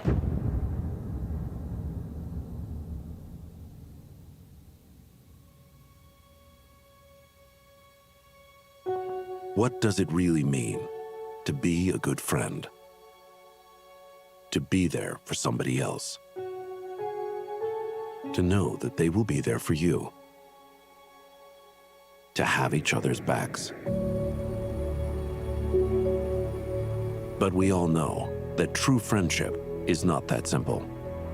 There's more to it than that. There's more demanded of you than that. In this treaty, we seek to establish freedom from aggression. To protect this area against war will be a long step toward permanent peace in the whole world. Friendship starts out as a promise we make to each other and to ourselves. Let every nation know, whether it wishes us well or ill, that we shall support any friend, oppose any foe, to assure the survival and the success of liberty. It's a pledge to take the other's interests as seriously as you take your own. We are determined to resist aggression, whatever its force, and whatever kind of force is needed to resist it. Over time, it creates an unbreakable bond, an alliance, partnerships. That alliance becomes an identity, an expression of who we are as people. Those partnerships make us all stronger. There's a moral compass at work that not only guides us, it's on display for all the world to see. Mr. Gorbachev, tear down this wall. The dangers of acting are far outweighed by the dangers of not acting. Dangers to defenseless people and to our national interests. NATO is a defense alliance. NATO has no intention of attacking anybody. It's to increase the capabilities for defense. In an uncertain and chaotic world, it removes a measure of doubt and offers us the chance to help shape our own destiny. NATO soldiers trying to rescue trapped residents carried children to safety. Like a stone that skips across the water, a good friendship creates a ripple through space and time. It touches everyone we know and everyone who will ever know us. Take the story of one boy in Bosnia who was 5 years old when the war came to his doorstep. I remember the tanks coming into our city. Sitting outside on my steps of where we lived, suddenly I heard a whistling sound. Had no clue what it was. And then a rocket hit my kindergarten right in front of me.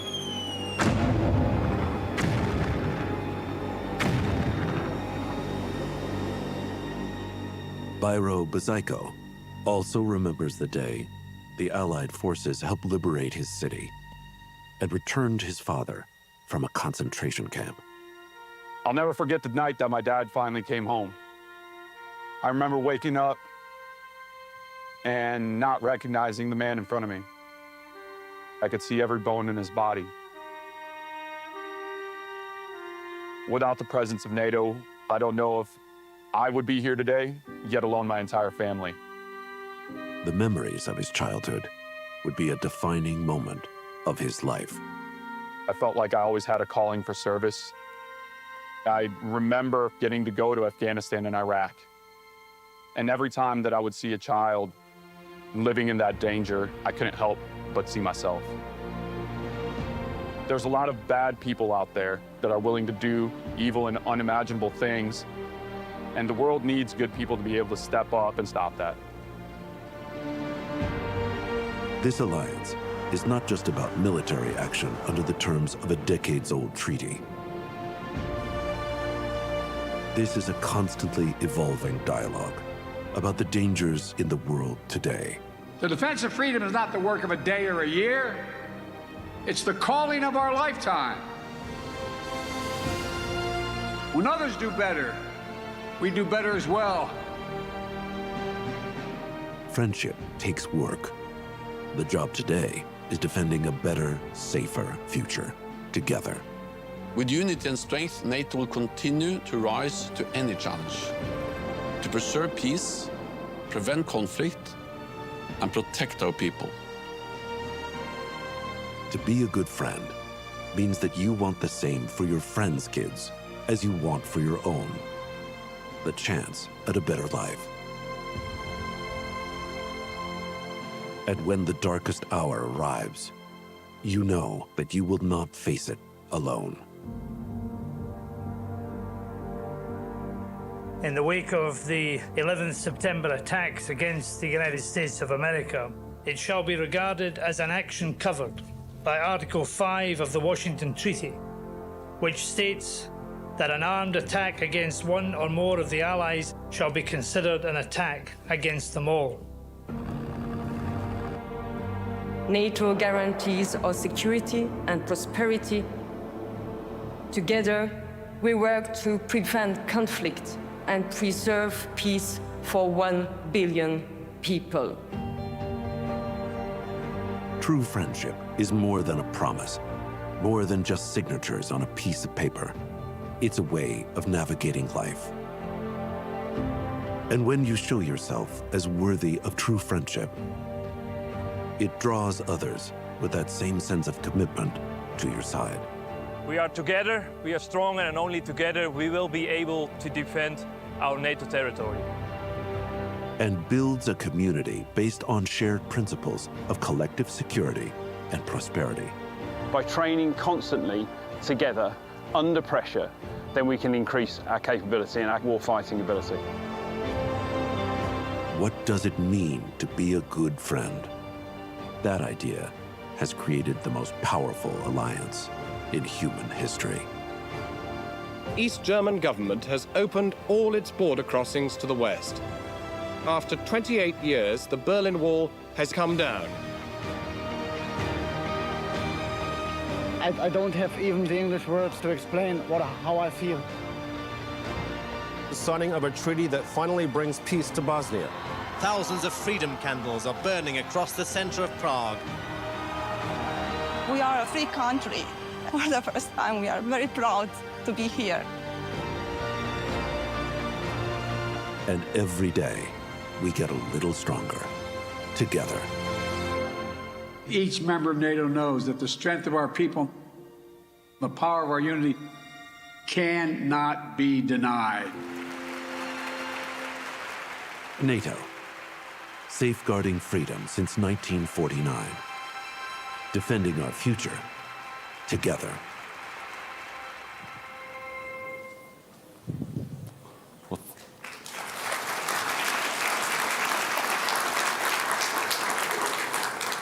Thank you for joining us for this very, very moving film, illustrating what friendship is about, what our alliances are really about.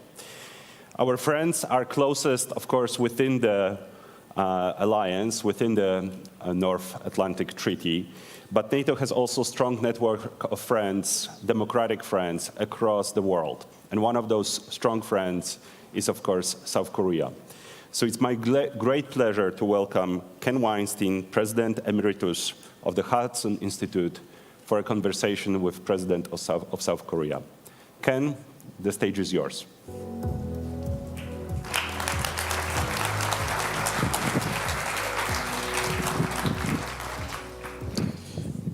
Good afternoon. I have the distinct honor of introducing a man who swept a White House crowd off its feet during his inaugural state visit to Washington in 2023 with an unforgettable rendition of Don McLean's classic American Pie. But those who follow global affairs closely know His Excellency Yoon Suk-yeol, the President of the Republic of Korea, is more than just a talented vocalist. He is an extraordinary leader, a man who has brought forth a dynamic vision of a Korea that leverages its economic, technological, and diplomatic prowess as a global pivotal state to advance freedom, peace, and prosperity through democratic principles and enhance international engagements. Where could I get a headset? President Yoon's efforts to transform Korea into a global pivotal state include significant assistance to Ukraine, expanded global aid, deepened engagement with the Global South, including through the recently completed Korea-Africa Summit, which followed on last year's Korea-Pacific Island Forum, and deepened engagement with NATO as one of NATO's Asia-Pacific 4 partners. Showing immense courage, President Yoon worked tirelessly to repair and rebuild Korea-Japan relations in partnership with Prime Minister Kishida. Thanks to President Yoon's vision and commitment, a reinvigorated trilateral partnership between Korea, Japan, and the United States was inaugurated last August at the Camp David summit hosted by President Biden. Ladies and gentlemen, please welcome President Yoon to the NATO Public Forum podium.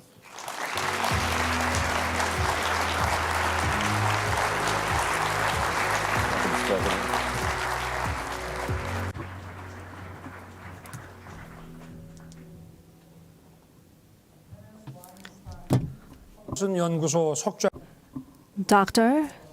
Kenneth Weinstein, President Emeritus of Hudson Institute, and distinguished guests, good afternoon. It's a great pleasure to be here in Washington, D.C., where NATO was founded 75 years ago.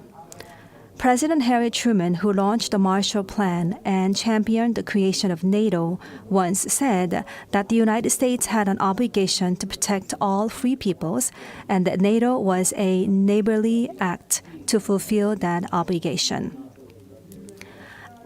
After 2 world wars that inflicted immeasurable pain and suffering upon mankind, NATO was established with a solemn promise that such tragedy would never be repeated. However, in 1950, just 1 year after NATO's founding, the Korean War broke out on the Korean Peninsula with a surprise invasion by Soviet-backed North Korea.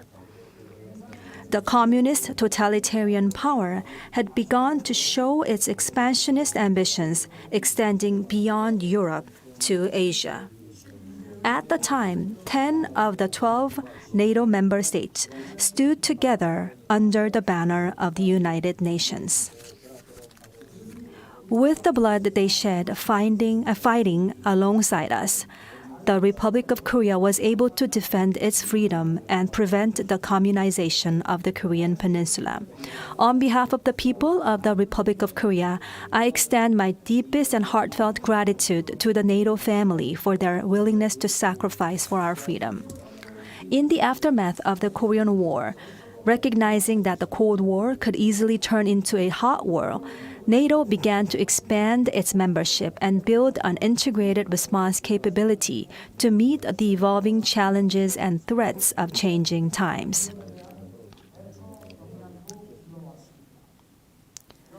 Today, NATO stands as the world's largest security alliance with 32 member states. Ladies and gentlemen, 35 years after the end of the Cold War, we find ourselves facing new and challenging forces. These forces reject an international order based on universal values and norms.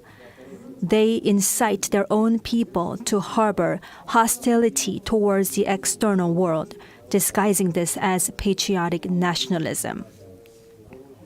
Autocratic regimes maintain their power by restricting the freedoms of their own citizens and subjecting them to constant surveillance. The collusion of those who advocate for altering the status quo through force directly challenges the peace and prosperity established by the free world.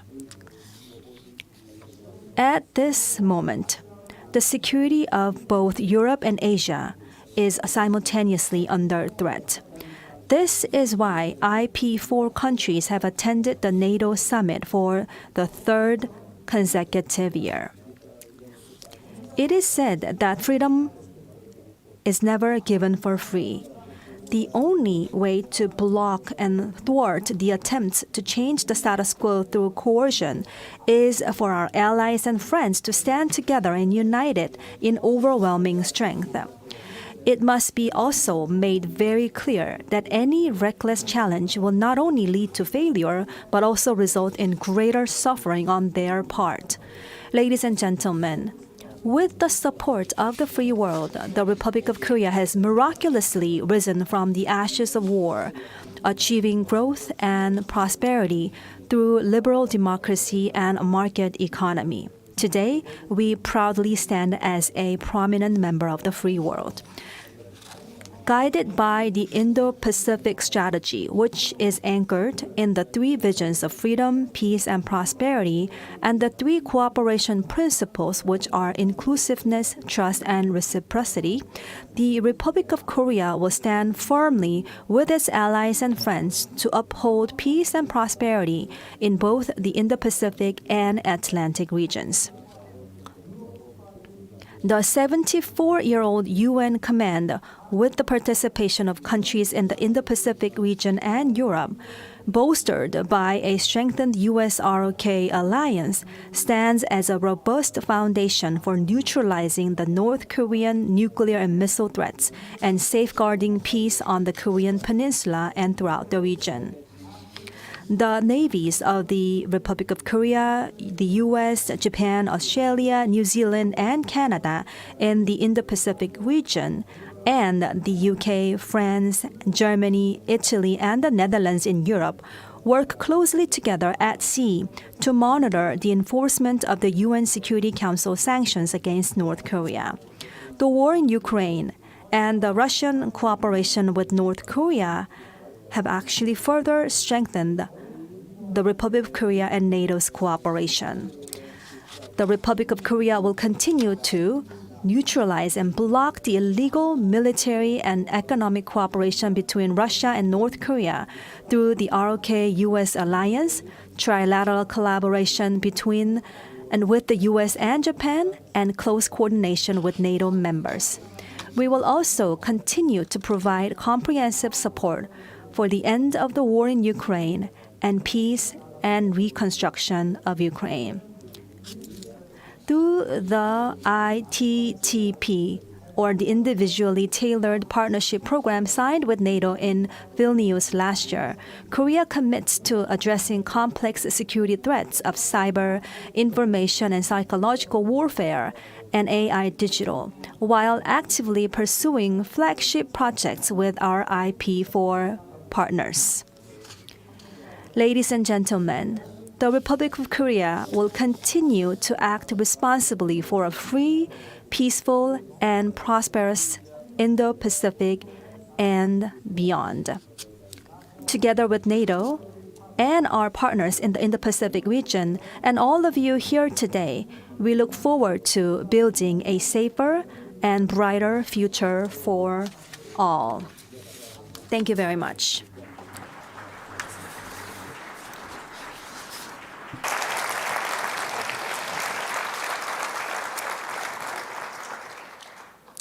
Well, thank you, Mr. President, for those characteristically frank, insightful, and stirring remarks.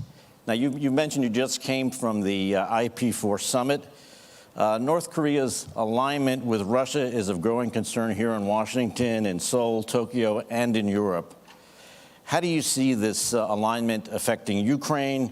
To what extent will Russia and the DPRK cooperate militarily and economically? And what impact is this going to have on ROK policy with regard to Ukraine, Russia, and North Korea?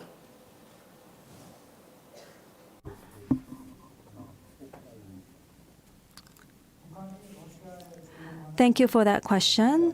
The missiles and the artillery shells that North Korea is supplying to Russia will prolong the war in Ukraine. And Russia's potential military technology and economic assistance to North Korea in return threatens peace on the Korean peninsula and in the Northeast Asian region as well. Yesterday and today, NATO allies and our partners together expressed their strong concerns over the growing Russian-North Korean alignment. Russia's cooperation with North Korea over the war in Ukraine appears to be a collusion of convenience driven by their own pressing needs. Russia wants North Korea to actively engage in anti-American, anti-Western rhetoric while serving as its arsenal. North Korea hopes that Russia will provide it with advanced military technology and energy resources, and also help them weaken the monitoring of the UN Security Council sanctions. The South Korean government will continue to strengthen the US-ROK alliance and also U.S.-Japan-Korea cooperation and partnership with NATO to thwart and neutralize illicit Russian, North Korean military and economic cooperation. We will also closely analyze the potential impact of Russian, North Korean cooperation on the security of our country and international peace, and we will take steps to devise corresponding countermeasures. With NATO, we will enhance information sharing on North Korean weapons that have been deployed on the battlefields in Ukraine. Now, to support Ukraine, which we will continue to do so, we already have the comprehensive assistance package that we're already providing to Ukraine. We will continue to expand that package, working closely with our NATO allies and IP4 countries in this process. We will build on the Ukraine Peace and Solidarity Initiative announced in July of last year in Kyiv and expand our security and reconstruction assistance. Great. Thank you, Mr. President. The NATO alliance was formed 75 years ago, as we all know, to face the Soviet threat. How would you compare the U.S.-Soviet relationship during the Cold War with today's U.S.-China relationship? Should parallels be drawn? And because particularly against this backdrop, the Republic of Korea and the People's Republic of China maintain high-level communications. You hosted a successful Korea-Japan summit on May 27th. I happened to have been in Seoul at that time and caught the very positive news reports. Where do you see Republic of Korea-China relations going and policy going? Thank you for that. Yes, in the past, the U.S.-Soviet Cold War did exist, and it was a political system that were completely different, and they wanted to, they were competing, and that was the situation in the time. At that time, the trade volume of the U.S. and Soviet was very minimal, less than 1% of each country's GDP.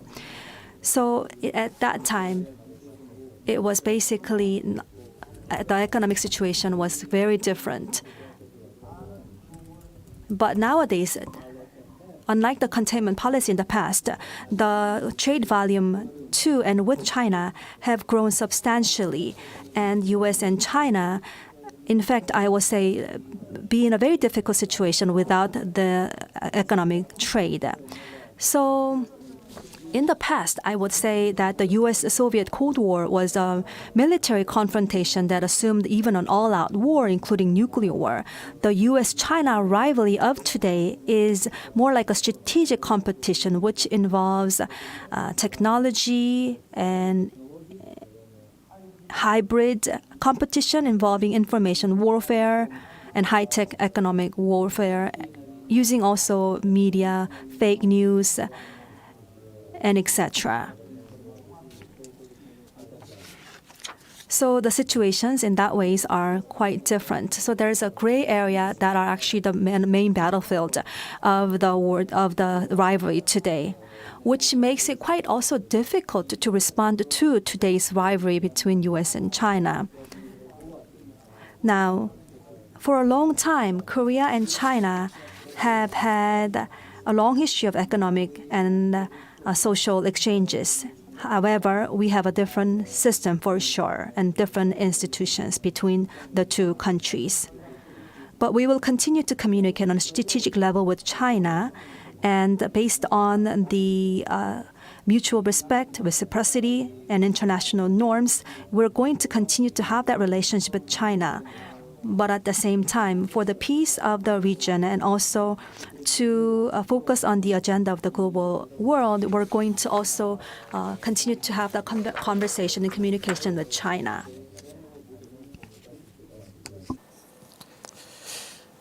Thank you, Mr. President. Let me turn to the last question, where we have seen fissures in the global geoeconomic situation during the COVID pandemic and also during Russia's invasion of Ukraine.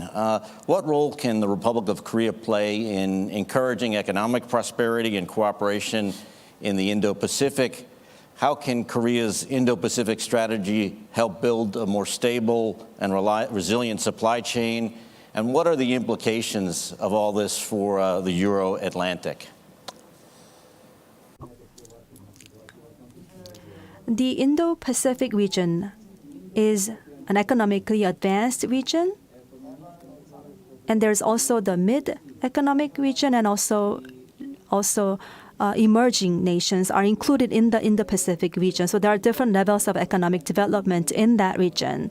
So to drive the economic development of the region as a whole, we need to make sure that we encompass all different levels of economic status. And because Korea had such a compact and successful economic growth over such a short period of time, we can share our own experiences with those countries in the Pacific region. And we are strong in manufacturing industries in Korea, as you all know, and we have amazing talents with great technological prowess. So our prowess is once again in manufacturing and also human resources. We can actually have a very practical collaboration with Indo-Pacific countries. As for the resilience in supply chain, multilateral platforms are very critical, and then we will do our best to be a leading role in the expanding multilateral platforms. In fact, MSP, which stands for the Minerals Security Partnerships, and also IPEF, Indo-Pacific Economic Frameworks, we could use those kind of platforms to really strengthen the resilience of the supply chain globally. In fact, we're the chair of the APEC next year, and we can utilize also this kind of platform to lead regional discussions on trade and investment of the Indo-Pacific regions. Again, this could be a great opportunity for trade, investment, innovation, and digital economy. We can share our experiences to the countries of Indo-Pacific region. That's what we will do. Well, thank you, Mr. President. It's been a real privilege to be here with you, and I'm sure that the NATO Public Forum feels the same way. We wish you the best of luck in future endeavors, and thank you for your leadership.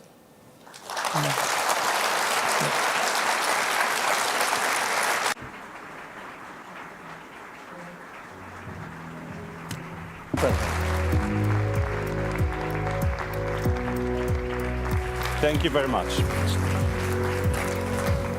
Thank you, Mr. President. Thank you, Ken, for this fascinating conversation that helped us to really see the scope of NATO's partnerships. And we are now about to turn to another key partnership between NATO and the EU. And for this conversation, please help me welcome to the stage my big boss, President of the German Marshall Fund of the United States, Heather Conley. Heather, the stage is yours. So I'm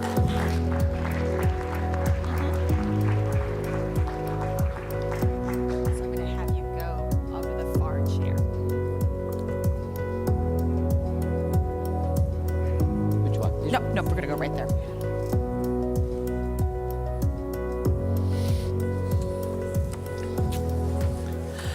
Well, good afternoon.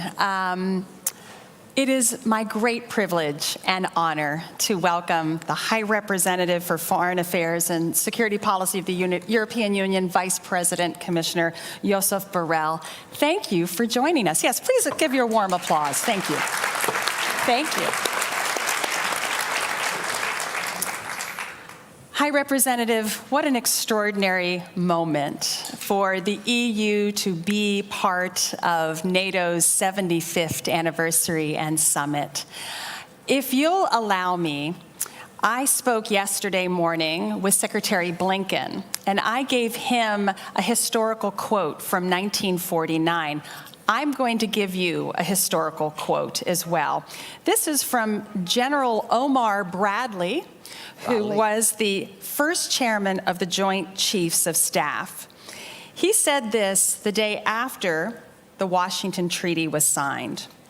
In the final analysis, Western Europe can only be saved by Western Europeans, but to save themselves, they must have the will and the means to resist. 75 years later, does the European Union have the will and the means to resist an aggressor? Which aggressor? We'll start with Russia. How about that? Not bad. We'll start with Russia, of course. Look, since the Euro crisis and the end of the Cold War, beginning of the 20th, this century, the Europeans, we have gone through a silent process of disarmament. Silent but continuous, because it was not war in the horizon. And we had you, the US, to protect us, NATO. So why to spend on ammunition, which is not very popular, when you can spend on increasing pensions or social security? Until 2014, then Russia took Crimea. It was our first wake up. And then the war against Ukraine directly by invading the country.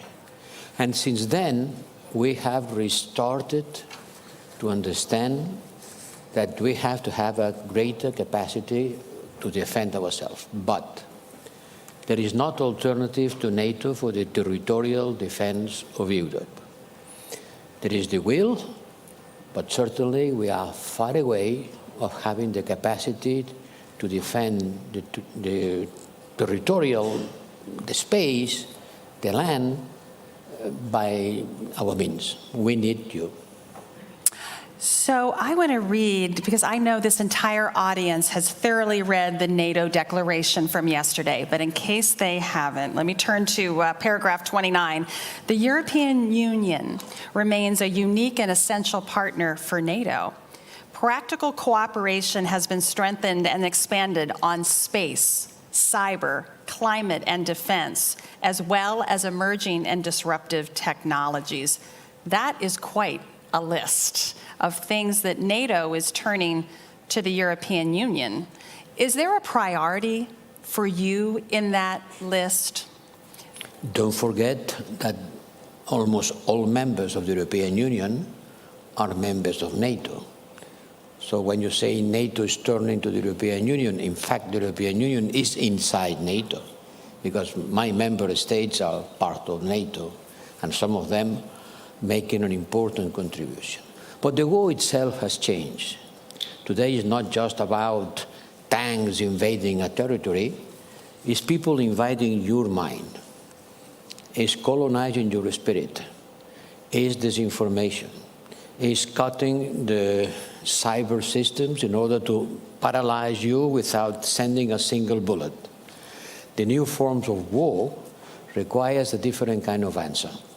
And on that, we are certainly very much engaged. And I can say that we are quite good on cyber defense.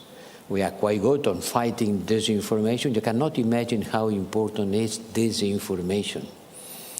People are suffering attacks on their mind, trying to resist things that false, but looks true. Then how do you resist against that? You need a different kind of army. You need people watching the networks. You need people explaining things the way they are, counter-programming, giving right information to the people, trying to avoid interference on the electoral process.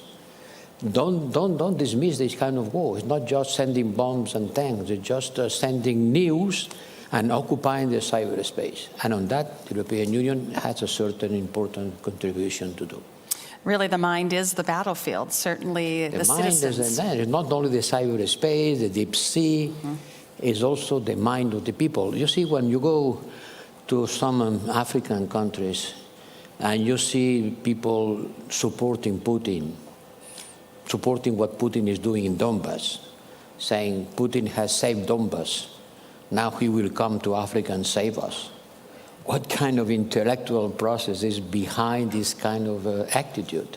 Well, a lot of people invading the networks, a lot of people disseminating lies, a lot of people colonizing the minds of the others. Absolutely. You gave an interview earlier this week where you said the future of Europe's security will be determined in Ukraine. It's true. And I think while all of us understood that this was a very geopolitical EU for this term, perhaps its most important geopolitical act was beginning accession talks with Ukraine. But the EU is doing much more. Obviously, defense industrial capacity is essential.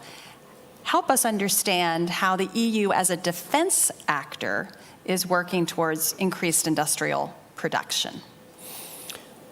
In Europe or in Ukraine? Well, both. Both. Both are going to be essential. Well, in 1 year, we have doubled our capacity to produce ammunition. When the war started, we took a dramatic decision, which was to supply arms to a country at war. And believe me, it was not so easy. 2 weeks before the starting of the war, I was in Donbass. I was visiting Donbass. And the drums of war were already resonating. And the Prime Minister of Ukraine told me, they are going to invade us. On the other side of the window, there are 150,000 troops. They are not there by accident. They will invade us. When they will invade us, tell me, are you going to help us? I don't expect you to send your young people to be killed to defend Kyiv. I don't expect that. But are you going to give us the arms that we need in order to resist by ourselves? And to this dramatic question on the eve of an invasion, I couldn't give an answer because I was not so sure. But later, the European Union took the decision of, yes, we are going to send you arms.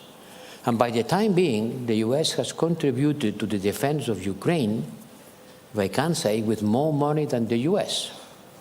Not only military, but if I add up military expenditure, economic support, support to the refugees, humanitarian, economic, financial, we are at about 110 billion euros spent to support Ukraine. 40 billion of military support and the rest and all kind of support that a country needs in order to continue working.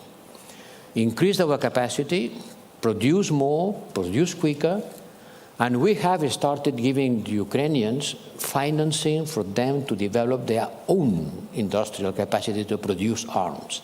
And believe me, the Ukrainians are very good. I was in Kyiv, and I visited a factory where they produce drones. Drones like a pizza, this size. They produce 500 drones per day. These drones can transport an explosive charge of 4 kilograms, enough to kill a tank. And they are being driven by a joystick, as the one that my grandson uses to play. And they fly 30 kilometers, they look around the front line, they identify a target, and boom. They have been doing that by their own, quickly. And there are more than 200 factories producing this kind of new arms. But they need financing. And that's what we are already giving to them. And part of this funding comes from the frozen assets, Russian frozen assets. You know that we have $300 million on frozen assets. Well, we are taking the revenues of these assets the revenues, not the capital, in order to finance the industrial development of Ukraine. This thing is very important because the war will not stop tomorrow, unhappily. So they need to be prepared on the medium term in order to have the capacity that they didn't have at the beginning, neither us. So we are increasing our capacity and supplying them with financial and technological capacity to increase there. But they are very good on doing that by their own. If you go to Kyiv, ask them to show where they are producing the arms of tomorrow. And you see young engineers and young people working on the production lines. And thanks to that, they have been able to resist. No, it's quite remarkable what the Ukrainian defense industry is producing, and hopefully Europe can produce additional weapons because to fulfill NATO's regional defense plans, the capacity needs are great. You need capacity for everything. Let me make some arithmetic. On the new development plan that NATO is cooking, NATO needs to mobilize, to be ready to mobilize about 300,000 new troops coming from the member states of the European Union. 300,000. Today, our armies, 27 different armies, we have about 1.5 million troops. But only about 10% of them are operational, let's say 150,000. In order to mobilize 300,000 more, it means that you have to multiply by 2, double your capacity. But these people need to be armed, need to be trained. They don't send people to the front line empty hands. Can you imagine the amount of resources that we need in order to reach this level of preparedness? This is a target for the industry. We have to mobilize our capacity. We have it, just it needs to be mobilized. And to try to do that, not in a fragmented manner. You have a Pentagon. You are in a state. You have an industrial sector that doesn't make a difference if it is in Pennsylvania or in Miami or in Alaska. They're Americans. And there is someone who is taking the lead and organizing the buying of arms for a single army. Now imagine 27 different armies with 27 different industrial sectors, with 27 different national interests. Fragmentation, division, it's a big problem for us. So we have to overcome this difficulty and to do that together. How do you overcome it? Well, by incentivizing, by saying, if you go together, you will have a premium. Instead of having 25 different types of tanks, let's look for 2 or 3 in order to concentrate the capacity and avoid having dispersion with all the logistic costs that it represents. This means having financial resources in order to implement a policy which is not to substitute the 27 different armies, but to build interoperability among the different armies, to avoid pitfalls, to avoid duplications. Maybe we have too many of the same asset, and we don't have another kind of asset, which is critical. This is a kind of a puzzle. How do we go from 27 completely different and isolated to still 27, but sharing resources, being able to work together, mobilize troops and capacities, to make that an ammunition used by the German army can be used exactly for another European army. This is something that allies logistics, technology, organization, to overcome the national differences. The purpose is not to build the European army. It's utopical, it's not going to happen tomorrow. But to make our armies to be able to work together, sharing capacities, being interoperable, and being ready to mobilize resources all together at a certain moment. Not to substitute NATO, there is not alternative to NATO, I want to repeat this idea. But in order to make NATO stronger, if the European Union is stronger, if the member states of the European Union are stronger, certainly NATO will be stronger. So what you are describing is a European defense pillar rooted in NATO. That's what you're describing. You can call like this an European pillar inside NATO, being able to make NATO stronger and at the same time being able to face our challenges when NATO will not be mobilized, because NATO will not solve all the problems that we have. I don't see NATO going to the Sahel, for example. I don't see NATO going to Sub-Saharan Africa. Why not? Because it's not the scenario for which NATO was imagined, no? And we have a lot of problems there. We have a lot of problems, security problems linked with migration, linked with the military coup d'etat, has destabilized all these kind of regions.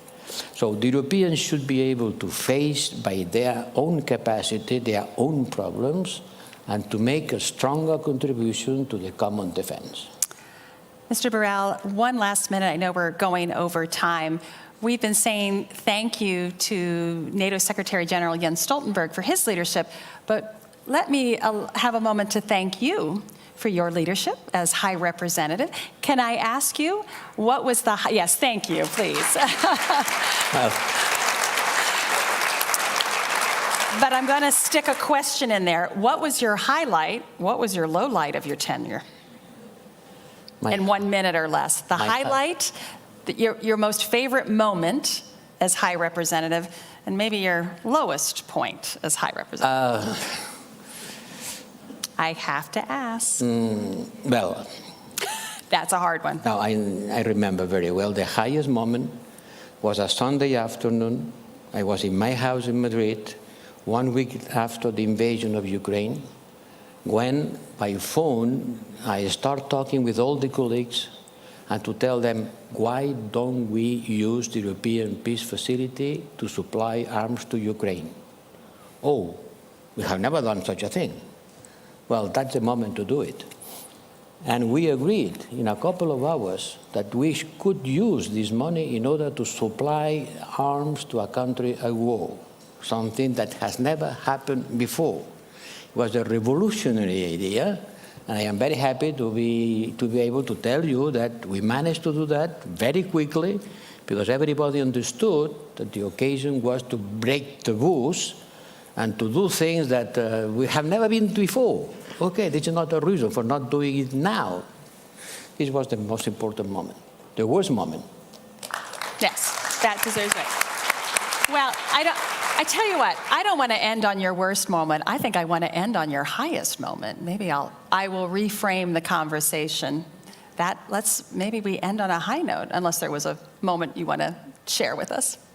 Well, this one, it was the high moment. Okay, let's stick with the high moment. And let's again thank the High Representative for joining us and for a strong European Union defense posture. Thank you.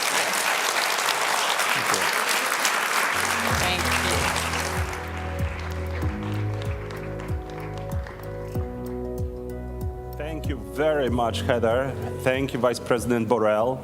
This conversation clearly showed us how European Union and NATO work hand in hand. We finished with European Peace Facility. For those Americans who don't know what it is, look it up, revolutionary instruments. And it really made a big difference for European support for Ukraine. So for our online audience, please join the conversation with Congressman Connolly, led by my colleague Christine Berzina of German Marshall Fund, and another conversation with Javier Colomina, Deputy Assistant Secretary General for Political Affairs at NATO. And for all of you here, feel free to get caffeine, lots of coffee, lots of tea. We have one last piece of the NATO Public Forum with a surprise visitor at the very end that at some point we'll be able to tell you who it is. And for now, enjoy the coffee break and see you in half an hour.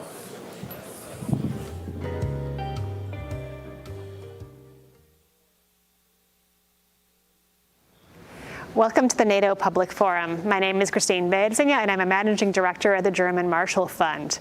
We're here today with Representative Gerry Conley, Congressman and President of the NATO Parliamentary Assembly, to talk about why NATO matters beyond the NAC table and for very important voices across the alliance.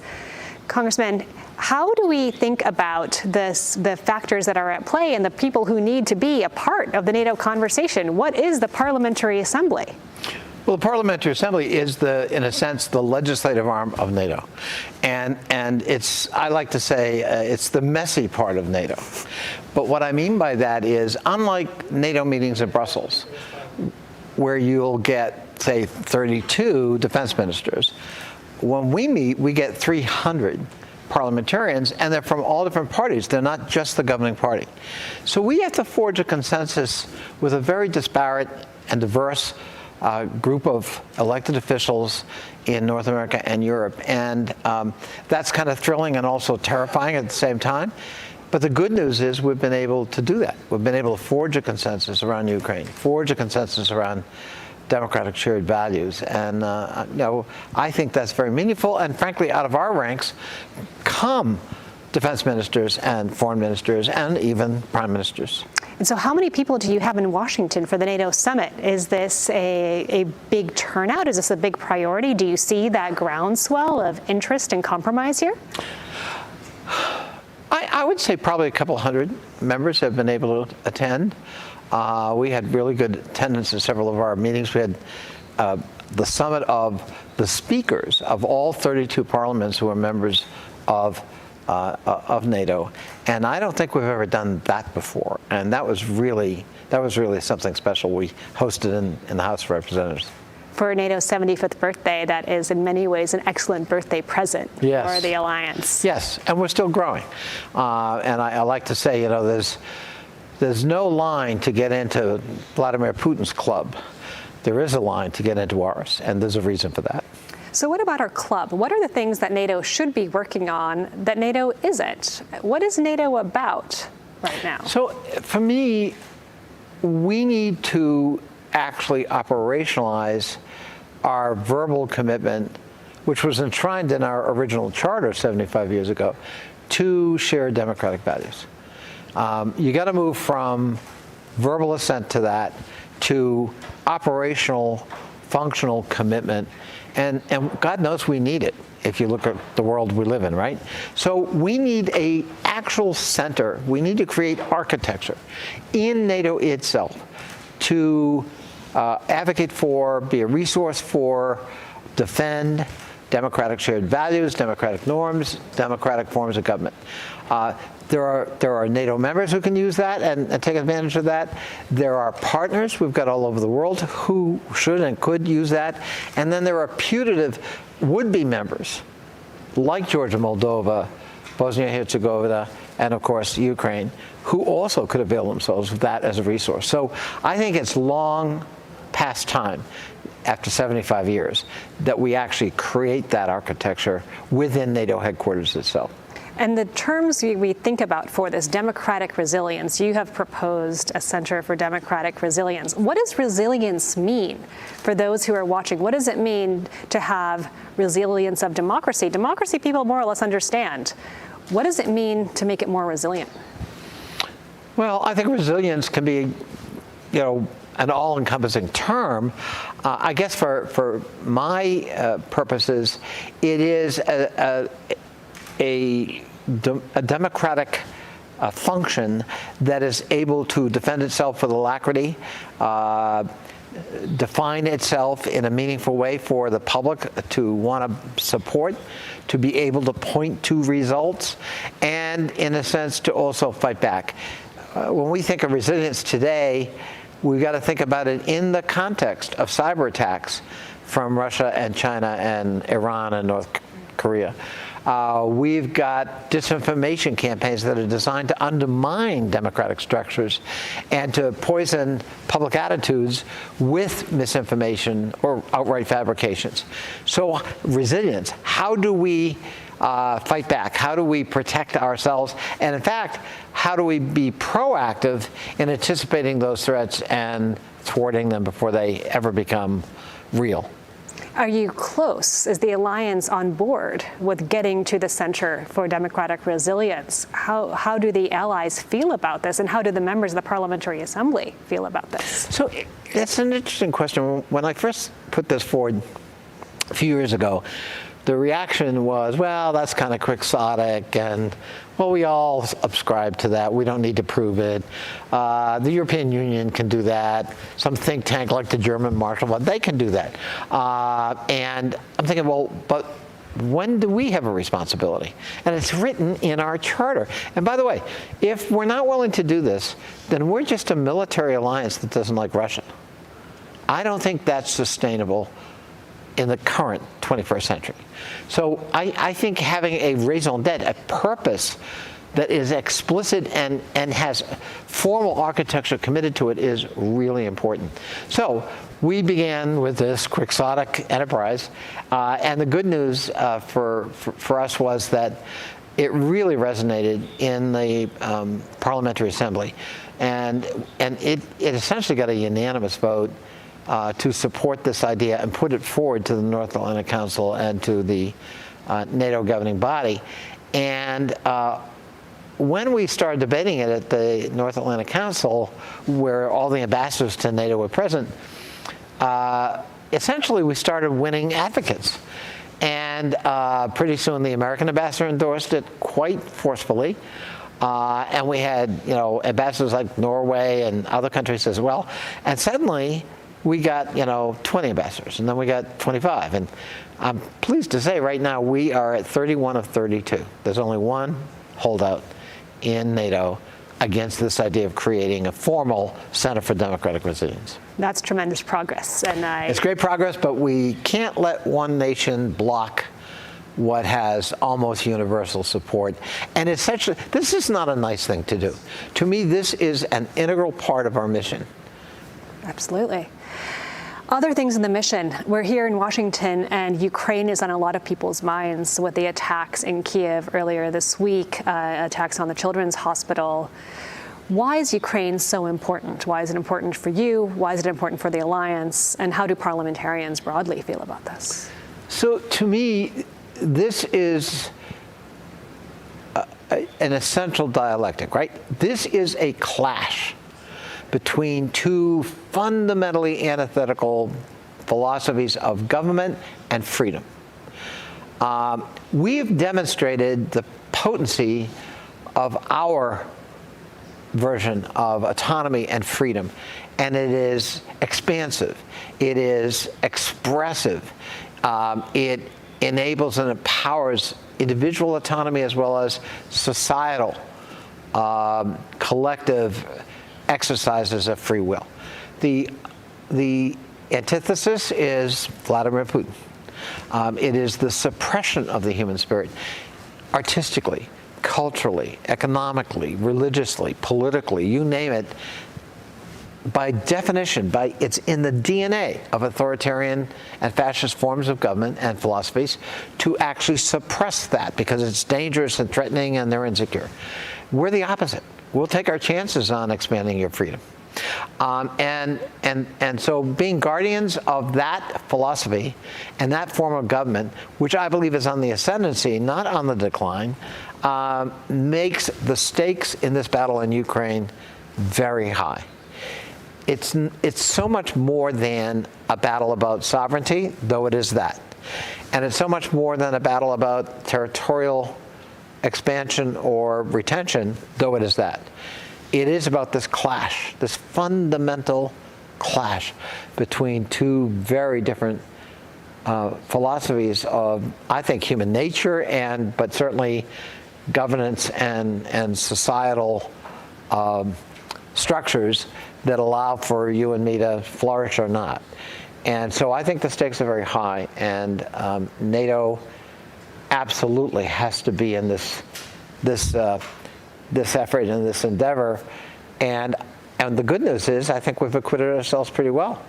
And combined with the courage of the Ukrainian people and their resilience and our supply and equipment and solidarity, the Russians have been thrown back on their heels. And they're not 10 feet tall, after all. They're about 3.5 feet tall. Thank you for that explanation. I think what you are showing us is the societal view, the parliamentary view, NATO not only being about what air defense systems NATO has, as important as that is, but NATO being about the values it represents, the commitments we make to each other, and how we make sure that Ukraine can grow into part of that. That's right. In the future is really remarkable. And thank you for putting attention on that. It feels like the 32 at the table need to make sure the air defense piece works. That's right. But I think having you and the Parliamentary Assembly think about, well, what it really means and what are we fighting for at the end of the day is so tremendously important. Absolutely. And I'll tell you, the diversity, including especially among new members, of both our Parliamentary Assembly and NATO itself. So you don't have to explain to the Baltic republics what the threat is from Russia, or Romania, or some of the other former Soviet satellites. They don't need any explanation of the nature of the threat, nor are they going to rationalize it away. And unfortunately, it took this war to help many of our allies stop their magical thinking about Russia and Putin. he is a depraved sociopath. And you just saw it this week with a children's hospital. And so we're moving in the right direction. And thank you for pushing and making sure that there are voices from across the alliance that can keep pushing that. Absolutely. And thank you all for listening. We're having more programming from the NATO Public Forum. And of course, your voices and your interest, much as the parliamentary assemblies and everyone who is a part of NATO, is profoundly important.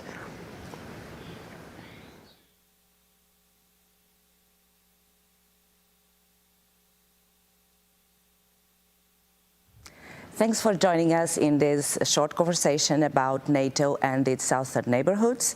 We are at NATO Public Forum that follows the NATO summit in Washington, celebrating the 75th anniversary of the Atlantic Alliance. And I have with me the ambassador of Morocco in the US and also the Deputy Secretary Assistant for Political Affairs and the partnerships. And I will start by the ambassador. Thank you for joining us. How do you follow this reflection process in NATO regarding its relations with the South when we had celebration of the 30th anniversary of the Mediterranean Dialogue, 20th anniversary of the Istanbul Cooperation, full process of food for thought, debating on all this historical but in a very different international context. The group of experts, as I have the honor to share, provide also civil society, academic, practitioners, contribution. How do you follow this process? Well, let me, Anna, tell you that it is a major breakthrough as far as a Mediterranean partner, as a partner who has always been involved faithfully with NATO. We believe that the cooperation from a southern perspective with NATO is essential in the Mediterranean. We have started a long time ago through training, through capacity building, through military maneuvers in the Mediterranean as the active endeavor. And also today, due to the security threats in the region, NATO must look south. And I think we are very happy to see that, and we commend the designation of a special envoy to the south. Let me speak about the Mediterranean, because we believe that some coherence should be respected as far as other instruments in the region, as far as the European EU neighborhood policy and what Morocco, for example, is doing today and other partners in Africa. Because today we need to build up a corridor between North and South. NATO, of course, has its transatlantic link, has its priority, but we need to work together. And we have been telling to our friends in NATO, and especially to like Javier Colomina, that special attention should be given to the South Sahel, not only through military. It's important. The military intervention is important. The security cooperation is important. The intelligence is important, but we need to work on other dimensions. And what today is the priority for stability, to fight terrorism in the Sahel, and is to have a new approach that corresponds to your priorities, but also to job creation, promotion of growth. And that's why His Majesty King Mohammed has launched a new initiative for the Atlantic, building corridors through connection of networks, energy. This is the way how we fight the threats. I will give you a small example, like the crisis in Sahel. It's a major threat for you, for us as Mediterraneans. We can try to address this issue through security measures, but also through linking these countries to the Atlantic, to the sea.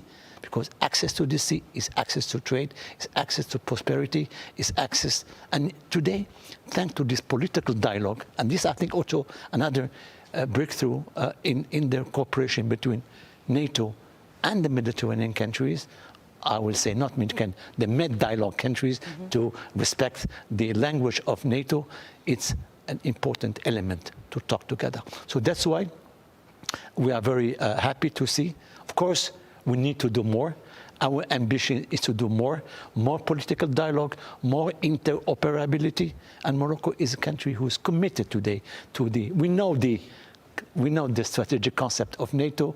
We have an important experience, and we have been working for the last years. I was responsible for the relation between Morocco and NATO in the foreign ministry.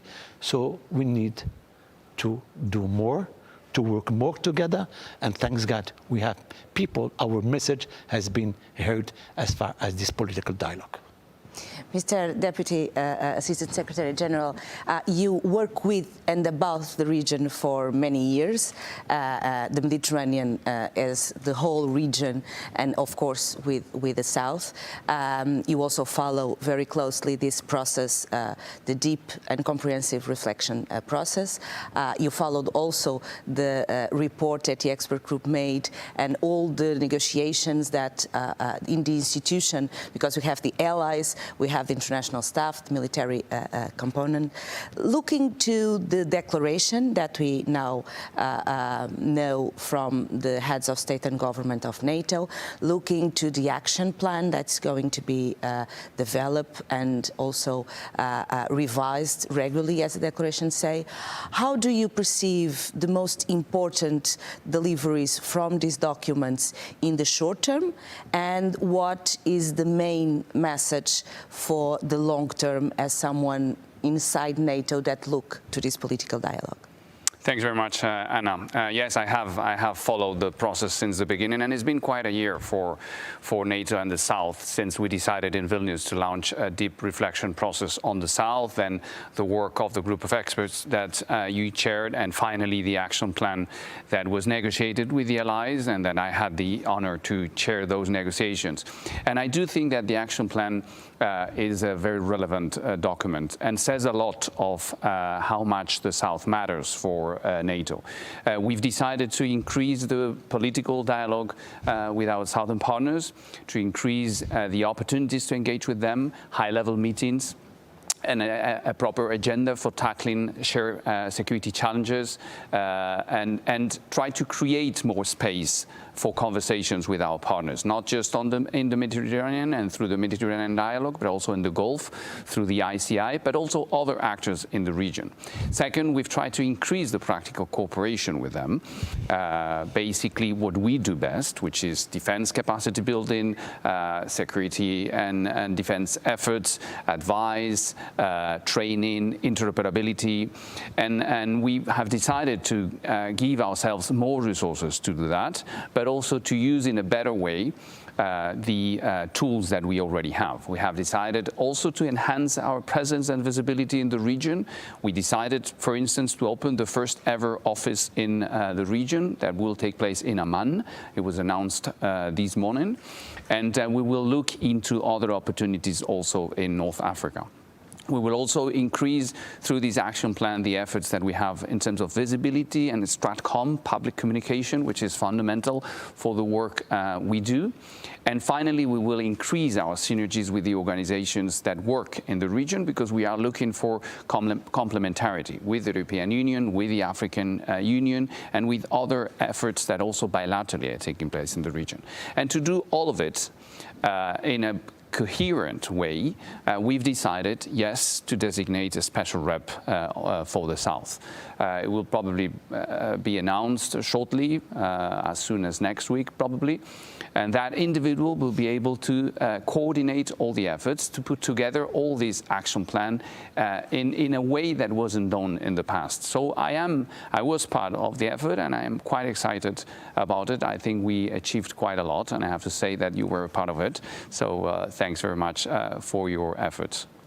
Thank you. Mr. Ambassador, you said previously that counterterrorism, the question of terrorist movements, radical movements in Sahel, but also the very political and delicate situation in Libya.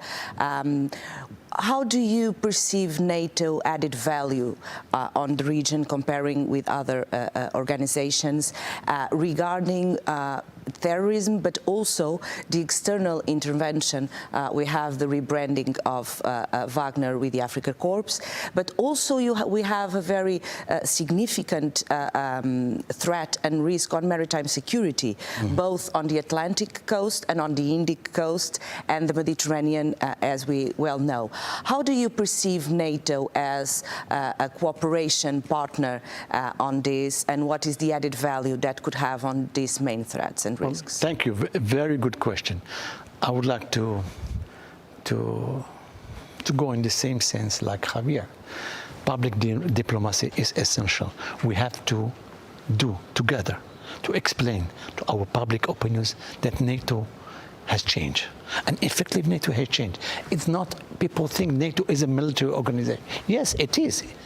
But today, NATO is a tool that can be used to bring stability through explaining the vision and to this political dialogue at the highest level. I remember we had the first NAC meeting with the Mediterranean countries in Morocco.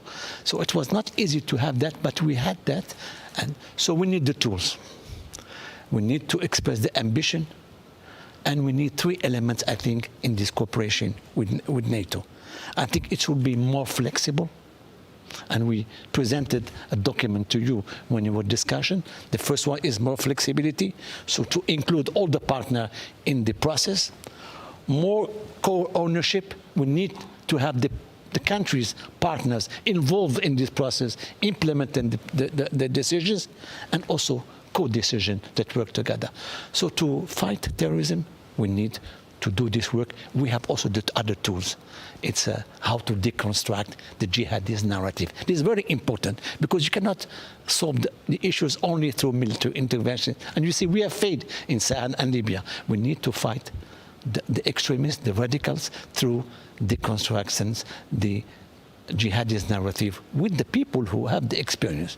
Two, I think one other important issue I have raised is we need the connection between piracy, drug trafficking, illegal migration, and this through the Sahel and going to Europe. There's something that we can work in political cooperation, exchange of information intelligence, and maritime, you said it clearly, security. That's why today, I don't want to talk about landlocked countries in the Sahel. I said, I would like to talk to, we need to link these countries to the land-linked countries. And that's why this initiative of the Atlantic of King Mohammed VI is to create a corridor of prosperity through interconnection of networks, energy, gas pipeline, important port in Dakhla. This is the way how you offer this, and this is, I think, this the soft power, can I say that, or something, economic cooperation is essential. Because at the end of the day, and I'm talking from an African and Southern perspective, what matters the most is how much jobs do you create, how much growth do you promote to create stability, and of course, within an espace apaisé, a peaceful space, these are the tools we need to do together. And we are doing our own homework, but also we need to work with our partners. And yesterday, I was very pleased because I know you are from Spain. The Prime Minister of Spain made a very good intervention, and we are happy to see that. He spoke about the Mediterranean, because all day we were speaking about space, about Ukraine. I know it's a priority, but we in the South sometimes we feel a little bit frustrated because we also have our ambition, our expectation, and we need our partners to be on board. Thank you. This is, I think, I wanted to leave you with this message to show you that countries like Morocco are committed to work with you in this ambition. Of course, we need three elements. We need the vision, and I think we have this vision, all of us. We need the tools, and now we have new tools. And we need the commitment, and we need everybody to be on board. And everybody must be involved in this process. NATO is changing. NATO is looking south now, and we are more ambitious. And thank you both of you, because we know that you have played. If I may add a couple of things on what the ambassador just said. First, we're talking about challenges and threats in the region. That's a fundamental piece of it, and we are a political and military organization, it's clear. But we have to talk also about the opportunities of engaging with the South. And we feel that there's plenty of opportunities, plenty of things that could benefit both sides of the conversation. And second, it is very important to work on public diplomacy and public communication. As I've often say, NATO is an organization that basically brings stability and is an organization that has been capable for 75 years, and we're celebrating here in Washington the 75th anniversary of the organization, to keep the Euro-Atlantic area safe and prosperous. So at the end of the day, the message is that we actually, in NATO, we basically foster the same principles that the UN would foster, which is stability and prosperity. And that's what we want to do also with our southern neighborhoods. Exactly. I would like to raise a question or a provocation, if you want, to both of you. I will start with Javier. One of the main sentences and ideas of the expert group report is listen more, understand better, and create the skills and resources in the organization, in NATO, but also in the instruments to do it. Listen, understand, engage both ways, because what we felt is that the South do not know NATO as well as we imagine, and NATO also needs to understand and know more the internal dynamics in the South. In the case of NATO, Javier, do you think this plan prepares NATO to do this?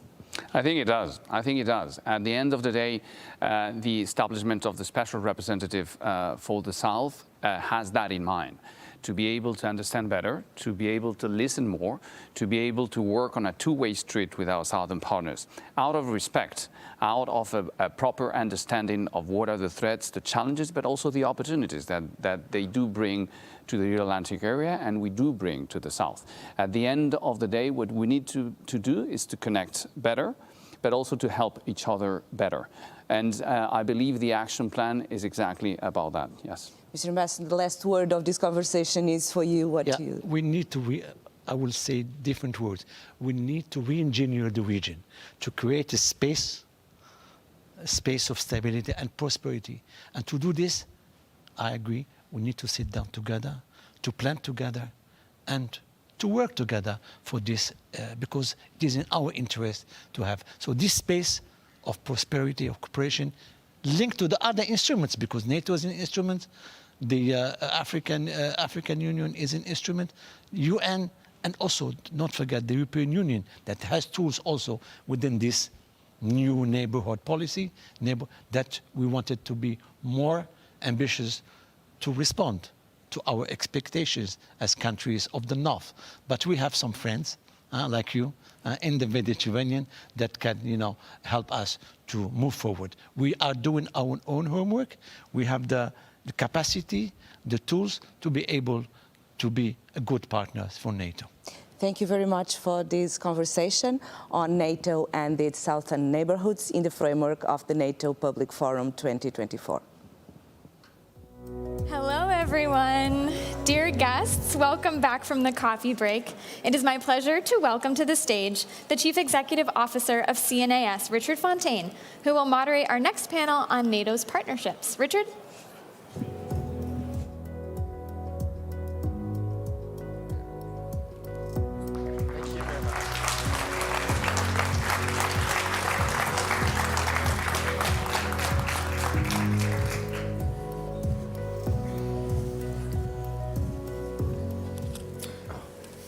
All right, good afternoon, everyone. I'm pleased to be here with this panel of discussants because 75 years ago, NATO was founded with 12 countries. As we know, it's since grown by more than 20 members. That's a remarkable achievement and one that we've been celebrating this week. But its strength comes not only from within, but also from its partners around the world. And NATO today maintains relations with 40 partners working on key issues like terrorism and climate change and a number of other challenges across the national security front. So we have with us representatives from those and thought leaders as well. So to talk about NATO's partnerships, what they do and where they go from here. So to my immediate right is the Deputy Secretary of State, Kurt Campbell. We have Mihai Popshoy, the Deputy Prime Minister and Foreign Minister of Moldova. Simon Draper, Ambassador for New Zealand to the European Union and NATO. And Mirda Gallick, Senior Policy Analyst for China and East Asia at the U.S. Institute of Peace. So thank you all for joining us. Deputy Secretary Campbell, maybe I can start with you. And there has been a lot of focus this week on, for very obvious reasons, on Europe, on Russia and Ukraine, on NATO and the allies and the cohesion and what they've been able to accomplish. But how do you think about the role of partners today and where those partnerships may be going in the Indo-Pacific, in the Middle East, and elsewhere? Well, first, Richard, it's wonderful to be here, and welcome to everyone here. It's a pretty incredible gathering, actually, and we've been planning it, frankly, for years, but to see it to come to fruition with all its moving pieces is actually deeply gratifying. And I think, Richard, you're right to point out the many moving pieces and the elements of what we believe has been an historic and successful summit. The work on Ukraine, the common challenges that we're facing across Europe. But I think what's important also is that this is the third gathering of what we now call the IP4, or the Indo-Pacific Partners. This is Japan, South Korea, Australia, and New Zealand, and they are gathering here in NATO, the 75th anniversary, to continue a process which basically speaks to the continuing connectivity between the Indo-Pacific and Europe. Now, I think historically, we had thought of these two theaters as, frankly, deeply separate. And somehow, if you worked on one, it came at the expense of the other. I think what we're finding increasingly is that common security challenges are in play across both theaters. And one of the things that we've been enormously benefited by in these gatherings, both today, but frankly over the last several days, is the perspectives from Indo-Pacific partners as we considered common challenges. So I think one of the points that has become quite clear here over the last couple of days is that there is a growing appreciation and anxiety about the role of China supporting Russia's defense industrial base and its war machine in Ukraine, and North Korea's provision of ammunition and weaponry to Russia as it continues its fight in Ukraine. I will say that one of the things that's been unique about the Ukraine crisis, not only have you seen the United States and Europe rise to meet the challenge, but really for the first time in our experience, Indo-Pacific partners like Japan, South Korea, Australia, and New Zealand, and other countries as well, have supported the effort, both in terms of humanitarian support, energy, but also military support as well. And I'll just finish, if I could, conclude on this note. As you all know, it took some time to pass the supplemental that ultimately brought relief and support, much of which has been rolled out this week, for Ukraine in its desperate fight, and particularly with respect to air defenses. It was stuck in one of our chambers of Congress during the state visit of Prime Minister Kishida to the United States earlier this year.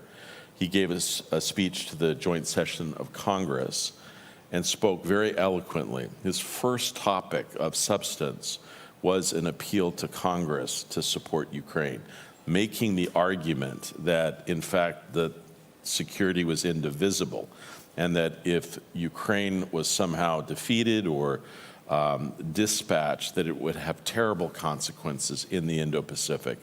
Many congresspeople, Richard, that were on the fence were deeply moved by that.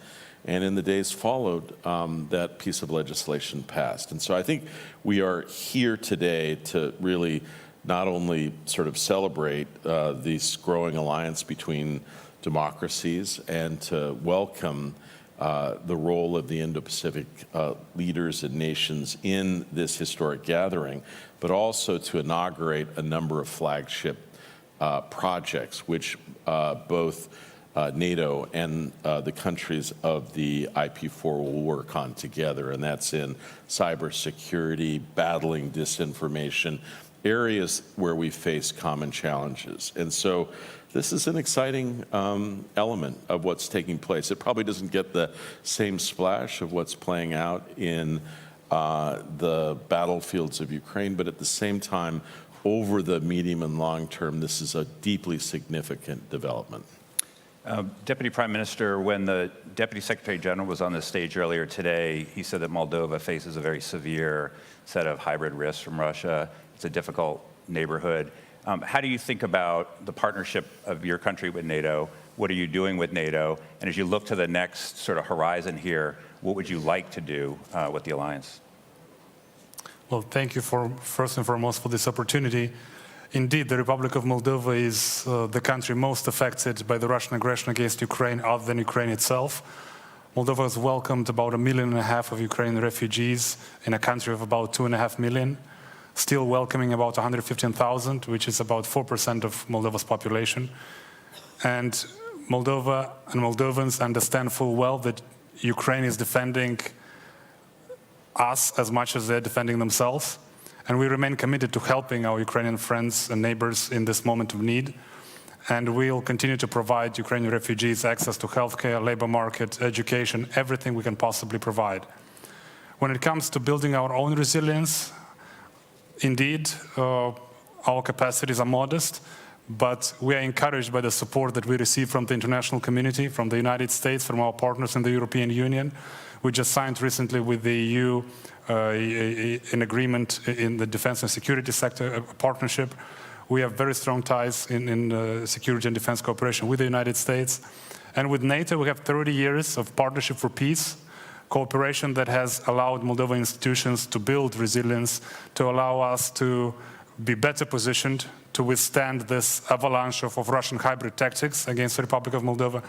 One of the main avenues that the Russians are exploiting are our security vulnerabilities when it comes to cyber defenses, and we are working constantly with our partners in the EU, in the United States, to build those capabilities.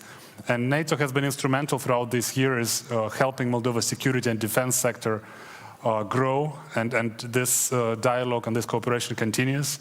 And you know, the Republic of Moldova is firmly committed to being not just a security consumer, given our challenges with the Russian-backed separatist region in the Transnistrian region in the Republic of Moldova.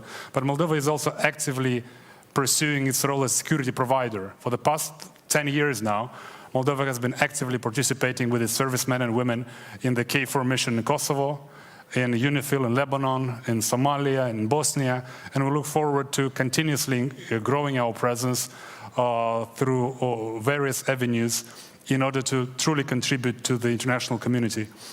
And our challenges remain severe, but thanks to the support of our friends and partners in the international community, and thanks to the commitment of our citizens, we are now stronger and more resilient than we were 2-3 years ago. The biggest achievement is in energy security. 3 years ago, it felt impossible to cut that umbilical cord that we were tied with Gazprom for 30 years. Now, the Republic of Moldova is no longer dependent on Gazprom for gas. We are buying it on the international market. And oddly enough, sometimes it's cheaper to buy American LNG than it is to buy gas from Russia based on the contract that they've imposed on us. And, you know, needless to say that the Russian gas contracts come with significant political strings attached. And we've suffered more than our fair share of this political blackmail when it comes to gas, but also to access to the Russian market when it comes to our agricultural produce. Now we have diversified. We are firmly anchoring ourselves in Europe. And thanks to the support of our friends in the European Union, we are a candidate country now as of June 25th. This is an important step for the Republic of Moldova, and we look forward to exploring all these opportunities and capitalizing on these opportunities, because God knows the people of Moldova have waited far too long for this opportunity to return to the European family of nations, for which we've been ripped apart for no fault of our own in the Second World War. And thanks to the support of our friends in Europe,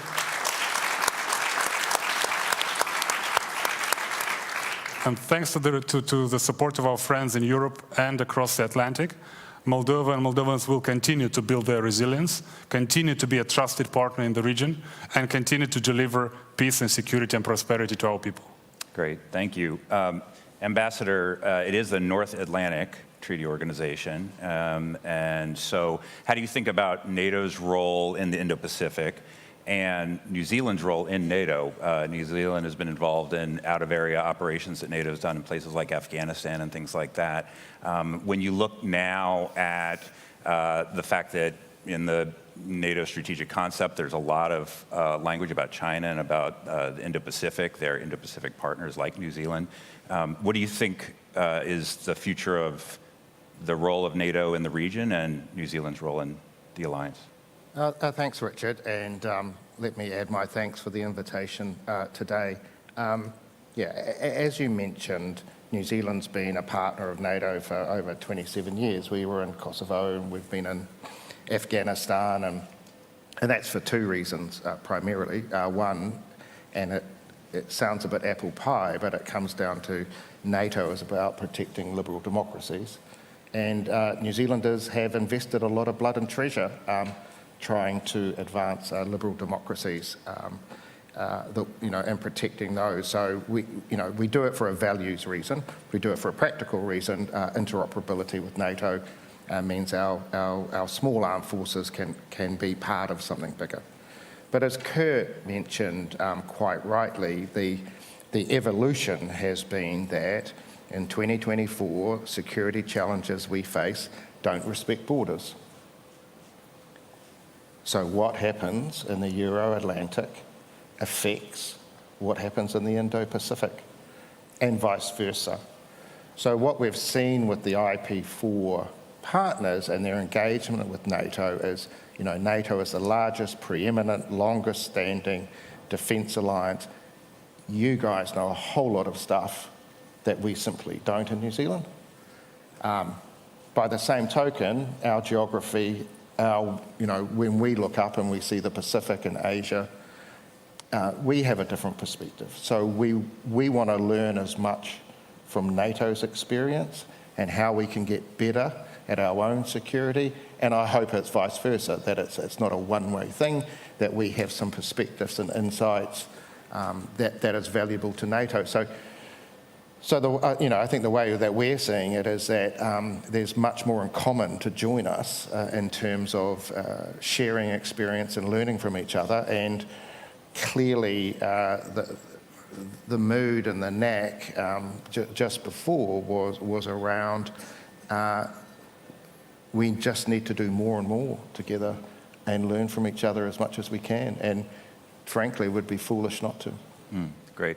Marina, you've written about NATO and its Indo-Pacific partnerships in particular, and about the role that they might play in dealing with the China challenge overall. As we were just talking about, if you go back just a couple of years, NATO seems to really have been sensitized to the nature of the China challenge, despite the fact that it is the North Atlantic Treaty Organization. What role do you think those partnerships in the Indo-Pacific can play concretely in helping to deal with the China challenge that faces all of the NATO countries? Well, I think one really important thing is to take a look at what we've already done with NATO and these partnerships over time, because I think critically over the past couple of years, these four partners have really become more institutionalized into NATO structures and functions, and that allows them to be able to have a seat at the table at important occasions, and also when partners are sharing information, and they're able to provide a lot of insight from personal experience and from being very geographically close to China about what's happening in the region, what's happening with security, not only with China, but also with North Korea, but also just sort of providing that perspective from the region of why Europe needs to continue to focus its eyes there. And I think that's a really key element that these partners provide to NATO. They also have expertise on China that frankly has been lacking in NATO because NATO hasn't been focused on the region for that long. So I think that's certainly one element that they can provide very well. Could I say one word on that, Richard? I really like that point. But the truth is what we're seeing is a growth of multifaceted institutions across the Indo-Pacific. The Quad, the trilateral between the United States, Japan, and South Korea, the United States, Japan, and the Philippines, a variety of other initiatives like AUKUS. What's, I think, important about this, and I completely agree, that there is a degree of, some people get a little anxious with the term institutionalization. But I think that is happening, maybe regularization, but it's critically important. Frankly, Japan and Australia are deeply engaged in a lot of these dialogues, but it is important. South Korea needs to be more represented given its global heft. And to be honest, Richard, we very much welcome New Zealand. The new New Zealand Prime Minister is here. He has done a remarkable job, and we very much appreciate the signs that New Zealand understands some of the challenges that we're facing in the Pacific. I've spoken out clearly about wanting to work in Five Eyes and other institutions. And so I think this is another sort of piece of the lattice work that I think we are together building across the Indo-Pacific, but also that increasingly links us with friends and partners in Europe, India, and elsewhere. Kurt, let me just follow up with you on one thing. So another thing that one hears sometimes is worries about NATO taking on a geographic agenda that is beyond its mandate, or that there should be some sort of geographic division of labor where European military power is most acute and effective if concentrated in its neighborhood, could get diluted if spread around the Indo-Pacific. So why don't the Europeans sort of focus on their continent, the Americans and their treaty allies in Asia focus on the Indo-Pacific? How do you think about Europe in Asia and the Indo-Pacific partners in Europe? So, Richard, the first I would say is that I think that definition relies on a rather narrow, actually geographically based set of challenges and experiences. I think if you look at our flagship initiatives, they are around issues and challenges that are global in nature, that are frankly affect all of us in deeply serious ways. If you note, New Zealand just a few months ago, for the first time, really acknowledged a serious cyber attack against its infrastructure and identified concerns about the culprit.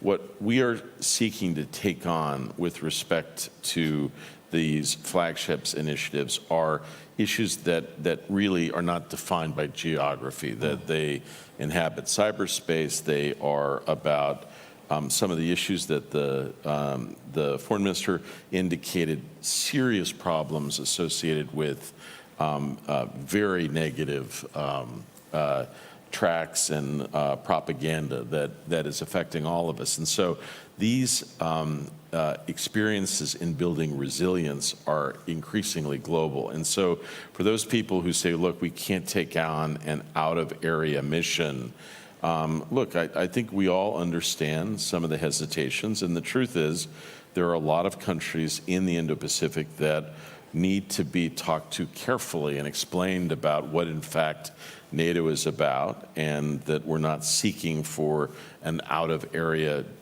conventional military set of steps. At the same time, there's a lot of work that needs to be done together. And frankly, I'll tell you the thing that I was most excited about at the Mellon Auditorium, when all the leaders came in, some of the warmest welcomes, not only to friends like Ukraine, others that were there, were to the Indo-Pacific partners. It was a real sense of you are most welcome among us.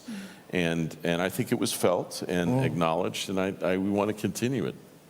Ambassador, let me just go to you on this for a second. Is that sort of how you think about New Zealand's role in the alliance, in the sense that, is this a feature that's here to stay? What, the IP4 participating at senior levels in NATO summits, that this sort of ratchets forward in terms of operationalizing what might actually be possible? Or is there skepticism about, what New Zealand should be doing off with NATO when it's got its own issues to deal with closer to home? No, I don't. To answer your question, the last bit first, no, I don't think New Zealanders and certainly the New Zealand government don't. You just have to look at the connection that's happened now between Pyongyang and Putin to see that, this Ukraine thing's now, that's the existential threat for our part of the world as a regime like DPRK with nukes. So, we understand that very, very clearly. In terms of the IP4, we met as a group while NATO were meeting earlier today. We met with President Zelensky and had the opportunity to meet with President Biden. And it seems to us that there is a commonality between us as a group that, it's sort of like an unintended outcome in a way, but it's a very positive one for us, where we are looking at seeing where we can meet on the margins of other events. And certainly our Prime Minister was keen to talk about that with his Japanese and Australian and Korean colleagues, and they were very supportive. And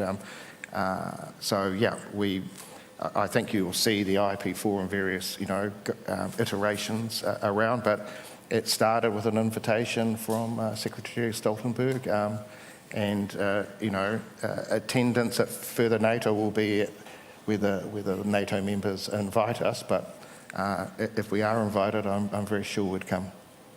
And Deputy Prime Minister, let me go to you. So I was in Moldova earlier this year. If you haven't been to Moldova, I encourage everyone to visit. It's a pretty remarkable country.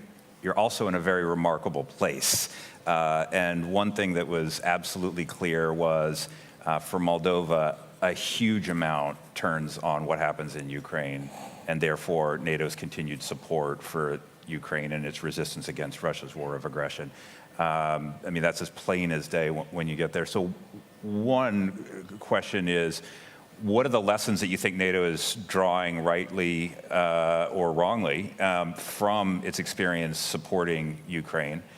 And then the other is, as a partner of NATO, if you had sort of a wish list of next things that you would like to see take place in your own partnership with the alliance, what would that look like? Well, first and foremost, I could not agree more when it comes to the invitation to visit Moldova. That's a given.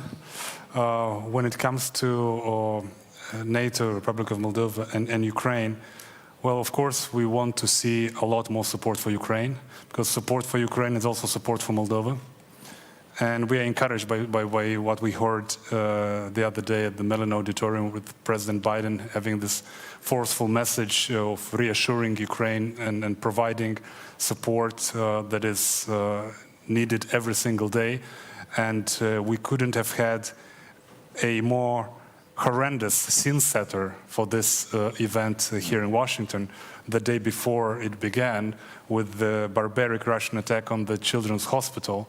And for Moldovans, that is too close to home, because many Moldovan children before the war used to be treated at that hospital for cancer. So we have been used to some degree to the normalization of war in the past 2.5 years, but that was a bridge too far, even for the murderous regime in the Kremlin. It is. I have no words to share the horror that Kyiv residents and the whole of Ukraine is going through every single day. And NATO, of course, NATO members can and should do more, just like Ukraine is committed and every single day is proving with sacrifice and with courage on the front line that they are determined to protect their country, even though some discarded Ukraine. They were giving Ukrainians only 3 to 5 days. Well, we are the 3rd year into the war, and Ukraine is still standing strong.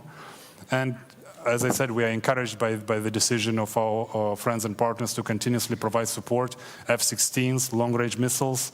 That is something that allows Ukraine to protect itself and protect, quite frankly, the whole eastern flank of NATO.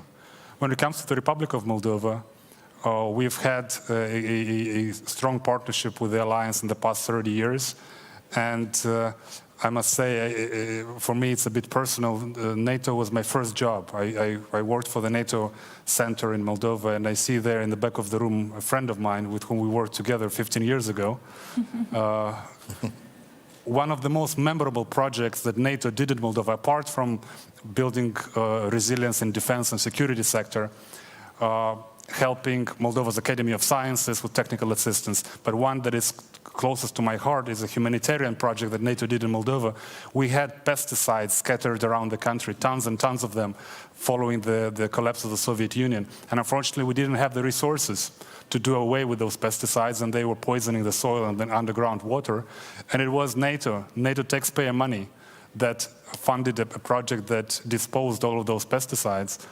And I wish more Moldovan citizens were aware, and we as a government are trying to break through this wall of propaganda that the Kremlin has built in the minds of many Moldovans, creating this boogeyman image out of NATO. But many are not aware of this, of the numerous humanitarian projects that we've benefited from, not to mention the building capacity in our army and the broader defense sector.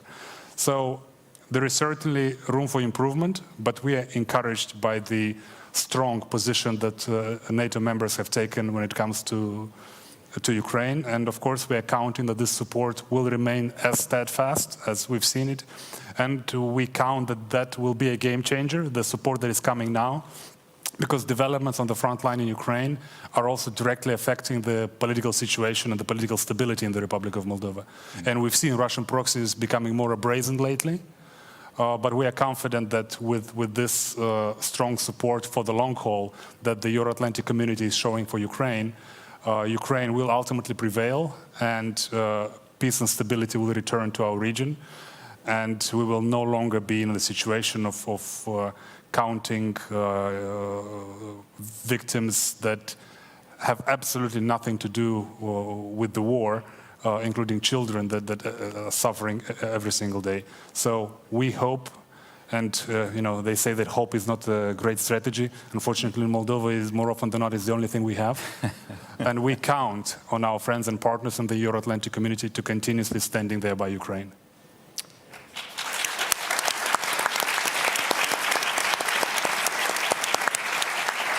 Can I just say one thing, Richard? I know, there's a lot of soaring stuff. This week also has its challenges. I will say, you go through a variety of meetings. I had the opportunity to meet the foreign minister. One of the most inspiring presentations, a true patriot, tremendously focused on reform and engaging with us. And so I must say I'm very pleased to hear you guys clapping for a wonderful representative who's striving to integrate this country into what we're all doing. So let's do one more, okay? And then.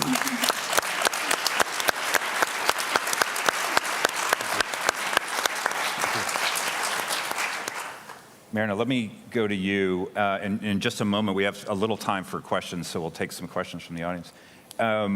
What's possible next? So, especially in the Indo-Pacific. So if you look at the partnerships that exist, we've had participation in the summits, information exchanges, work on cybersecurity, other things here and there. What's the next set of tasks, of areas of collaboration between the allies and Indo-Pacific partners that would really make a difference, particularly given the China challenge in the region?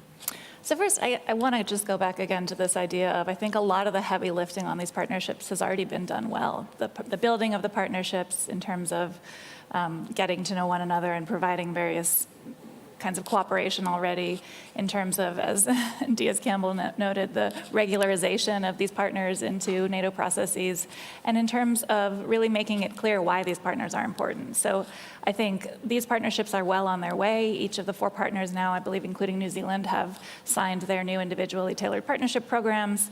As a group, they've decided on some things that they want to work on together with NATO, including cyber and information, disinformation and things like this. And so, I think the real key now is to focus on consolidation, to focus on implementing and actionalizing those plans and the things that have already been done.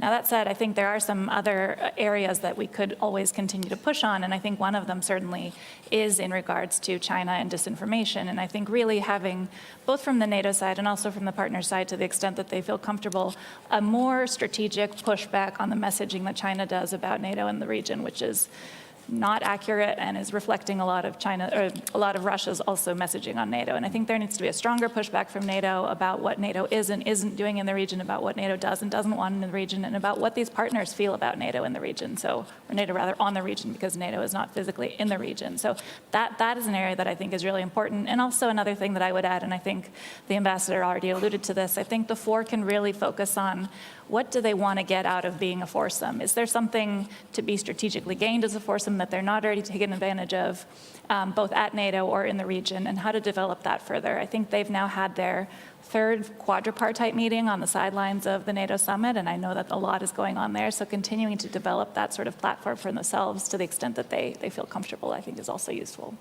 Great. We have a question, an online question. This is from Ira Strauss. This goes to Dr. Campbell. Should the IP4 be given a standing invitation to all future NATO summits so it becomes a more organic, cumulative relationship? I would fully 100% support that. And, I think we've heard gracious, from both the New Zealand and Moldova that, they'd appreciate an invite. I think we need to regularize. I do believe a degree of planning is helpful. And so I think it's an excellent idea. Great. Question right here. Yes, hi, thank you. Jackson Richmond with the Epoch Times. This is for the Moldovan foreign minister. So Moldova looks to join NATO. At the same time, Moldova is looking to join the EU. What's the latest on that? Which should we expect to see first, Moldova in NATO or Moldova in the EU? Thank you. Well, first, let's remind ourselves of the Bucharest summit of 2008 when Georgia and Ukraine really wanted to join and unfortunately didn't, and not because they didn't want to. The Republic of Moldova will most likely join the European Union first, but we count on Ukraine's progress when it comes to NATO. Unfortunately, in the Republic of Moldova, the post-Soviet inertia, but also the Russian propaganda in the past 30 years have inoculated this idea to many citizens that neutrality is a guarantee of security. And it may be for Switzerland, but in our neck of the woods, it's a questionable proposition. But unfortunately for many citizens, Russian propaganda has effectively in the past 30 years drilled that notion into many citizens. And let's be honest, it's a soothing idea for many citizens. You are neutral, you don't have to spend on defense, nobody's going to attack you, right? Nobody ever in history attacked a neutral country, right? Unfortunately, for many citizens, that message doesn't resonate enough. And it's up to the political leadership to talk to their citizens, and that is what we're trying to do, to have an open, public discussion about security vulnerabilities and about opportunities of addressing those vulnerabilities. And if you ask me personally, it doesn't take a PhD in security studies to know that NATO is the ultimate guarantee of security, not just in our region, but anywhere else in the world. But given our particular circumstances, it'll take some time until we are able, within a democratic process, to convince enough of our citizens that NATO is the real solution. In the meantime, we are firmly committed to our European integration path, and there is a security cooperation component there as well. And we're encouraged by the current discussions in Brussels of boosting the security cooperation in Europe, and you would believe that it's high time for that to happen. And we want to be part of those discussions, of the logistics lines that are being built now. So European Union accession is a priority, but our cooperation with NATO is very important. And I totally agree that it is good to have everybody at the same table, because as they say, if you're not at the table, you're on the menu. And we don't want to be on the menu. Ambassador, maybe I could ask you, New Zealand, a partner of NATO, has been full-throated in its support for Ukraine, a partner of NATO. What are the stakes for New Zealand in Ukraine? And why doesn't it make sense, as you hear from time to time, that, U.S. assistance to Ukraine is zero-sum with what we might be doing in the Indo-Pacific, in your neighborhood, and so amounts to something of a distraction? Or you hear these sort of narratives, you heard some of them here during the debate, the long debate over U.S. assistance to Ukraine. So why does Ukraine matter for the Indo-Pacific and for New Zealand in particular? So the answer to that is quite simple in a way. Big countries don't invade small countries. If that becomes the rule of power, then we're all in for a terrible future. If we can let a country walk into another, then it's not going to stop at the Ukraine. You're just dreaming if you think that that's the lesson authoritarian powers take from that. So it's a fund, we've talked about it, our Prime Minister's talked about it in a way, we don't have a Russian diaspora, we don't have a Ukrainian diaspora. You're right, we're a long way away, but it's in our DNA. You can't let these things stand. You have to do the right thing. So that's why at a time when our government budgets are tight, we have increased our funding to the Ukraine. And so, to go to your question, we do it because it's the right thing to do. We do it also because we know that if you let this sort of thuggery continue, it's not going to stop in the Ukraine, and it will come knocking at your door at some stage. And we want to stand resolutely with Ukraine and our NATO friends to stop that happening. And we're small, we're a long way away, but we are making our contribution. And if everyone made that contribution, then Putin doesn't stand a chance. Can I say just two things on that? I really appreciate the comments there, but Ambassador, I have followed and worked on New Zealand for a long time, and I have been struck. There had been a sense that New Zealand is a long way away and maybe unaffected by these things, but I will say developments in the Pacific suggest that, even New Zealand, I think increasingly appreciates that these challenges can find you out, even in a distant geography. I would also say, Richard, the truth is this idea of, big countries have certain, sort of rights to do certain things to smaller countries. If you read carefully, and I think too often we just kind of glance at these things, look at the manifesto issued by China and Russia in advance of the Beijing Olympics. It is a very thorough, transparent document which combines kind of 1950s kind of ideology and 1930s territorial ambitions. And it states quite clearly that, smaller countries better look out.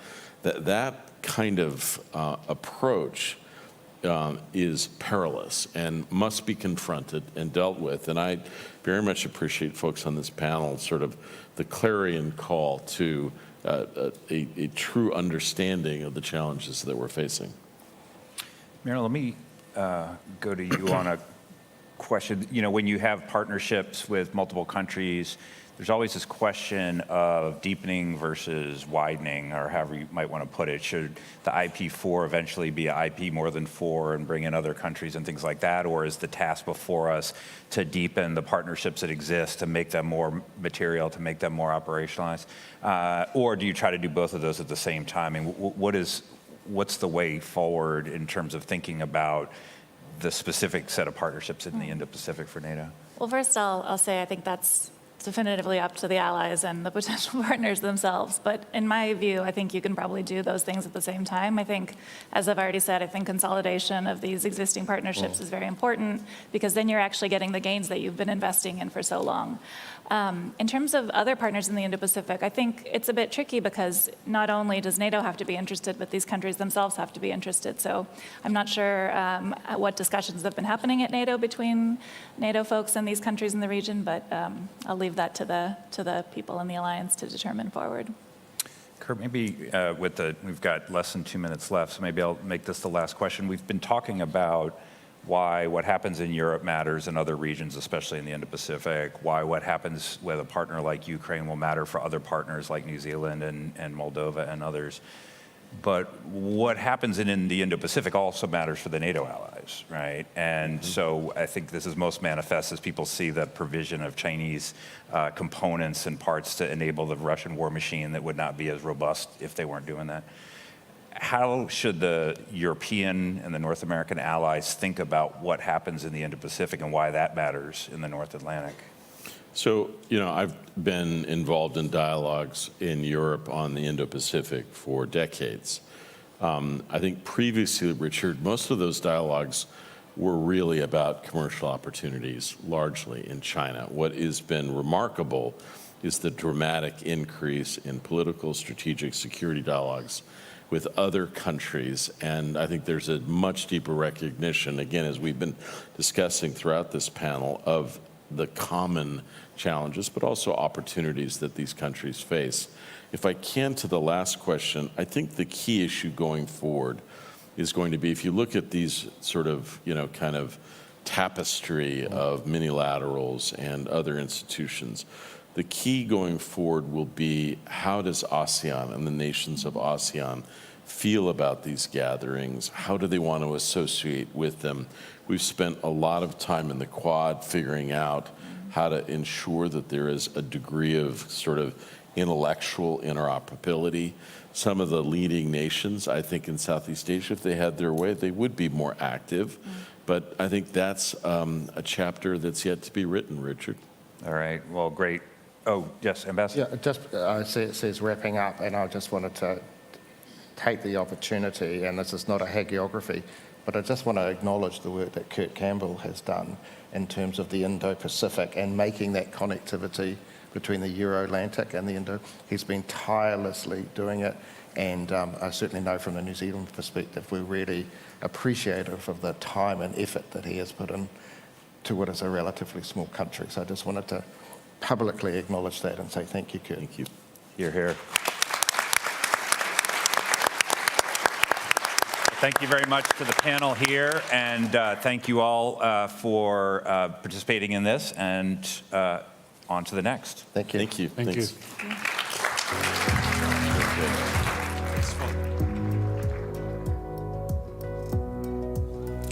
Thank you all to our esteemed panelists for such an interesting and engaging panel. This week we're talking a lot about Kyiv and Russia's war of choice in Ukraine, but the Russia challenge is not just limited to the alliance, and there are so many intertwined and interlinked challenges that spider out from there. This panel addressed that quite well, from the alliance's key partner New Zealand in the Indo-Pacific as China grows increasingly aggressive, to Moldova, bearing the brunt of many of Russia's destabilizing activities. Our next panel on this stage will be on disruptive and innovative technologies and will be moderated by Brian Clark, Senior Fellow at the Hudson Institute. Before we welcome Brian to the stage, there are two parallel sessions that will take place now as well. The first, on hybrid warfare in an era of uncertainty, is located in Salon 12. The second, on NATO's role in the Western Balkans, is in Salon 10. For these sessions, please exit the plenary and go to the right. Please proceed to the session that you would like to attend in a quick and orderly manner. We look forward to having you back in the plenary room at 4:45 for our closing summit hot wash with Admiral Bauer, who will give an overview of the NATO summit outcomes. This overview will be followed by closing remarks from Marie Doha Besancenot and Amanda Mansour. And as folks filter out, we will soon welcome in our next panel. All right. And now please join me in welcoming Brian to the stage. Thanks. Brian?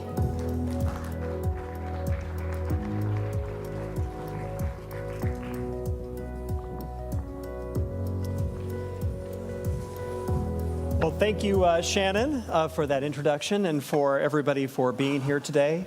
It's a great honor to be able to participate in the NATO Public Forum, of which Hudson Institute is one of the sponsors/organizers.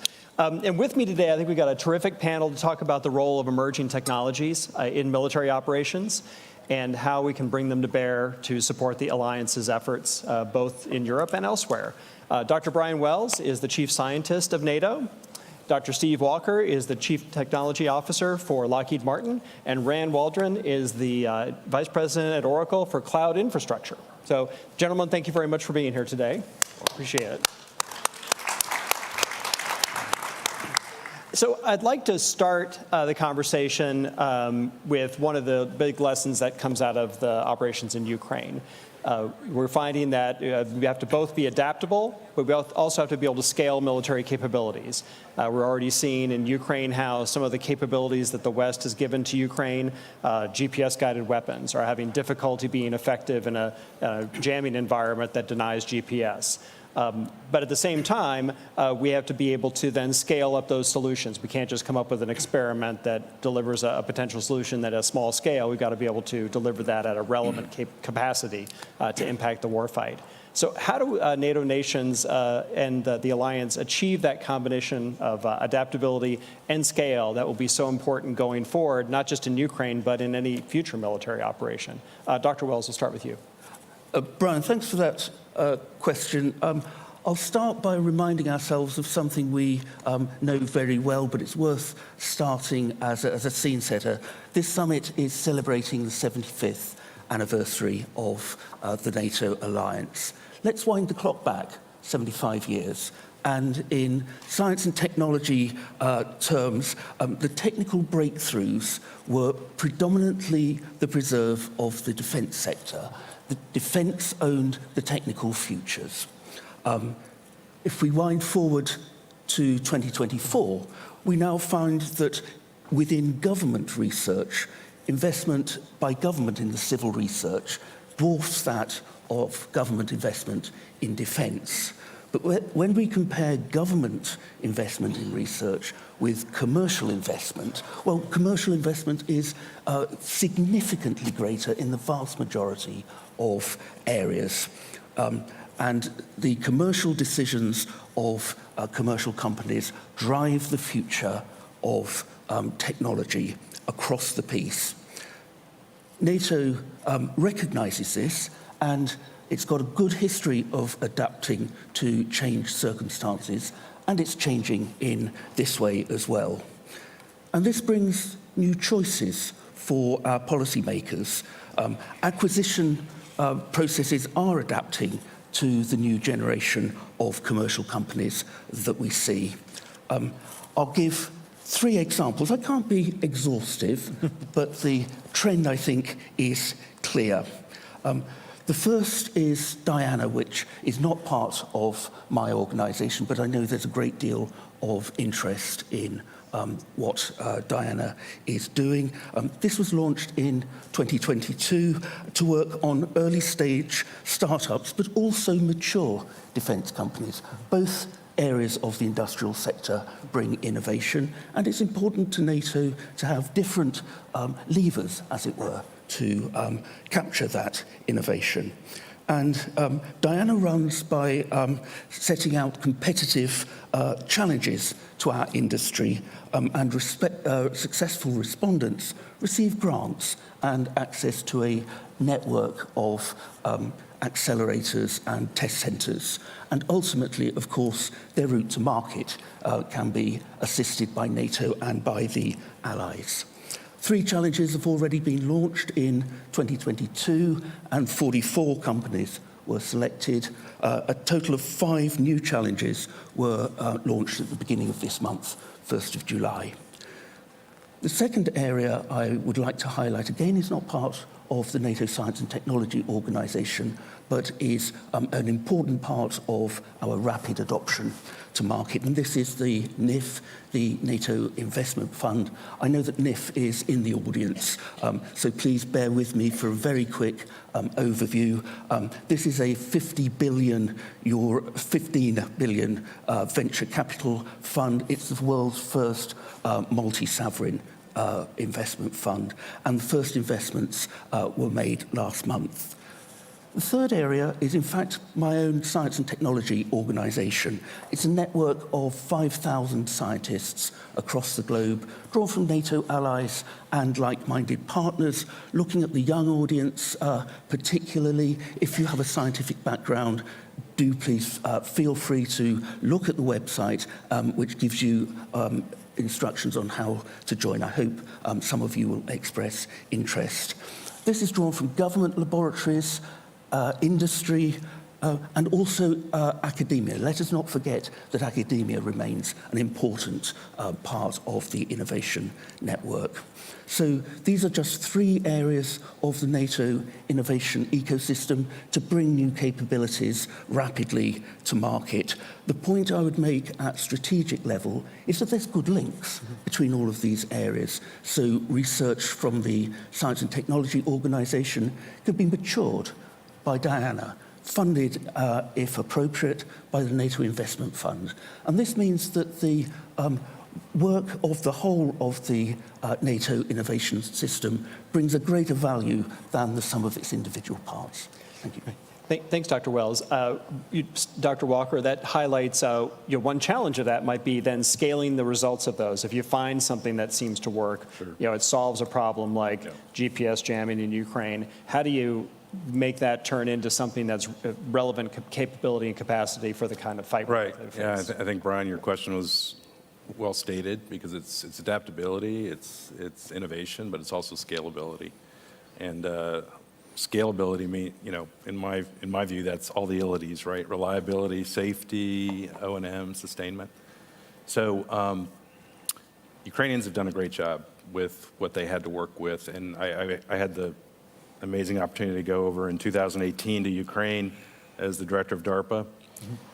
I was amazed at their venture and commercial capabilities then, but a small company focused. And they've been able to show how in wartime they can take that, use that in the field, develop software, drones, et cetera. But I don't think the scalability is quite there where it needs to be. So, Jim Takelet, our CEO, came to Lockheed about 5 years ago. I did as well.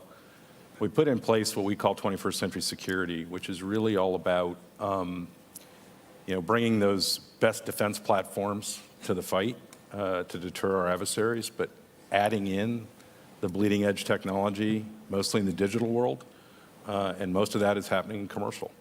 So partnering up with commercial companies, and then adding speed to that equation.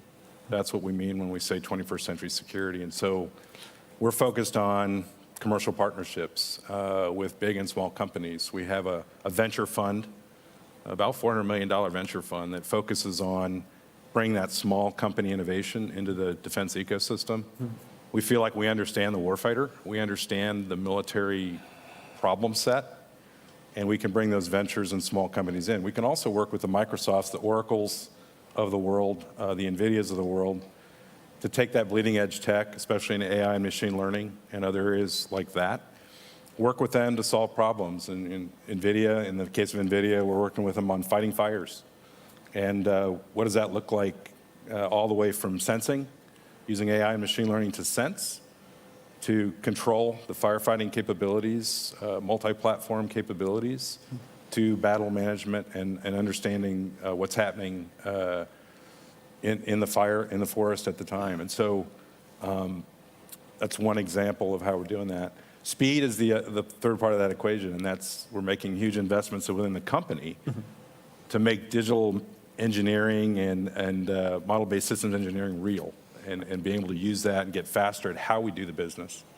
And so all 3 of those pieces are going to be important to that scalability question, and applying these innovative concepts that We do innovation too within Lockheed. The camera on the James Webb Telescope is a Lockheed Martin camera producing those amazing pictures. But those three pieces are going to be critical to really creating a new defense industrial base, which is going to be absolutely essential for the wars we need to deter in the future from peer adversaries. Right, right. Thanks, Dr. Walker. Yeah, so Mr. Waldron, the one non-doctor up here. Exactly. So but Steve brought up the point about software and how digital technologies are really at the heart, I think, in a lot of this adaptability and scaling. How are you finding that software and what you do at Oracle is playing into this ability to adapt and then bring things to relevant capacity? It's at the very heart of it. So I'm not going to tell anyone new by telling them that bits move much faster than atoms. And so when we need to innovate, when we need to be at the very leading edge, the bleeding edge of capability, there is a lot you can do with metal and composites and atoms, but those take more time. Right. Software takes time too, but you can build a base and then be able to iterate on it very, very quickly. Right. And so what ministries of defense, what governments have to look for is the way to make sure that you're buying not a single item, a fixed thing, but make sure that you're buying an innovation pipeline, something that allows you to innovate and iterate very quickly. So with my Lockheed compatriot up here, right? Like the F-35 is not just a physical thing. Yeah. It's a fighter plane that iterates software as fast as it iterates new armament. Right.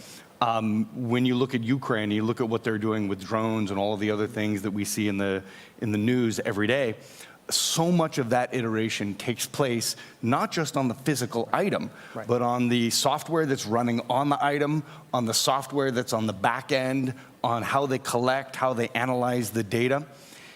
All of our big companies, our small companies, our government agencies, we have those innovators inside, right, who want to be able to push the envelope, who want to do that next innovation.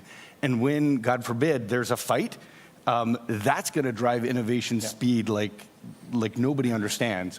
What we need to make sure that we're doing is providing the foundation so they can innovate that quickly. Right. And so what I would say is look at it not as making a single purchase, not as making a single change. This acquisition makes us now innovative. Right. This is the proof we're now innovative. Right. It's to create a technological underlayment and a cultural foundation that allows you to iterate continuously, that allows you to build that innovation pipeline, because we don't know what the next innovation is going to be. So make sure that you have today, not the thing that's fixed in time, right, but the thing that evolves as fast as you and your developers need to. And if I can just jump in real quick, Brian, on that, the industry can set all that up and work together to set all that up. Our customers need to think about how to buy that, right, and how to be flexible in their procurement practices in order to do that, but also think about new business models that are, especially with software, right? Yeah. Because it allows the customer to buy things in order to upgrade much faster if they change, if they tweak the way they buy it. Right. That's right. If you need a new version of something, and that's an entirely new 12-month acquisition, right, you're dead, yeah, right? Exactly. If you need a new version of something, and that's just a new version, so you upgrade and you upgrade and you upgrade, that's how you innovate fast. Right. So you have to invest in the innovation pipeline, as opposed to buying the product. That's right. Right, right. So Dr. Wells, when it comes to how NATO looks at this, I mean, the three initiatives you talked about in a way, they're their own innovation pipelines. That's NATO investing in an innovation pipeline. But you're hoping that the products of that spin out and turn into something that can be delivered at scale. I think one example of where a lot of this work has been happening, and both Steve and Rand brought it up, was in unmanned systems or drones, and how those have become more or less the weapon of choice, the sensor of choice, in a lot of ways the main tactical tool of choice in Ukraine. How do you see the NATO countries evolving their approach to unmanned systems usage and moving it from just being the dull, dirty, and dangerous to the kind of a tool that could be used in any application? Thanks, Brian. A great question. And as you rightly say, the experience in Ukraine highlights some specific examples that we can generalize into the use of autonomous systems in warfare and defense and security more generally. So I'll start with some elements on how NATO uses autonomous systems. And then I'd like to spend just a little while looking forward. Where do I think the main scientific developments are going to be in the future? So again, let's wind the clock back just to 5 years and the NATO summit that was held in London at the end of 2019. Heads of state and government of the allied countries agreed a roadmap on what they called EDTs, or that stands for Emerging and Disruptive Technologies. And it identified 7 of them, of which autonomy was one, and big data and artificial intelligence, which I'll come back to, were 2 others. Following the agreement of that action plan, NATO agreed what it calls an autonomy implementation plan. And this sets out the NATO policy regarding the opportunities and challenges provided by autonomous systems. And it made very clear that NATO's use would be founded on the norms and values of the NATO allies and our partner nations, and also in accordance with international law.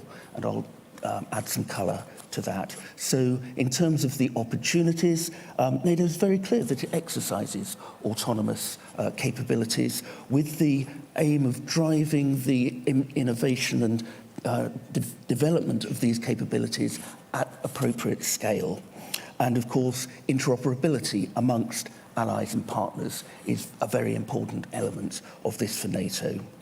And regarding the challenges, NATO is looking to develop measures to prevent and defend against novel threats from potential adversaries and strategic competitors. And NATO is very well aware of the ethical, legal and moral aspects of the use of autonomous systems. The Autonomy Implementation Plan noted that 2 other emerging and disruptive technologies, big data and artificial intelligence, are key enablers of autonomy. And NATO had already developed 6 principles of responsible use for artificial intelligence and made clear that these 6 principles of responsible use would also underpin the use of AI-enabled autonomy. Examples of these principles of responsible use are, for example, lawfulness, reliability of AI, where I think we've all had experiences, but also bias mitigation, again, something that we've all had experiences of. Regarding what are known as lethal autonomous weapon systems, NATO's made clear that it will align itself with the relevant international frameworks on this. In this particular case, it's the Convention on Certain Conventional Weapons. And building trust in the use of autonomous systems is an important part of NATO's autonomy action plan. Turning now to a little excursion into the science, where do I think the key scientific developments, or some of the key scientific developments, will be over the next 20 years? In March of last year, the NATO Science and Technology Organization published its Science and Technology Trends 2023 to 2043. And this looked at our best judgments on the development of disruptive technologies over the next 20 years and what the implications for NATO's allies and partners could be, and to the extent that we could share it, what we thought the implications for our potential adversaries and strategic competitors would be. It's a public document. It's available to anyone online, and this was deliberate because scientists know that scientific progress is made not least in part by honest and professional challenge of judgments. I'll just highlight 3 points here. The first is the importance of human-machine interaction or human-machine interface. we're seeing that autonomous and intelligent systems are already exceeding the capabilities of humans, and this trend will only increase.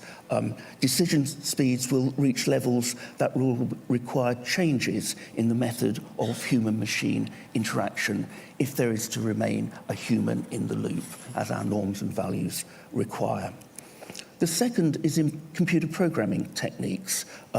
Competition between alliance nations and adversaries will generate increased evolutionary pressures on these computer programs as each side is in a competition to reach a decisive victory. And the third is really space-based capabilities. We're already seeing improved space-based capabilities, improving terrestrial autonomous capabilities, particularly in swarms in the future. And these 3 points really illustrate my final point, which is combinations of emerging and disruptive technologies are bringing strategic effects, new strategic effects in autonomous systems. This might sound daunting, but it actually means for policymakers, we have choices. We can choose the ways in which we achieve military ends by different means. And as I said earlier, NATO is very clear that it will use these technologies in ways that conform to the ethical, legal, and moral norms of the allies and partners. And this, in turn, impacts on the sort of image that NATO must bring to its publics. Thank you. Thanks, Dr. Wells. So, Steve, this raises a question of you could see the developments on the battlefield, such as in Ukraine, progressing faster than NATO policy and rules can catch up. Sure. Is there a way to align new technology or new unmanned system applications, use cases with the rule set that we may want to pursue as we get into a fast move, counter move cycle with an opponent? Sure. How do we do that? I mean, there's AI and machine learning. Right. There's an ability to, especially on the expert system side of AI, to build in rules, right? How this will do this, it won't do that. I personally think that as we look at more autonomous systems and at scale, right, the human is going to have a hard time being able to control a swarm of 1,000 UAVs out there. So how do you build that swarm into the overall C2 system that you have? Because that's going to be important if you've got manned systems in the mix. One thing we're spending some investment in trying to figure out. I mentioned our work with commercial partners. We did a really successful experiment recently with IBM Red Hat, looking at building an edge compute capability for doing AI and machine learning right on the platform of a Class 2 UAV. Okay. And we're able to do that, and we did that because we want that UAV to be able to go up with other UAVs, and if something changes on the battlefield, to be able to adapt real time. The human may not have time to say our blue UAV just got shot down. I want you to go over here. Maybe, but this stuff's going to be at machine speed if we want to win. So. A really successful experiment showing we could do the AI and machine learning on the platform, on the Class 2 UAV, and adapt in real time when the situation changed. So, but as long as you have a rule set around that, right. You can operate in this region, you can't operate over here. Right. I think that's acceptable. Right. Right. And Rand, the idea of AI being incorporated into warfare, I think there's a lot of obviously there's a lot of examples out there with large language models, but there's other forms of AI, and Steve just brought up expert systems as one example. Do you see that the military applications of AI are going to tend towards those different models rather than large language models, small language models and expert systems and techniques like that? Yeah, so I think there is a universe inside military applications. And so I think there will absolutely be applications for large language models.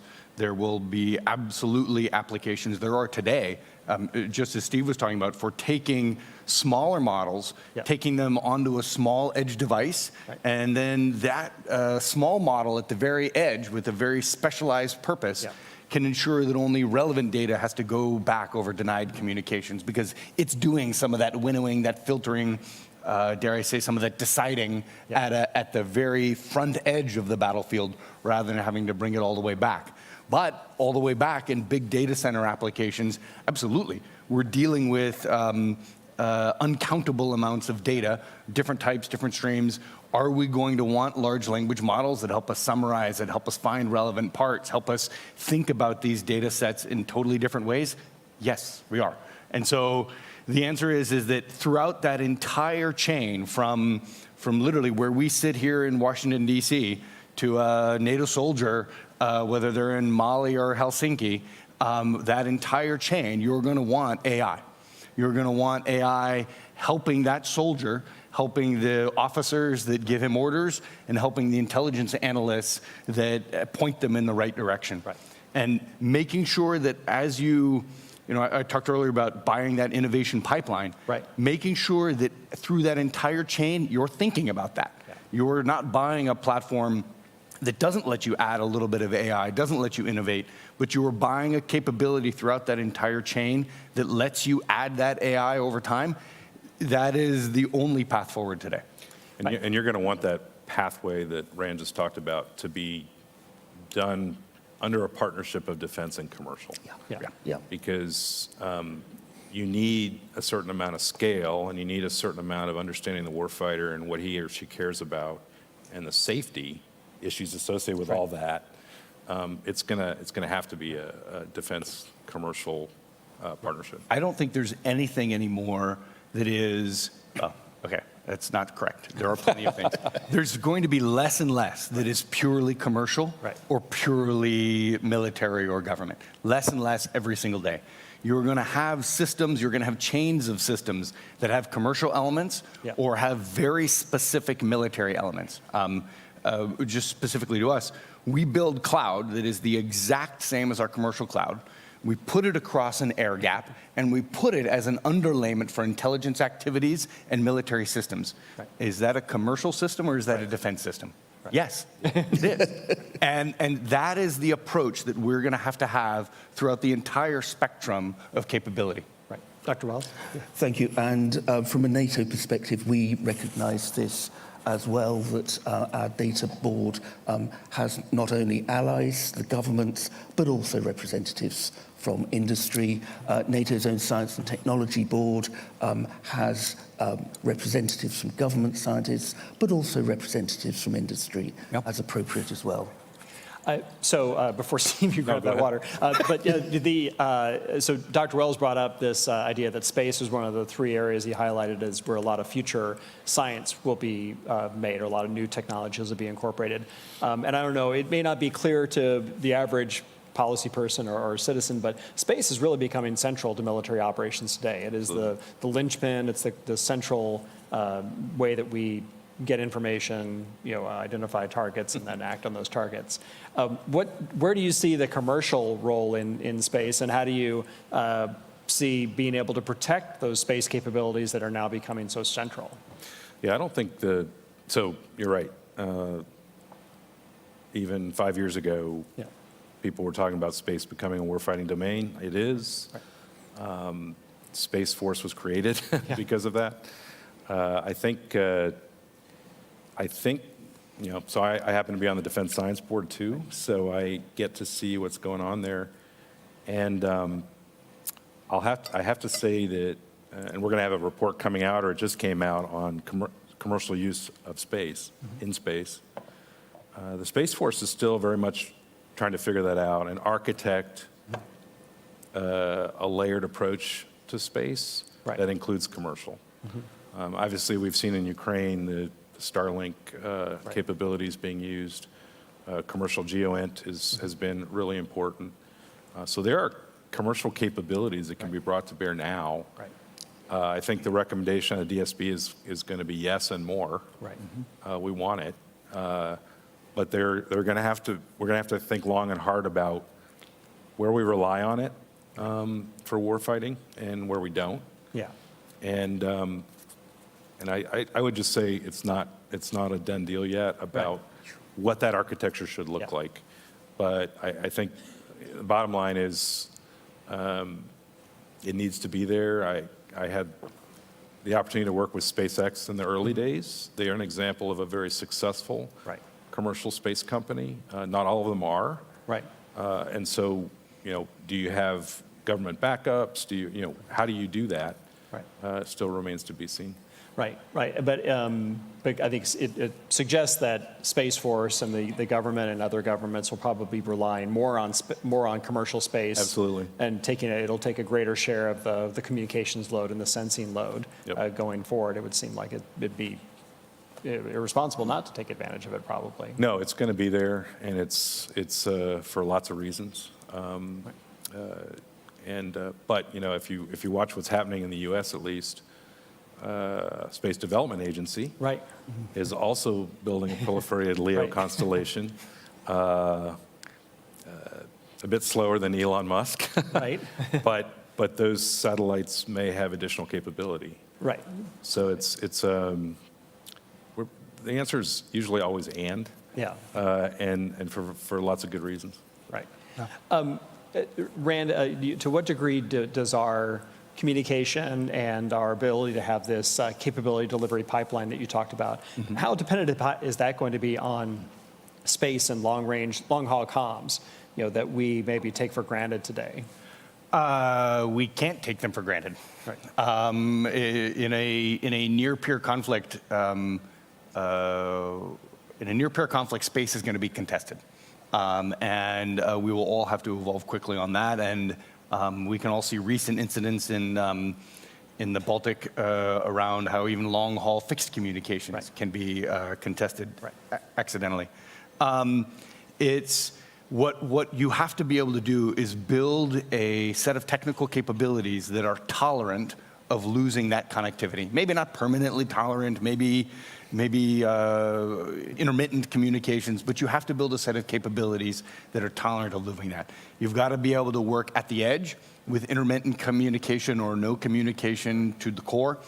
And that core has to be able to operate without connectivity to other pieces. So you may have connection to very specific military networks, but you've got to be able to operate should some of those networks go, should some connectivity cross and out of those networks go. You've got to be able to continue to operate. Right. That is something that I'm not sure gets enough thought and effort. In some ways, U.S.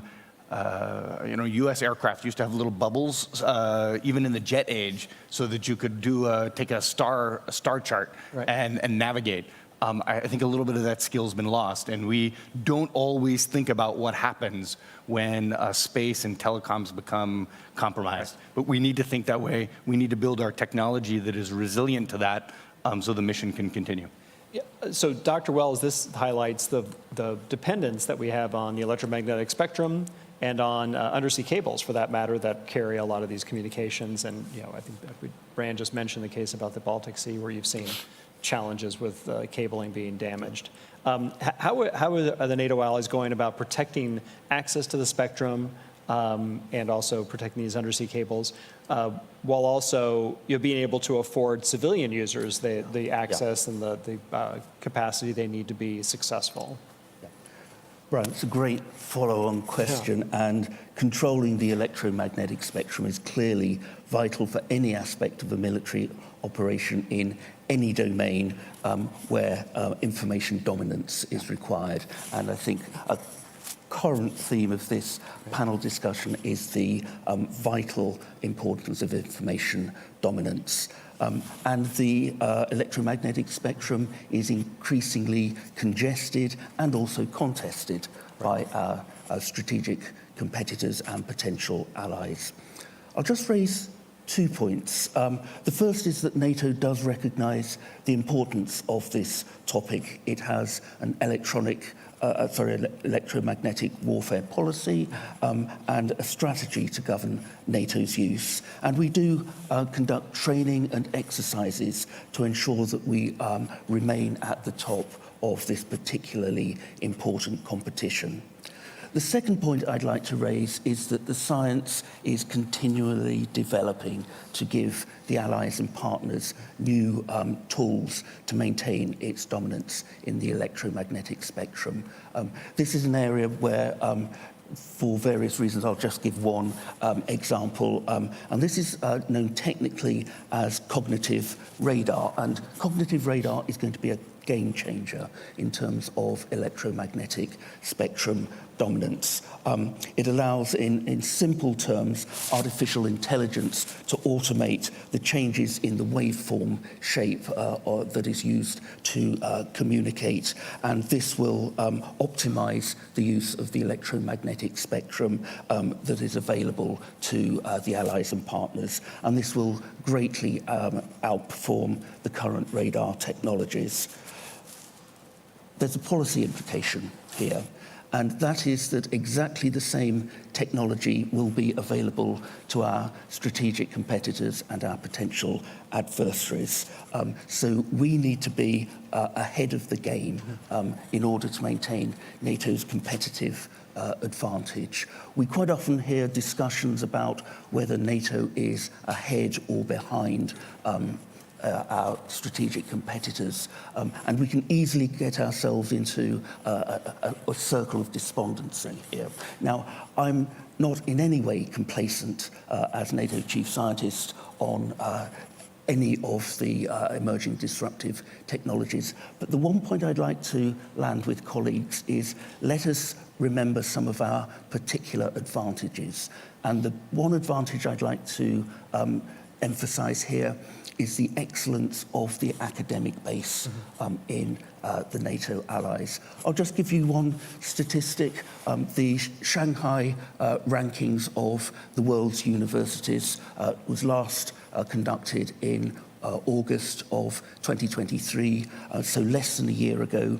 And in the Shanghai rankings of world universities, of the top 20 universities, the top 19 are on the soil of NATO allies. And the 20th is on the soil of Switzerland, which of course is a NATO partner. So this isn't just about the sciences, it's about wider academia as well. So it nurtures the excellence of our scientists, it nurtures the excellence of our policymakers, of our politicians, and of our decision makers. Thanks, Brian. I was just going to say, Brian talked about the warfighting capability really well, but there's this commercial versus defense use of the spectrum. Yep. And I think certainly a thing the U.S. and within NATO could work on together is being out in front of that. And I know in this country we have a moonshot program on dynamic spectrum sharing, and I think that's going to be really, really important as we move forward. Absolutely, because if you want to be able to afford 5G companies or telecoms the ability to use the spectrum, you'll have to give that ability to share spectrum either automatically or like we are today, mechanically. And something that Dr. Wells brought up, cognitive radar, is something that was also going to ask you and Rand about, to put you on the spot. So how, when you have these AI-enabled capabilities, so cognitive radar can be enabled by machine learning, how do you go about testing and evaluating those to make sure that they meet the specifications that the government or the safety rules that the NATO policymakers might put in place? Because by definition, they're designed to change how they operate depending on the stimulus they get or the environment they're placed in. How do you manage the test and evaluation of these new AI-enabled or machine learning-enabled capabilities? So, Steve, you want to jump on that? And Rand? Well, especially in the spectrum area with AI and machine learning, you got to take it into the field because EW and it's all dependent on the environment. Right. And so, trying to do it in a closed little facility is only going to get you so far. So, DARPA had a program in this space several years ago, and we had to take it in the field, and we had to show it on multi-platforms, working in the relevant domain, and and showed that it can work. So, but that's the only way to do it. And again, that's why I think it's so important to think about how we bring the best of tech into defense application. It's going to require more than just a single company to do it. Rand, did you have any thoughts on that? Yeah, I would just put two things on there. One, and it goes right off of what Steve was saying, is you have to test in reality. Testing in theory is nonsense. You have to test in reality. And for some systems, that means out in the field. For other systems, that means against your own data, against real data. An AI model that works well on the internet and works well for some generalized thing, you bring it up against your own data, who knows? You have to test it in the real world against your real data. And so bring the AI models to where the data is, bring the AI capability, the GPUs, whatever your limiting factors are in doing that analysis, bring it to the data. Thing one. Thing two, almost countervailing, is there are some things that it is very hard to simulate, right? There are some things that just do not happen enough in the real world to create a large enough corpus of data. Thank God, right? You don't want those things to be happening a lot in the real world. And so you've got to create simulacrums, you've got to create synthetic data. And again, then, bring your model to that synthetic data. Bring your AI capability to that synthetic data and iterate against it. But always know that in the end, the map is not the terrain. The synthetic data is not the real world. You have to still be able to take your model out and run it against your real data with real customers, with real interaction, or out in the field. Yep. Thanks, Rand. So we're going to turn over to some questions from the audience. So if audience members have questions, we have the microphones over here if you want to go jump on there and use that. So just go over there. Thank you. And I have a few questions from the online audience as well, but I'll turn it over to start. Please state your name and affiliation. Yes, and then your question. My name is Klaus Hommels. I'm chairman of the NATO Innovation Fund. And so we are intrigued by the opportunity and the necessity. But foremost, we do need to make sure that we develop the ecosystem as a whole. And as an ecosystem as a whole, we also make sure that the cooperation with the primes work.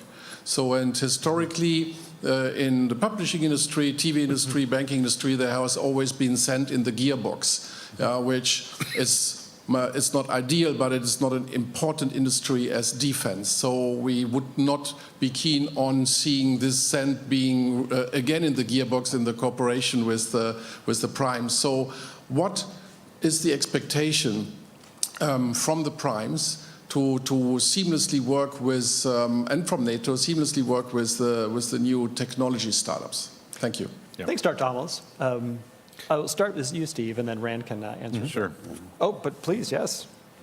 If you, regarding what NATO is doing in terms of making the handshake between the SMEs and the primes, yes, we recognize from national experience of innovation accelerators.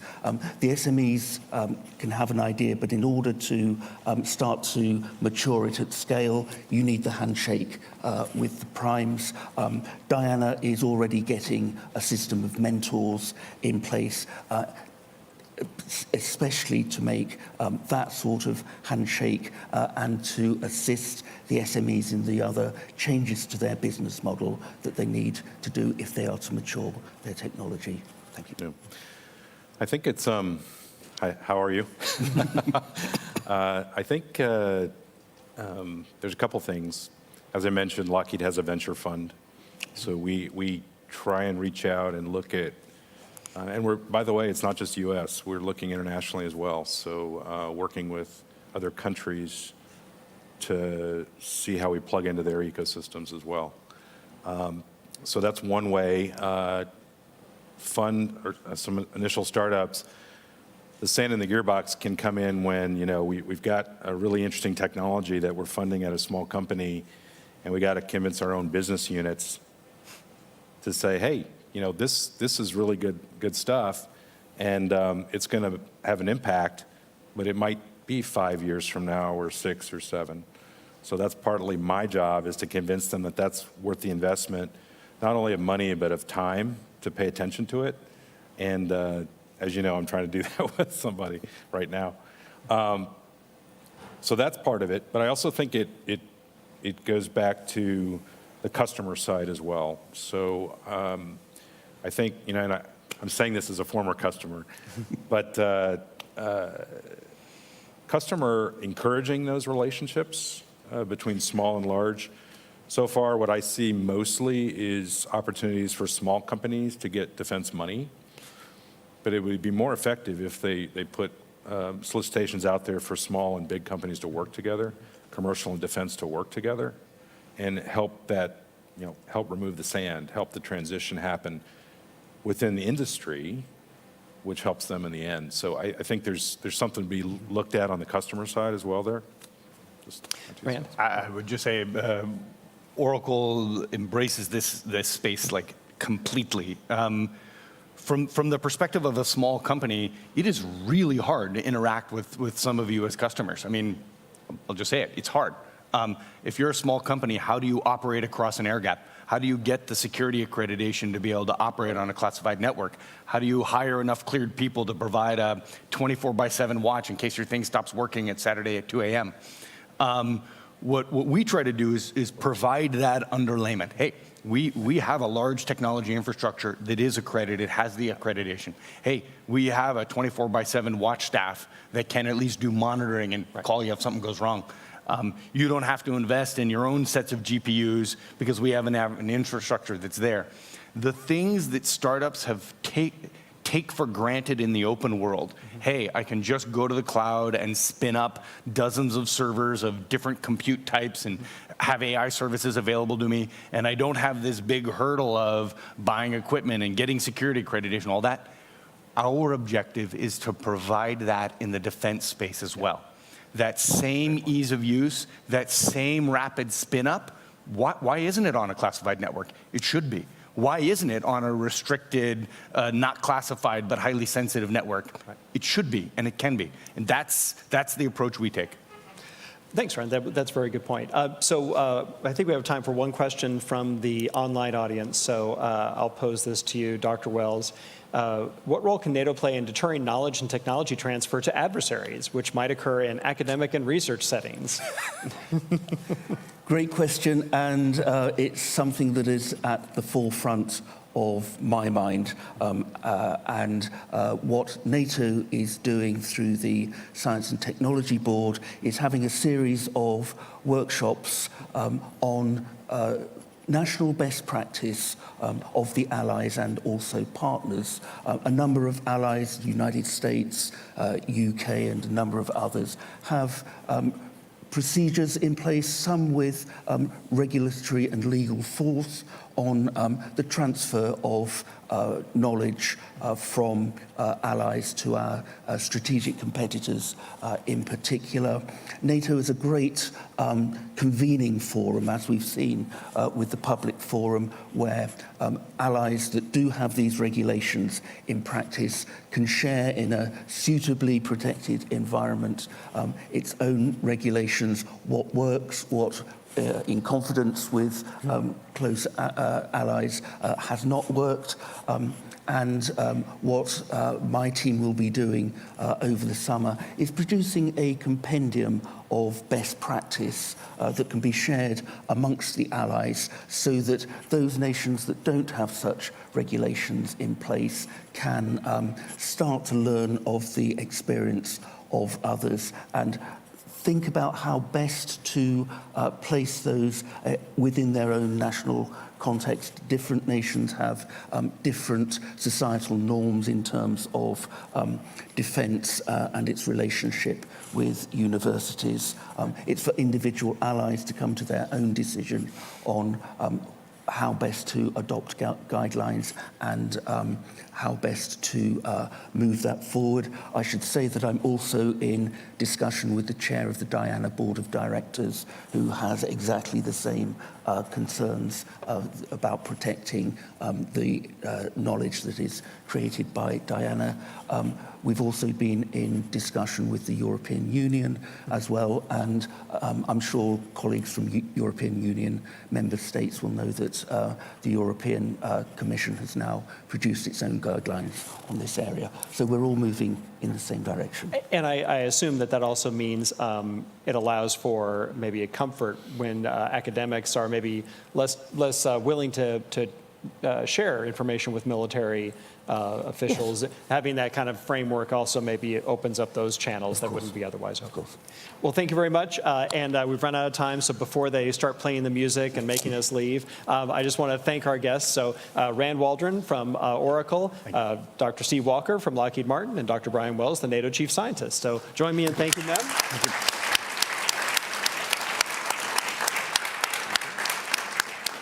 We're going to depart so that Admiral Bauer and Heather Conley can come and wrap this up. Thank you very much. Go. Thank you. Thank you to our panelists. We hope that your sessions gave you much to think about in the parallel sessions as well. We now welcome you to take your seat in the plenary room while we will shortly resume our programming. If you're in the plenary room, please hang tight for just a moment while people take their seats and filter back in. And as people take their seats and we draw near the end of our programming of our anniversary NATO Public Forum, I would love to suggest, as I often do as a reporter, that everyone take to social media and share your thoughts on the forum discussions. I, for one, would love to hear everyone's takeaways from the event. So please share with us your takes using the hashtag NATO Summit. Thank you.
Welcome back from all the sessions. Please come to the front, join us as the summit is coming to a close, as the NATO Public Forum is coming to a close. We want to invite you for the very last two sessions, really wrapping up our discussion over the last 2 days.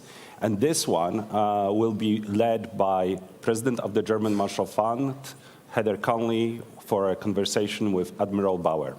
Heather, the stage is yours.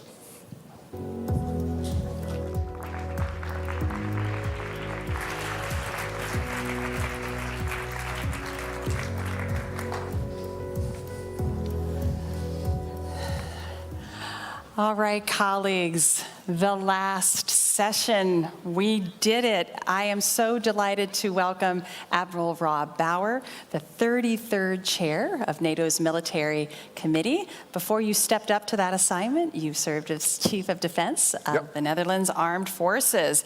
So I started yesterday morning with Secretary Blinken. I said, you know what, you and I are the pace car. We've got to get our engines revving up. We have 2 days, and you, sir, are my final lap in this race. So we're going to run across that finish line in a strong form. We're having a hot wash here to talk about sort of what we learned for the summit. And the back there, you said you're pretty fired up about what just happened over the last 2 days. Can you share with everybody why you're fired up? And it's great to actually still have an audience at this time of the day, so that's good. These are the hardiest souls ever. Yes. No, I think all in all, I think this has been a good summit in many ways. I think the mood in the room was, I would say, more positive than last year. Okay. Despite the fact that we're a year longer into a tragic war, but I think the package for Ukraine is good. President Zelensky actually said during the press conference he was happy, which is amazing if a man who is the leader of a country in a war for 2.5 years says he's happy. But I think that is related to the pledges that NATO has made in terms of the money. For 2025, the 40 billion, it's about no, this thing. Did your thing fall out? You're good. It's about the training and coordination efforts that we're going to do from Wiesbaden, and it is about the Joint Analysis and Training Center in Poland. So that's the three things that are important and good for both NATO and Ukraine. And it will bring Ukraine closer to NATO, not only closer, but also an more enduring relationship. So that is very important, and it is about interoperability. And I spoke to a journalist lately, and he said, well, interoperability is, my readers will not understand what that is. And so actually interoperability is about, is the difference between winning or losing a war, because it is about being able to train together and becoming therefore more effective. It is about having the same stuff and having the same spare parts, having the same ammunition, and so everything is easier to use, and you can use each other's equipment if you're truly interoperability. And that allows you actually to be more effective and therefore win in a war. So it is extremely important.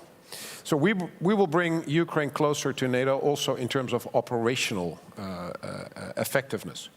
So I think that was one thing. The second thing is how we are progressing with the deterrence and defense efforts that were agreed based on the plans that the leaders approved in Vilnius last year. And it sort of looks maybe a little bit theoretical if people talk about plans. But in essence, this is about what do we need to be able to do as an alliance to effectively deter and defend the two threats, which is Russia and the terrorist groups. And that includes more soldiers at a higher readiness. And we saw, last year we talked about 300,000. This year the Secretary General spoke about 500,000. And the difference is because Finland and Sweden have joined the alliance in terms of troop contributions. And now we also have the Allied Reaction Force, which replaced the NATO Response Force as of 1 July. So I think there's progress there. Second, this is about more capabilities to actually perform all the tasks that we need to do.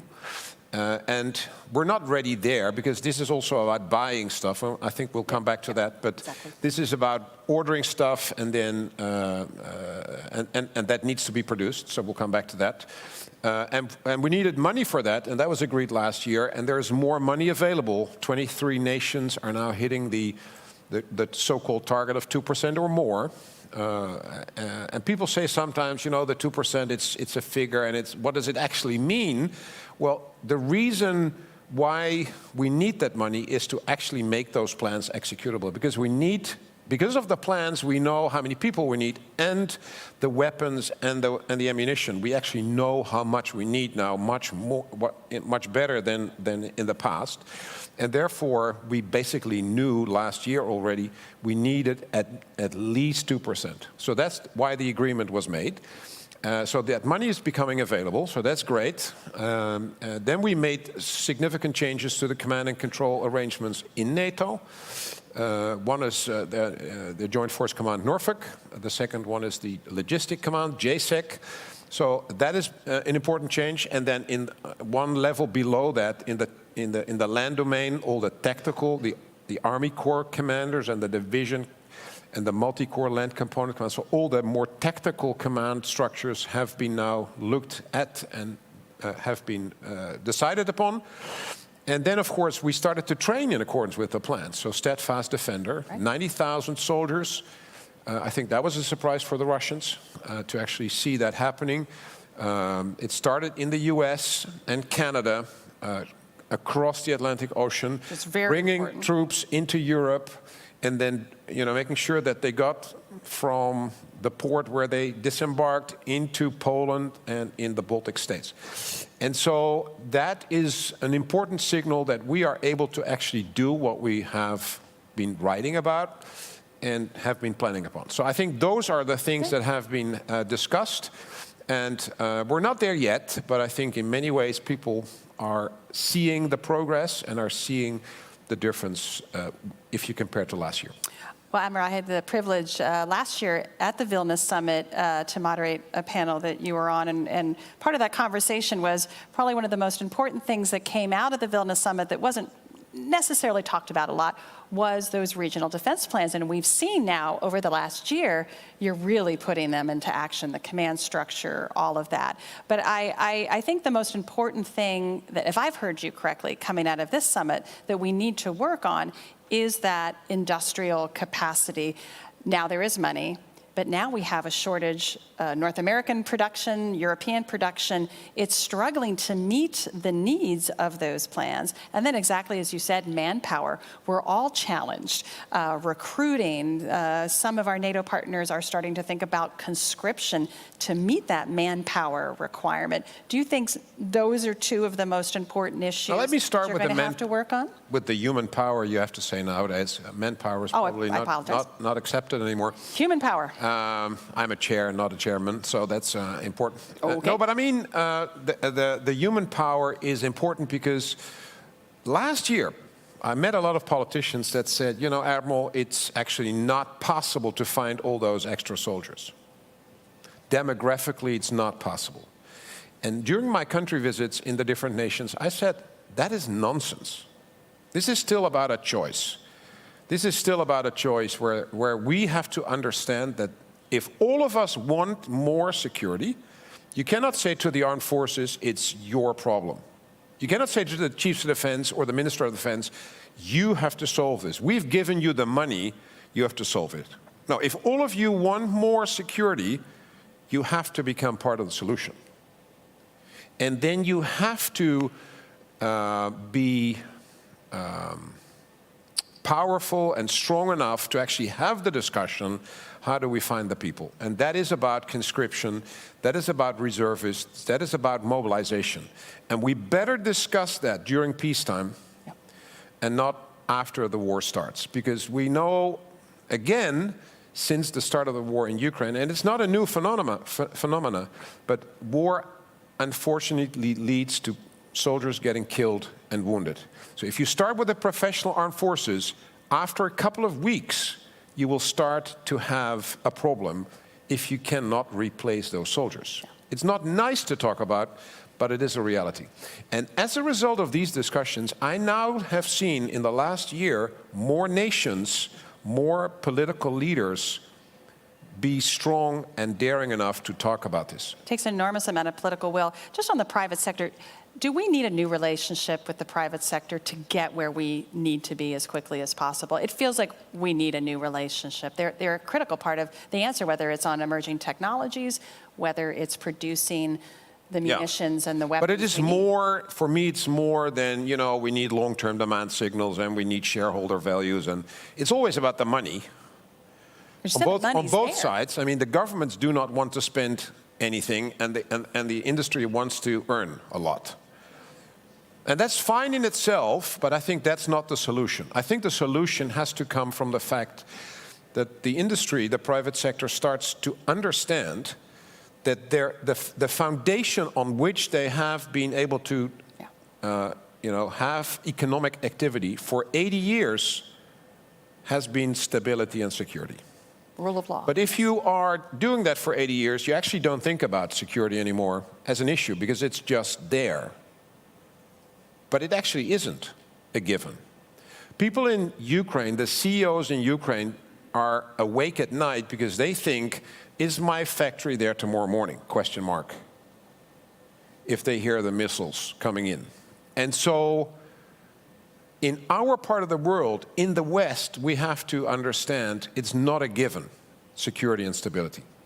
And therefore, the private sector has to become part of the values discussion as well. Not just the value. I'm fine with them earning money and getting rich. That's not my problem. But they have to understand they are part of the solution. Yep. And the government has to change its ways in the fact that they have to not try to buy as cheap as possible, because if you want to have a strategic relationship with the industry, you cannot buy every year somewhere else, because that's cheapest.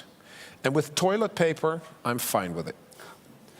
But not if it comes to missiles or armored vehicles or tanks or frigates or submarines or fighter aircraft. You can't. You need a longer lasting relationship, and that might be a little bit more expensive, but otherwise you will not have the trust, the mutual trust in that relationship to move forward. But we're hearing in Ukraine, I mean, in some ways, we're seeing where low cost, off the shelf equipment is devastating. You know, a $3,000 drone is destroying, tens of millions of dollars worth of equipment. How you address that asymmetry? Yeah. First, if you leave the hedge of your tank open, and somebody drops from a drone a weapon inside the tank and you destroy the tank, that's not to say we don't need tanks anymore. So you should close the hedge of the tank, because actually the tank is sort of built to withstand that type of ammunition. But if it's inside, you have a bigger problem. So, the way tanks are used, or the way the Russians are using equipment, is not necessarily how we should use it. So that's one. Second, we have to rebalance the amount of high-tech, expensive weapon systems we have, like F-35, and cheaper weapon systems like drones. Because in the longer term, it's not, you cannot continue shooting down the $10,000 drones with Patriot missiles. I'm not saying they are, but I mean, that's a $3.5 million missile that takes 18 months to produce to kill a $10,000 drone. So that's not something you can continue to do. So we see, by the way, in a number of nations, there is cheaper missile systems coming to the market to kill the drones. And that's good, because we now need a higher volume of cheaper weapon systems against cheaper sensors and weapon systems. But we still need the high-tech, very expensive weapon systems. But it's the rebalancing that we will have to do based on this conflict. So you were extended, your tour, but it is coming to an end in mid-January of 2025. So this is our chance to say thank you for your service. It's also, yes, thank you.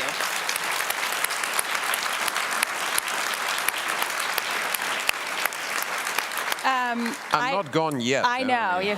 We're going to work you hard the next If you're clapping me out, months. that's not a good sign. No. But give us really quickly what the highlights of what will you remember the most in your tenure? It's not over yet. We'll score that. It's too early to reminisce on. But, when I arrived in June 2021, President Macron talked about NATO being brain dead. And 2 months later, in August, we had to leave Afghanistan in a hurry. Wow.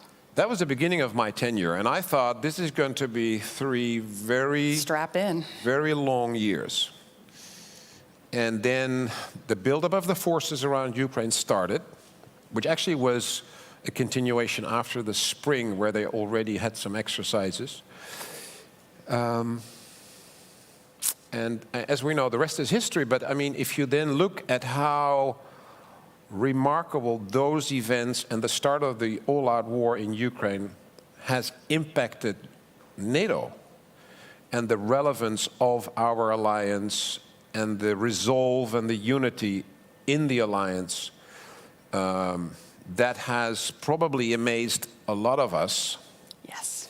The unity within the EU, the enormous cooperation between EU and NATO, and the synergetic effect of that at the beginning of the war, that was an enormously powerful signal. That was probably something that surprised and frightened Putin. And I hope Xi too. So I think that has been a remarkable experience. And then to see how we then further develop the plans. And I mean, that has been an amazing job by General Cavoli and his team. And of course, all the commanders under him. And so to see that be approved in Vilnius, although it was sort of silently, but actually it was an amazing achievement. And what we now see in the coming years is probably the biggest overhaul in the military organization of NATO since 1949. Wow. In terms of command and control, in terms of going back to collective defense, in terms of building up the land forces again. Now, all of that is connected to, of course, with the fact that at the same time, we have to support and continue to support Ukraine, not only to prevail, but actually to win. And I think that is... Absolutely. And I think that is extremely important for the people in Ukraine, but also for ourselves. If Russia wins in Ukraine, it is not the end of the war. It is the beginning of much more instability in the world. It is a signal, a frightening signal for other autocratic states that will think that it pays off to actually have might above the rules. And then, so we cannot allow that to happen. We cannot allow that to happen. And I think what I've heard around the table in the last couple of days is a good sign that all the nations will continue doing that. And I think the fact that President Zelensky was happy, probably between brackets, because happy is, he can't be completely happy, but happy with that support from this alliance is extremely important for that purpose. And I think all of us need to continue to support Ukraine, not only with weapons, but also in terms of them believing that they are able to win this war. I think they have it in them. Absolutely. To win the war. The only thing they need is our support. So that's why that has to continue. Thank you so much, Admiral Bauer. Admiral Bauer has given me permission because we both agree that thanking the troops is one of the most important things we can do. So before we thank Admiral Bauer, I want you all to thank the people that have been behind the screen for 2 days that have put on a phenomenal work. Our colleagues from our think tank partners to the production crew have done an amazing job. So before we say thank you to you, we're going to thank the troops. Would you please all join me in thanking those wonderful colleagues in the back? Thank you.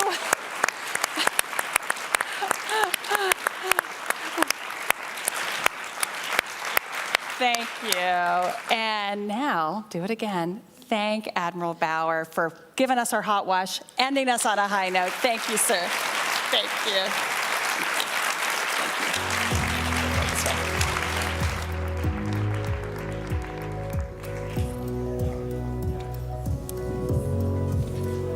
Thank you, Heather. Thank you, Admiral Bauer. You put in context what happened at the NATO summit. You put it in a longer context in the way that alliance has evolved and adapted over the last few years. And we heard it at the last, well, next to last panel. We need Ukraine not only to prevail, but actually to win. And I think that's a fantastic message coming out from our public forum. As the public forum is drawing to an end, before we welcome our very last closing speakers, I would like to acknowledge our corporate partners, because, you know, this is a beautiful venue. It was all very fancy. It doesn't pay for itself. So we're really thankful for the support of Google, AWS, Microsoft, Northrop Grumman, as well as Boeing, Data Miner, Leidos, Lockheed Martin, MBDA, Oracle, and Sub. I would additionally like to thank our institutional partners who helped to promote the public forum across the Alliance and beyond. And thank you so much to all of our guests and esteemed moderators and panelists for taking time to reflect on the future of the Alliance at this critical moment. And I, from myself, wanted to thank you for your attention and thank Shannon for doing a fantastic job as an MC. It's been a real pleasure to work with you. And Michal, thank you. And now,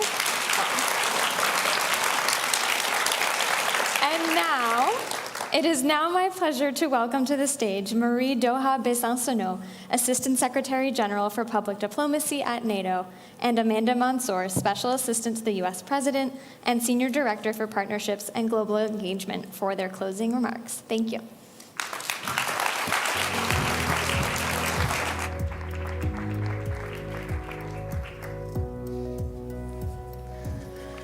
All right. Well, it's been an amazing couple of days. We have heard from heads of state, from ministers, from legislators, from experts, from all manner of thought leaders on the critical issues confronting NATO right now and the ways that NATO is rising to meet those challenges.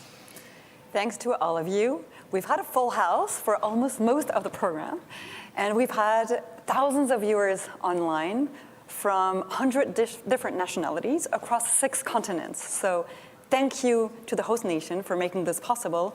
And I'd like to say a special word for State Department protocol, who had a very, very tricky task and who did an amazing job. That's right. And thanks, of course, to our partners at NATO. But I also want to take this moment to really thank our think tank partners who are truly thought partners and without whom this event would not have been possible. So as I mentioned, each of our think tank partners, I'd invite one of their leadership members to come out on stage and join us for this final moment. So the Atlantic Council,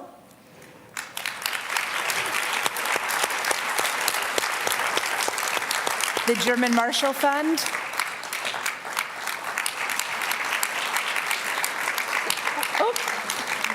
she'll be right with us.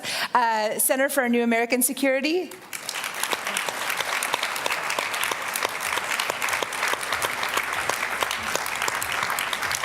Hudson Institute.